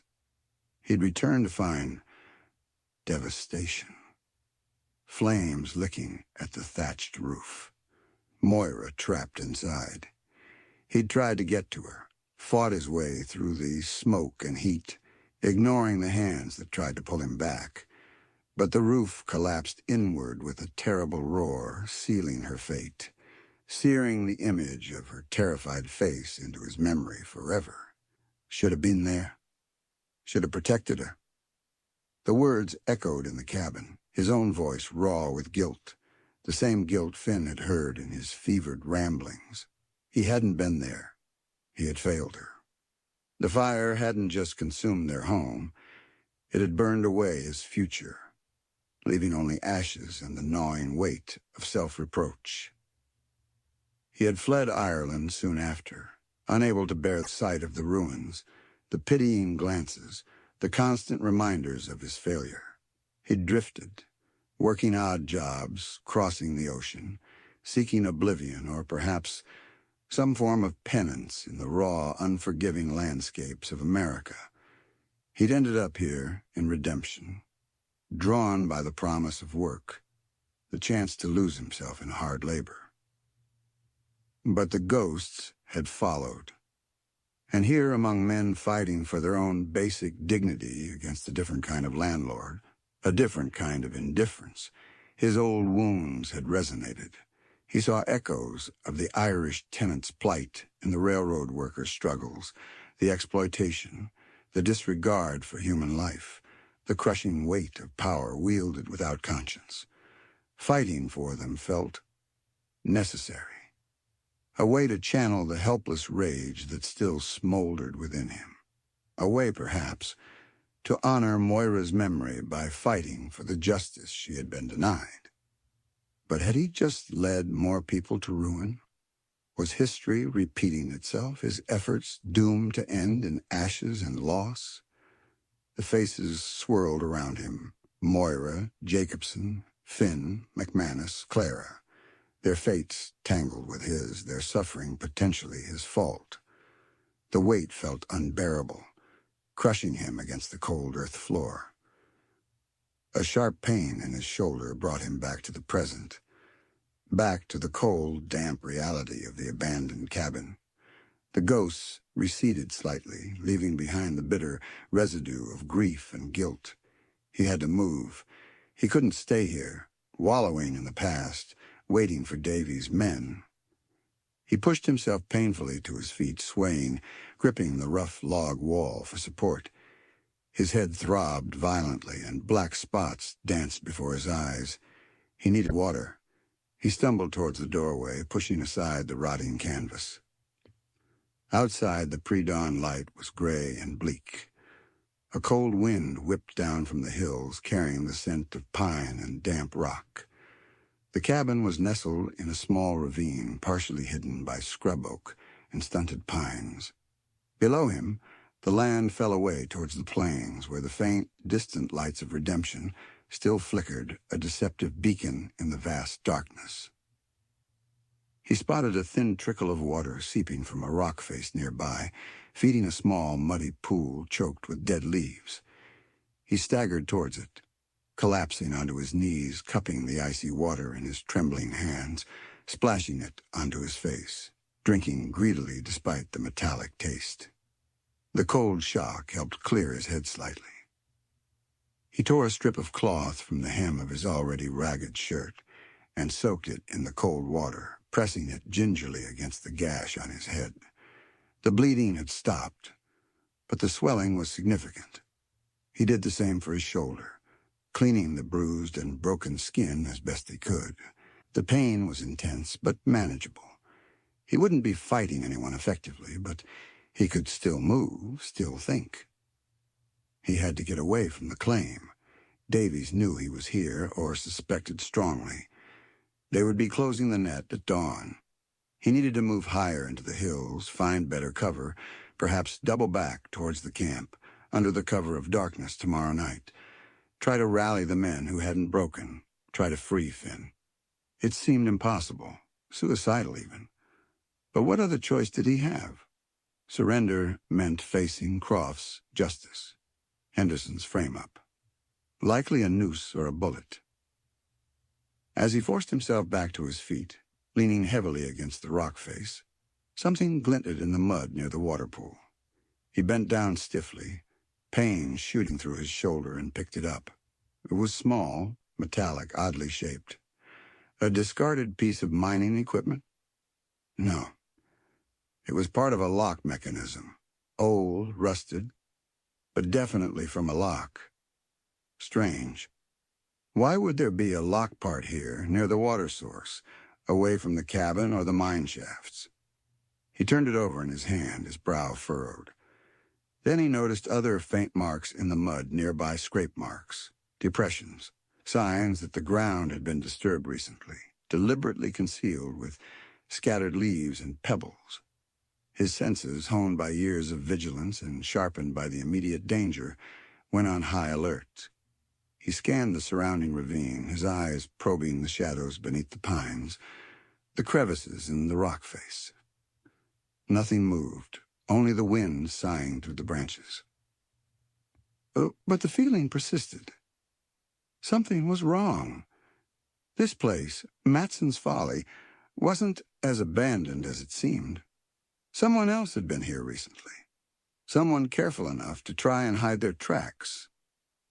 He thought back to Henderson's confidence, Croft's certainty. They knew he was heading for this claim. McManus must have let it slip under duress, or perhaps one of the Pinkertons had overheard something. But Davy's plan was to box him in, wait for dawn. Why the certainty? Why the lock part? Why the disturbed ground near the water? Unless Unless this wasn't just a refuge. Unless Matson's folly held something else. Something Croft wanted or feared. Something connected to the company's relentless push westward, perhaps? Old land disputes? Mineral rights Matson had refused to sell? Or maybe it was simpler, more personal. Maybe one of Croft's men used this place.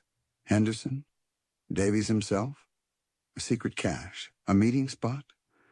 The questions multiplied, adding another layer of complexity to his already desperate situation. He wasn't just wounded and hunted. He might have stumbled into another hornet's nest entirely. One unrelated to the strike, but potentially just as dangerous. He looked back towards the dark maw of the cabin doorway. He needed shelter, needed rest before attempting to move again. But could he risk staying inside?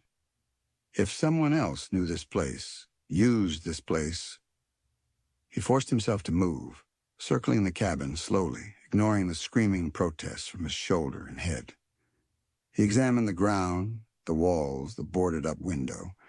Nothing seemed overtly disturbed. Apart from the signs of his own recent arrival, McManus must have half-carried, half-dragged him inside. He peered into the deeper shadows of the ravine towards the shallow pits and overgrown tailings that marked Matson's failed mine shafts. Could someone be hiding there? Watching him even now? The wind moaned through the pines, sounding like a ghostly whisper, raising the hairs on the back of his neck. He was trapped between the ghosts of his past and the tangible threats of the present, surrounded by shadows, both internal and external. Moira's face swam before him again, her eyes filled with sorrow, urging caution.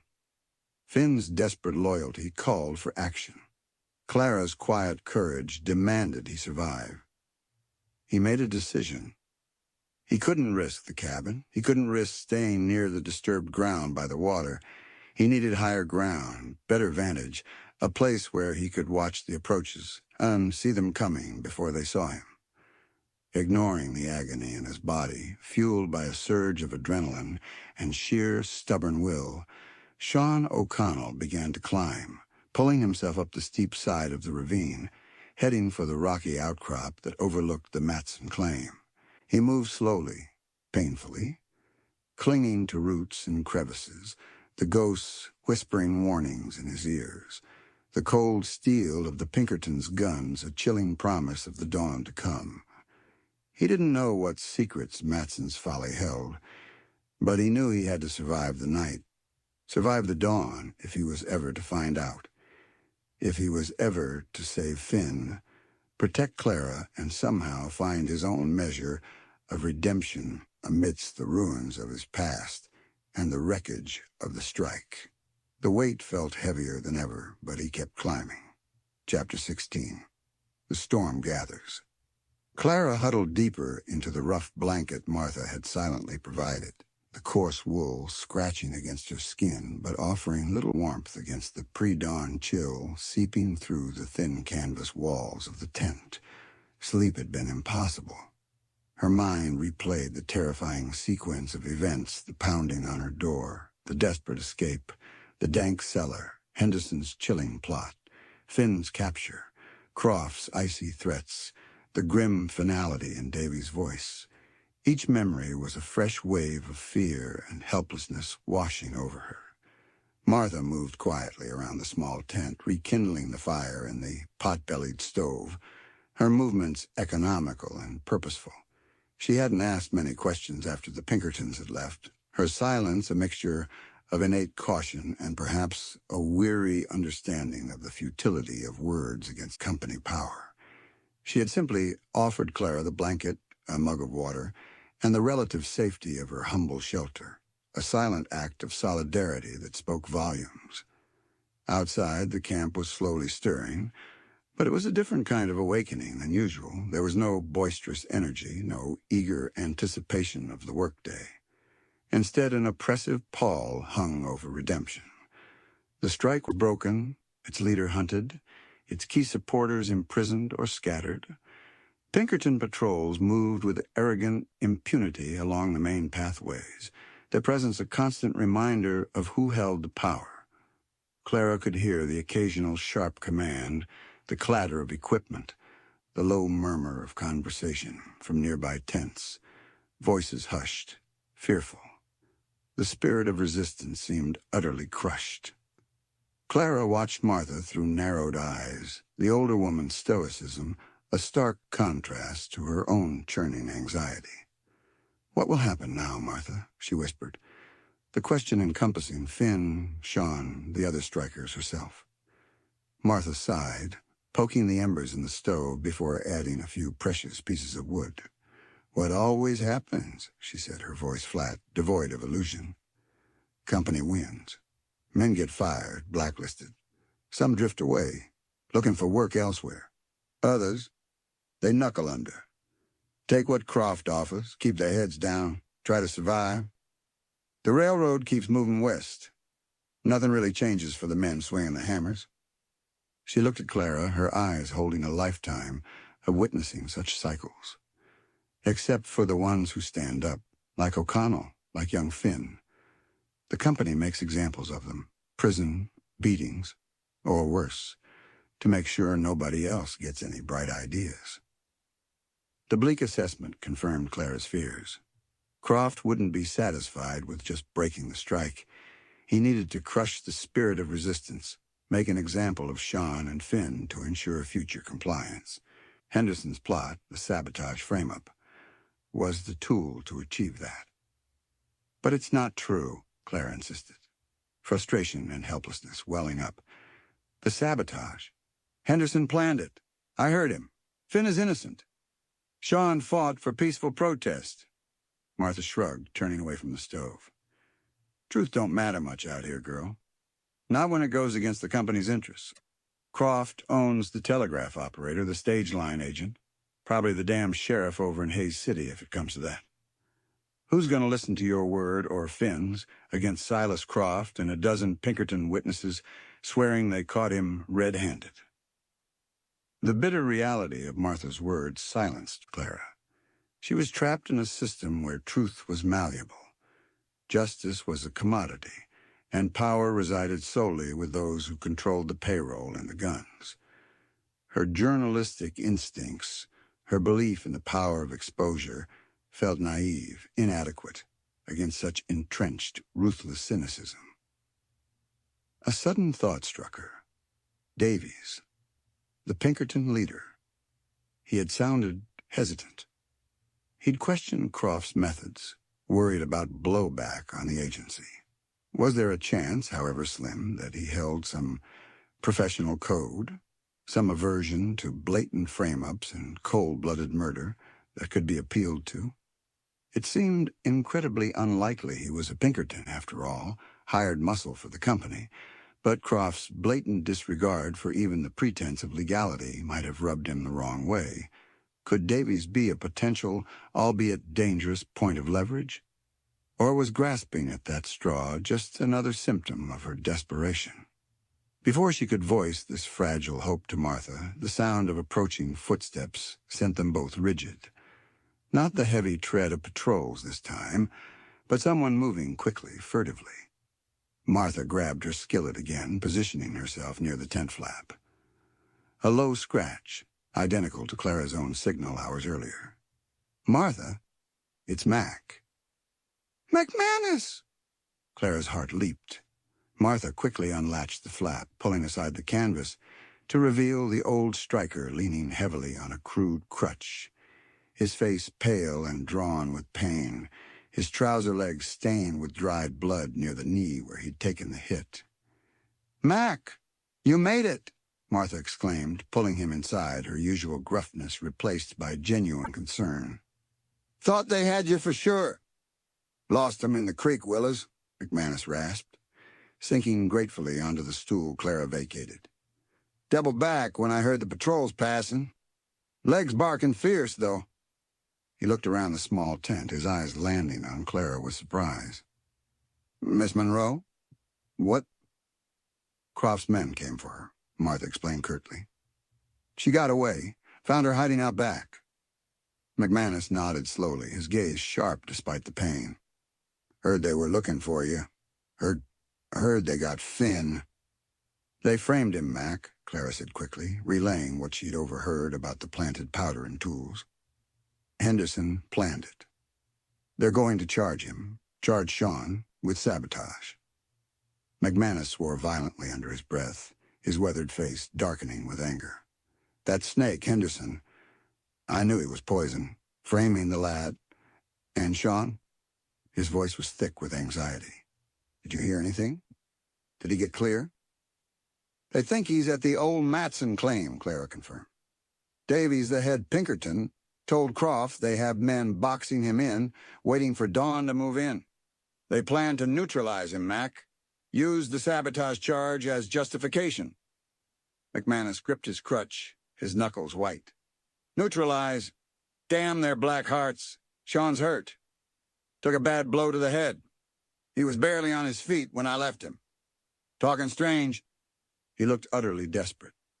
"We gotta warn him. Gotta get him out before sunrise." "How, Mac?" Martha asked gently, placing a hand on his shoulder. "You can barely stand. Finn's caught. The camp's locked down, tighter than a drum." "There's got to be a way," McManus insisted, his eyes scanning the small tent, searching for answers. His gaze fell on Clara. "Miss Monroe, you write things down. You notice things. Did you see anything that might help? Anything out of place?"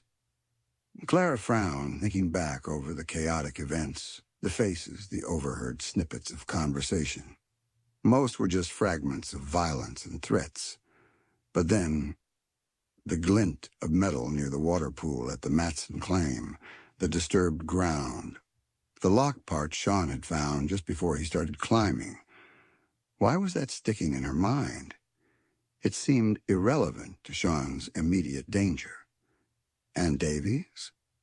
His reluctance, his concern about blowback on the agency. It's sloppy, Croft. Could blow back. Why would Davies, a man presumably comfortable with violence and intimidation, worry about sloppiness, unless there was something more at stake than just suppressing a strike? Something that could damage the Pinkerton agency's reputation or legality if exposed. What if the sabotage plot wasn't just about framing Sean and Finn? What if it was also about covering something else up?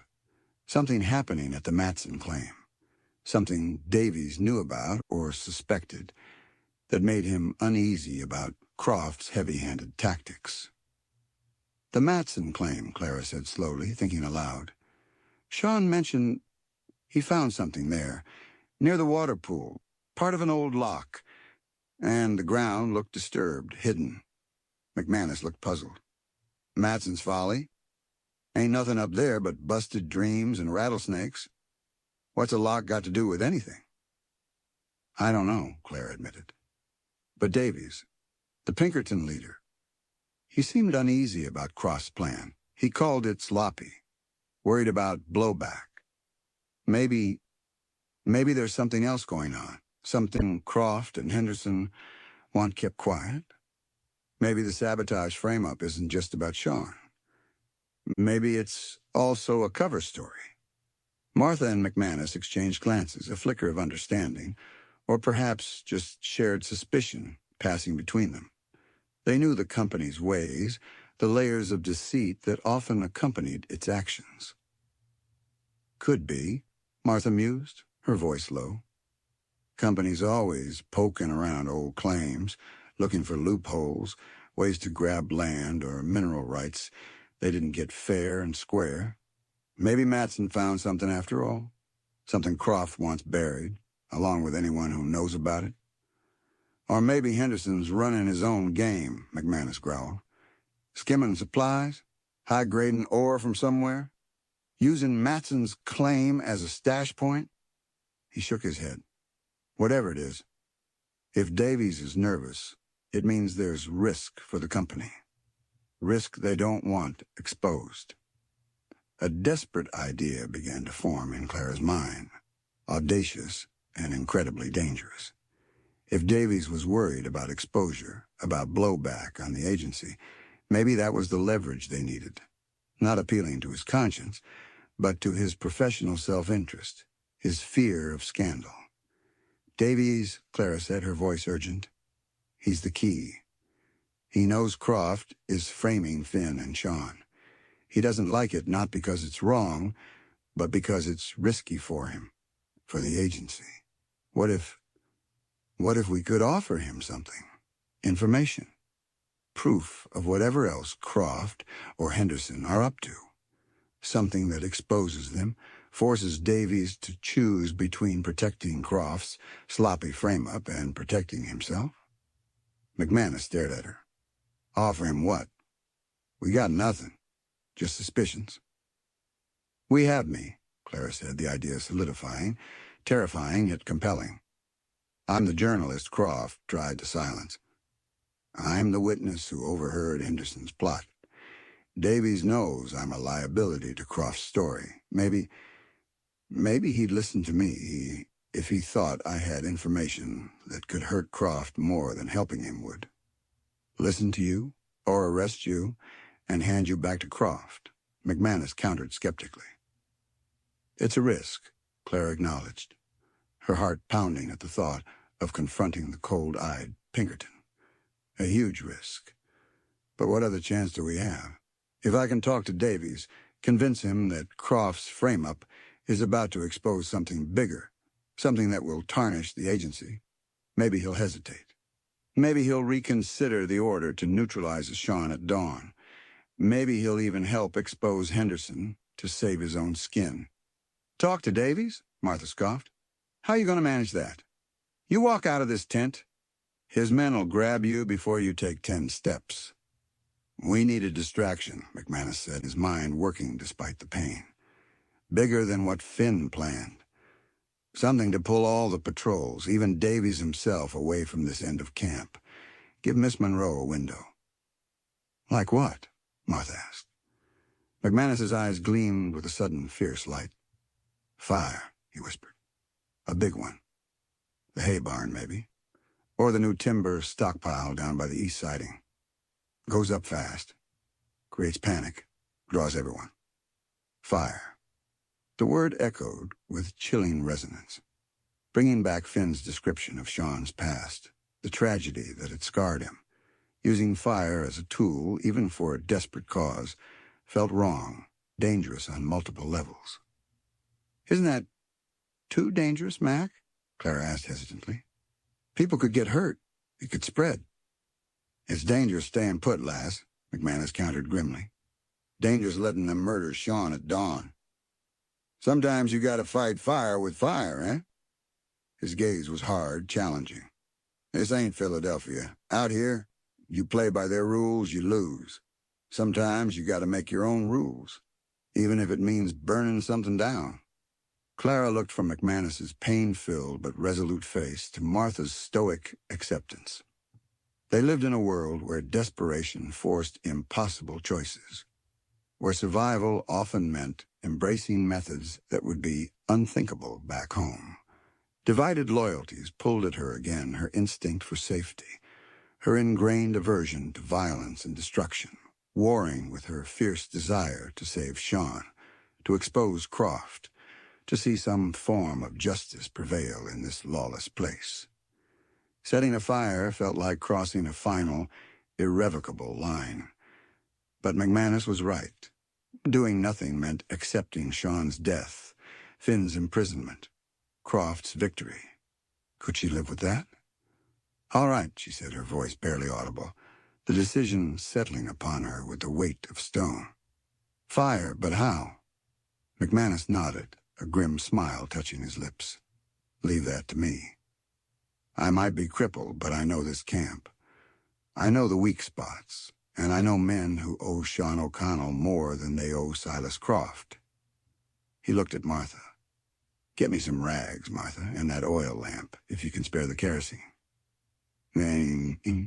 As Martha gathered the materials, McManus turned back to Clara. "When the fire starts, and it'll start soon, before dawn breaks, you'll have maybe 10, 15 minutes of chaos. Head straight for the T&W office. Davies will likely be there, coordinating. Don't try to sneak. Walk right up, act official. Like you have urgent information. Demand to see him. He might be suspicious, but the fire, the confusion, it might get you through the door. He gripped her arm, his eyes boring into hers. Once you're inside, you're on your own, lass. You gotta convince him. Make him believe Croft's plan is more dangerous to the agency than O'Connell is. Use what you know Henderson's plot. The sabotage frame-up. The questions about the Matson claim. Plant the seeds of doubt. Play on his fear of scandal. It's a long shot, but it's the only shot Sean has. Clara nodded, her throat tight. The plan was incredibly dangerous, relying on bluff, timing, and the unpredictable reaction of a ruthless Pinkerton leader. But it was a plan. It was action. It was hope, however fragile. McManus gave her arm a final squeeze. Go with God, Miss Monroe, and give 'em hell. He took the rags and kerosene from Martha, then, using his crutch, painfully pulled himself towards a small tear in the back of the tent canvas, preparing to slip out into the darkness on his desperate, fiery mission. The storm, which had been gathering over redemption since the strike began, was about to break in earnest, fueled by desperation, loyalty, and the flickering promise of fire against the encroaching dawn. Clara watched him go, knowing her own trial by fire was only moments away. Chapter 17. An offer carved in smoke. The waiting, after McManus slipped like a wraith into the pre-dawn darkness, was a different kind of torture.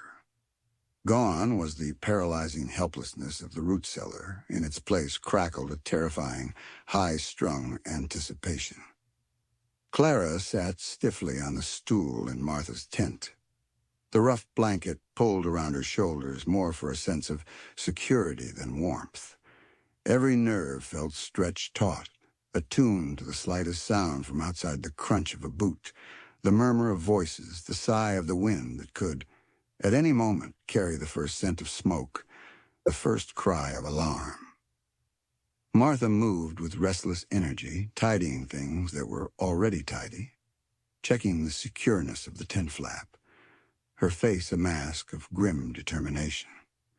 The silence between them stretched, thick with unspoken fears and the weight of McManus's desperate gamble. Would he succeed, or would he be caught, adding another name to the list of casualties in Croft's ruthless suppression?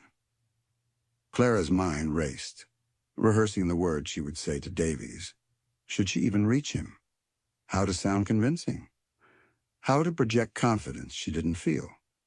How to plant the seed of doubt in the mind of a man whose profession was built on suspicion and violence? She had to appeal to his self-interest, his fear of professional repercussions. Sloppy. Could blow back on the agency? That was the key.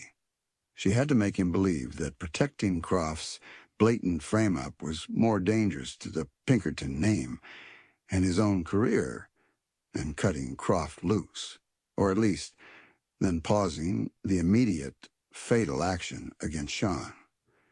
She thought about the Matson claim, the lock part Sean found, the disturbed ground. It felt tenuous, circumstantial, but it was all she had to hint at a deeper conspiracy, something Davies might fear being dragged into. Suddenly a flicker of orange light danced against the canvas wall, brighter than the steady glow of the campfires. Then another. A low crackling sound reached them, distinct from the sputtering of Martha's stove. Both women froze, exchanging wide-eyed glances.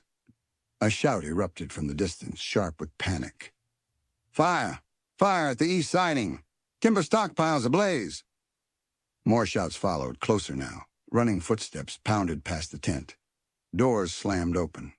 The low hum of the camp's uneasy quiet exploded into chaos. Bells clanged erratically, a fire alarm system, more hopeful than effective. Men yelled instructions, questions, warnings. The crackling grew louder, accompanied by a deep, hungry roar as the flames took hold. Mac did it, Martha breathed, awe and fear mingling in her voice. She rushed to the tent flap, peering out cautiously. Sweet mother of mercy, The whole east end's going up. Clara scrambled to her feet, joining Martha at the flap. The sky towards the east siding, previously softening with the first hints of dawn, now pulsed with a furious orange glow. Billowing clouds of black smoke climbed into the air, carrying sparks like angry fireflies. Figures ran frantically back and forth, silhouetted against the flames, men forming disorganized bucket brigades, Pinkertons trying to establish a perimeter, others simply staring, mesmerized by the destructive spectacle. The planned diversion was working, perhaps too well. The dry timber and the relentless prairie wind were conspiring to turn McManus's desperate act into a potential inferno. "Now's your chance, girl," Martha said urgently, turning back to Clara, her eyes reflecting the flickering firelight. "While they're all running around like headless chickens, go! Straight for the office. Don't stop for nothing." Clara nodded, her throat dry, her heart hammering against her ribs. This was it. She took a deep breath, clutching the memory of Sean's face, Finn's loyalty, Jacobson's lonely grave, the reasons behind this desperate gamble. She pulled the blanket tighter around her shoulders, hoping it offered some small measure of disguise, or at least deflected immediate scrutiny. "Be careful, Martha," she whispered, meeting the older woman's gaze. Martha gave a grim nod. "You too, girl. Don't trust none of them." Clara slipped out of the tent, plunging into the maelstrom. The air was thick with smoke, stinging her eyes and throat. Sparks rained down, forcing her to duck and shield her face. The noise was deafening, the roar of the fire, the shouts of panicked men, the clang of alarm bells, the sharp orders of the Pinkertons, trying to regain control. People ran past her, faces wild with fear or excitement, heading towards the blaze or away from it. No one paid her any particular attention, their focus entirely consumed by the unfolding disaster. She forced herself to walk purposefully, head held high, trying to project an air of authority she didn't possess, just as McManus had advised. She headed directly towards the T&W office, a small island of perceived order amidst the chaos, its windows still lit, though the flickering orange glow of the fire now painted its walls. Pinkertons stood guard at the entrance, but they seemed distracted, their attention divided between the office and the escalating inferno threatening the eastern edge of the camp. As she approached, one of the guards, recognizing her from the earlier arrest, stepped forward, blocking her path, his hand resting on the butt of his pistol. "Hold it right there. Where do you think you're going?" Clara stopped, forcing herself to meet his suspicious gaze, praying her voice wouldn't betray her terror. "I need to see Mr. Davies," she announced, pitching her voice to carry over the din, injecting a note of urgency. "Immediately. It concerns the fire and Mr. Croft's orders." The guard hesitated, clearly torn. His orders were likely to detain her on sight, but the fire was a major crisis, and her mention of Davies and Croft gave her a statement, a veneer of official urgency. His partner was looking anxiously towards the blaze, clearly wanting to join the containment efforts. "Davies is busy," the first guard grunted, but he sounded uncertain. "This can't wait," Claire insisted, bluffing desperately. "Information regarding the source of the fire. Possible sabotage link. Davies needs to know now." She used the word sabotage deliberately, hoping it would trigger recognition of the official narrative, lending her claim credibility. The guard wavered. The fire was raging out of control. Sabotage was the official line being pushed. And maybe this reporter lady did know something. He exchanged a quick, uncertain glance with his partner. "All right," he conceded reluctantly. "But you wait here. I'll see if he'll talk to you." He disappeared inside the office, leaving Clara standing on the porch, exposed, her heart pounding, acutely aware of the other guard watching her, his hand still hovering near his weapon. The heat from the fire washed over her even at this distance, the roar a constant reminder of the chaos McManus had unleashed. Every second felt like an eternity. Would Davies refuse to see her? Would the guard return with orders to lock her up again? After what felt like a lifetime, the guard returned, his expression unreadable. "All right. Davies will see you. Briefly. This way. And no trouble."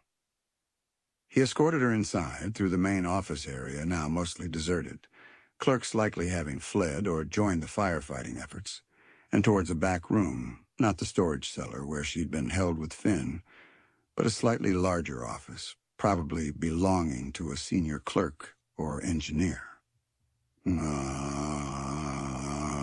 Davies stood behind a cluttered desk, maps spread out before him, his face illuminated by the flickering lamplight and the hellish orange glow filtering through the room's single window. He looked tired, strained, the collar of his duster coat smudged with soot. He glanced up as Clara entered, his eyes cold, assessing, devoid of any surprise. He dismissed the guard with a curt nod. The door closed behind Clara, leaving her alone with the Pinkerton leader. The air crackled with tension. "Miss Monroe," Davies began, his voice dangerously quiet, cutting through the distant roar of the fire. "You choose an inopportune time for a social call, or have you decided to accept Mr. Croft's generous offer of cooperation?" "I have information, Mr. Davies," Clara said, forcing her voice to remain steady, meeting his icy gaze. "Information that suggests Mr. Croft's assessment of the situation, the sabotage. O'Connell's alleged role is not only inaccurate, but dangerously misleading, perhaps even deliberately so." Davies raised a skeptical eyebrow, leaning back against the desk, crossing his arms. He didn't invite her to sit. "Indeed. And what information would that be? More tales gleaned from disgruntled laborers and biased observations." He gestured dismissively towards the confiscated papers, her article still lying on a corner of the desk. "I overheard Foreman Henderson planning to frame Finnegan for sabotage before the powder was supposedly discovered," Clara stated baldly, deciding directness was her only weapon. "He spoke of planting the evidence, securing a confession to implicate O'Connell, and neutralizing him. He discussed it with one of your men outside the cellar where I was being held." Davies' expression didn't change, but Clara thought she saw a flicker, a tightening around his eyes. He knew Henderson was crude, knew Croft was ruthless. Hearing that the frame-up was overheard, witnessed by the journalist they were trying to silence, might confirm his fears about sloppiness. "Henderson is zealous," Davies conceded carefully. "And Finnegan was caught near the powder cache with fuses. The evidence seems quite clear." "Evidence planted by Henderson," Clara insisted. "Doesn't it strike you as too convenient, Mr. Davies? A strike breaks out, the leader is injured and hunted, and suddenly proof of sabotage, implicating him and his lieutenant, appears just when Croft needs justification for extreme measures? Desperate men do desperate things," Davies countered coolly. "Strikes often turn violent. Sabotage is a common tactic." "Perhaps," Clara conceded, shifting her ground. "But what if this isn't just about the strike? What if the sabotage charge, the focus on O'Connell, is a convenient way to distract from something else, something happening at the Matson claim?" This time, Davies' reaction was definite, though subtle. A slight stiffening of his posture, a narrowing of his eyes. He hadn't expected her to know about the claim or to connect it to anything beyond O'Connell's refuge. "The Matson claim is merely where we believe the fugitive O'Connell is hiding," Davies said, his voice carefully neutral. "Is it?" Clara pressed, sensing she'd hit a nerve. "Or is there something else there? Something valuable? Something illegal? I know O'Connell found disturbed ground near the cabin, signs of recent activity, part of an old lock. Why would that be, Mr. Davies, at an abandoned claim? Unless it isn't truly abandoned. Unless someone, perhaps someone connected to the company, perhaps Foreman Henderson himself is using it for purposes Mr. Croft wouldn't approve of, or perhaps purposes Mr. Croft desperately wants kept hidden." She was guessing, wildly based on fragments. But she watched Davy's face intently. His jaw tightened almost imperceptibly. He didn't deny it outright. "You're speculating, Miss Monroe," he said, but his voice lacked its earlier conviction. "Am I?" Clara pushed harder, emboldened by his reaction. "Or am I getting close to a truth that makes you uncomfortable? A truth that makes Crofts' rush to neutralize O'Connell seem less about stopping a strike leader and more about silencing a potential witness who might have stumbled onto something incriminating at that claim." She took a step closer. "Think about it, Mr. Davies. If O'Connell is killed resisting arrest at dawn, framed for sabotage, who benefits most? Crofts, certainly. But perhaps Henderson, too, if he has secrets hidden at Matson's Folly. But what about you? What about the Pinkerton agency? If it comes out later, and I assure you, if my original report reaches my editor, questions will be asked that your men were used to facilitate a frame-up, possibly a murder, to cover up corruption or illegal activity connected to Croft or Henderson. How will that look? Will the agency appreciate being dragged into that kind of scandal? Will your superiors appreciate your role in overseeing such a sloppy operation?" She threw his own word back at him, watching its effect. He unfolded his arms, turning slightly away from her, staring out the window at the raging fire, his profile grim. The noise from outside seemed to swell, filling the tense silence in the room. "You're playing a dangerous game, Miss Monroe," he said finally, his voice low, gravelly. He turned back to face her, his eyes like chips of flint, making accusations without proof, threatening an officer of a respected agency. "I'm trying to prevent a murder based on lies," Clara retorted, holding his gaze, her fear momentarily eclipsed by conviction. "I'm suggesting that Croft's plan is reckless and risks exposing more than just labor unrest. I'm offering you perspective before your men move in at dawn." She had laid her cards on the table. Her bluff, her suspicions, her appeal to his professional self-preservation. Now she could only wait, watch, hope. Had she planted enough doubt? Had she given him sufficient reason to pause, to question Croft's orders? Davies studied her for a long, unnerving moment, his expression unreadable. He walked slowly around the desk, stopping directly in front of her. He was taller than she'd realized, his presence intimidating in the confined space. "You seem remarkably well-informed for a sheltered young woman from Philadelphia," he said softly, his voice deceptively mild, "and remarkably willing to risk your own safety for a wounded Irish agitator and his hot-headed young friend." His eyes searched hers, looking for the source of her conviction, perhaps sensing the unnamed feelings that fueled her desperate gamble. Clara didn't flinch. "I believe in the truth, Mr. Davies, and I believe innocent men shouldn't be framed or murdered."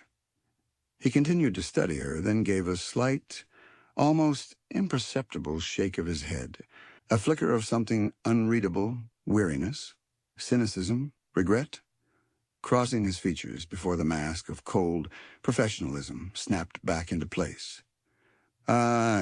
Your information is noted, Miss Monroe," he said formally.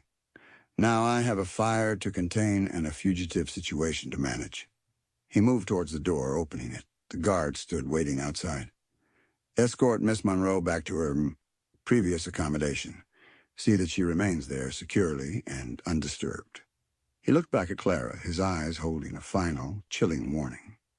"And Miss Monroe, for your own sake, hope that your speculations remain just that, speculation." He turned and strode out of the office, heading towards the main entrance, presumably to direct the efforts against the fire or perhaps reconsider his plans for the dawn. The guard took Clara's arm again, his grip firm but perhaps slightly less brutal than Henderson's had been.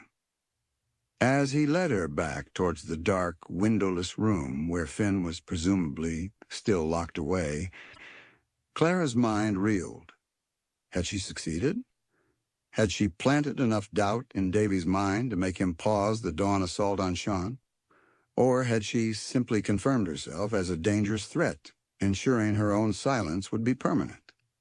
Davy's final words were ambiguous, a warning veiled in professionalism. He hadn't agreed to anything. He hadn't countermanded Croft's orders. The offer she had carved in smoke and desperation hung in the air, uncertain, fragile.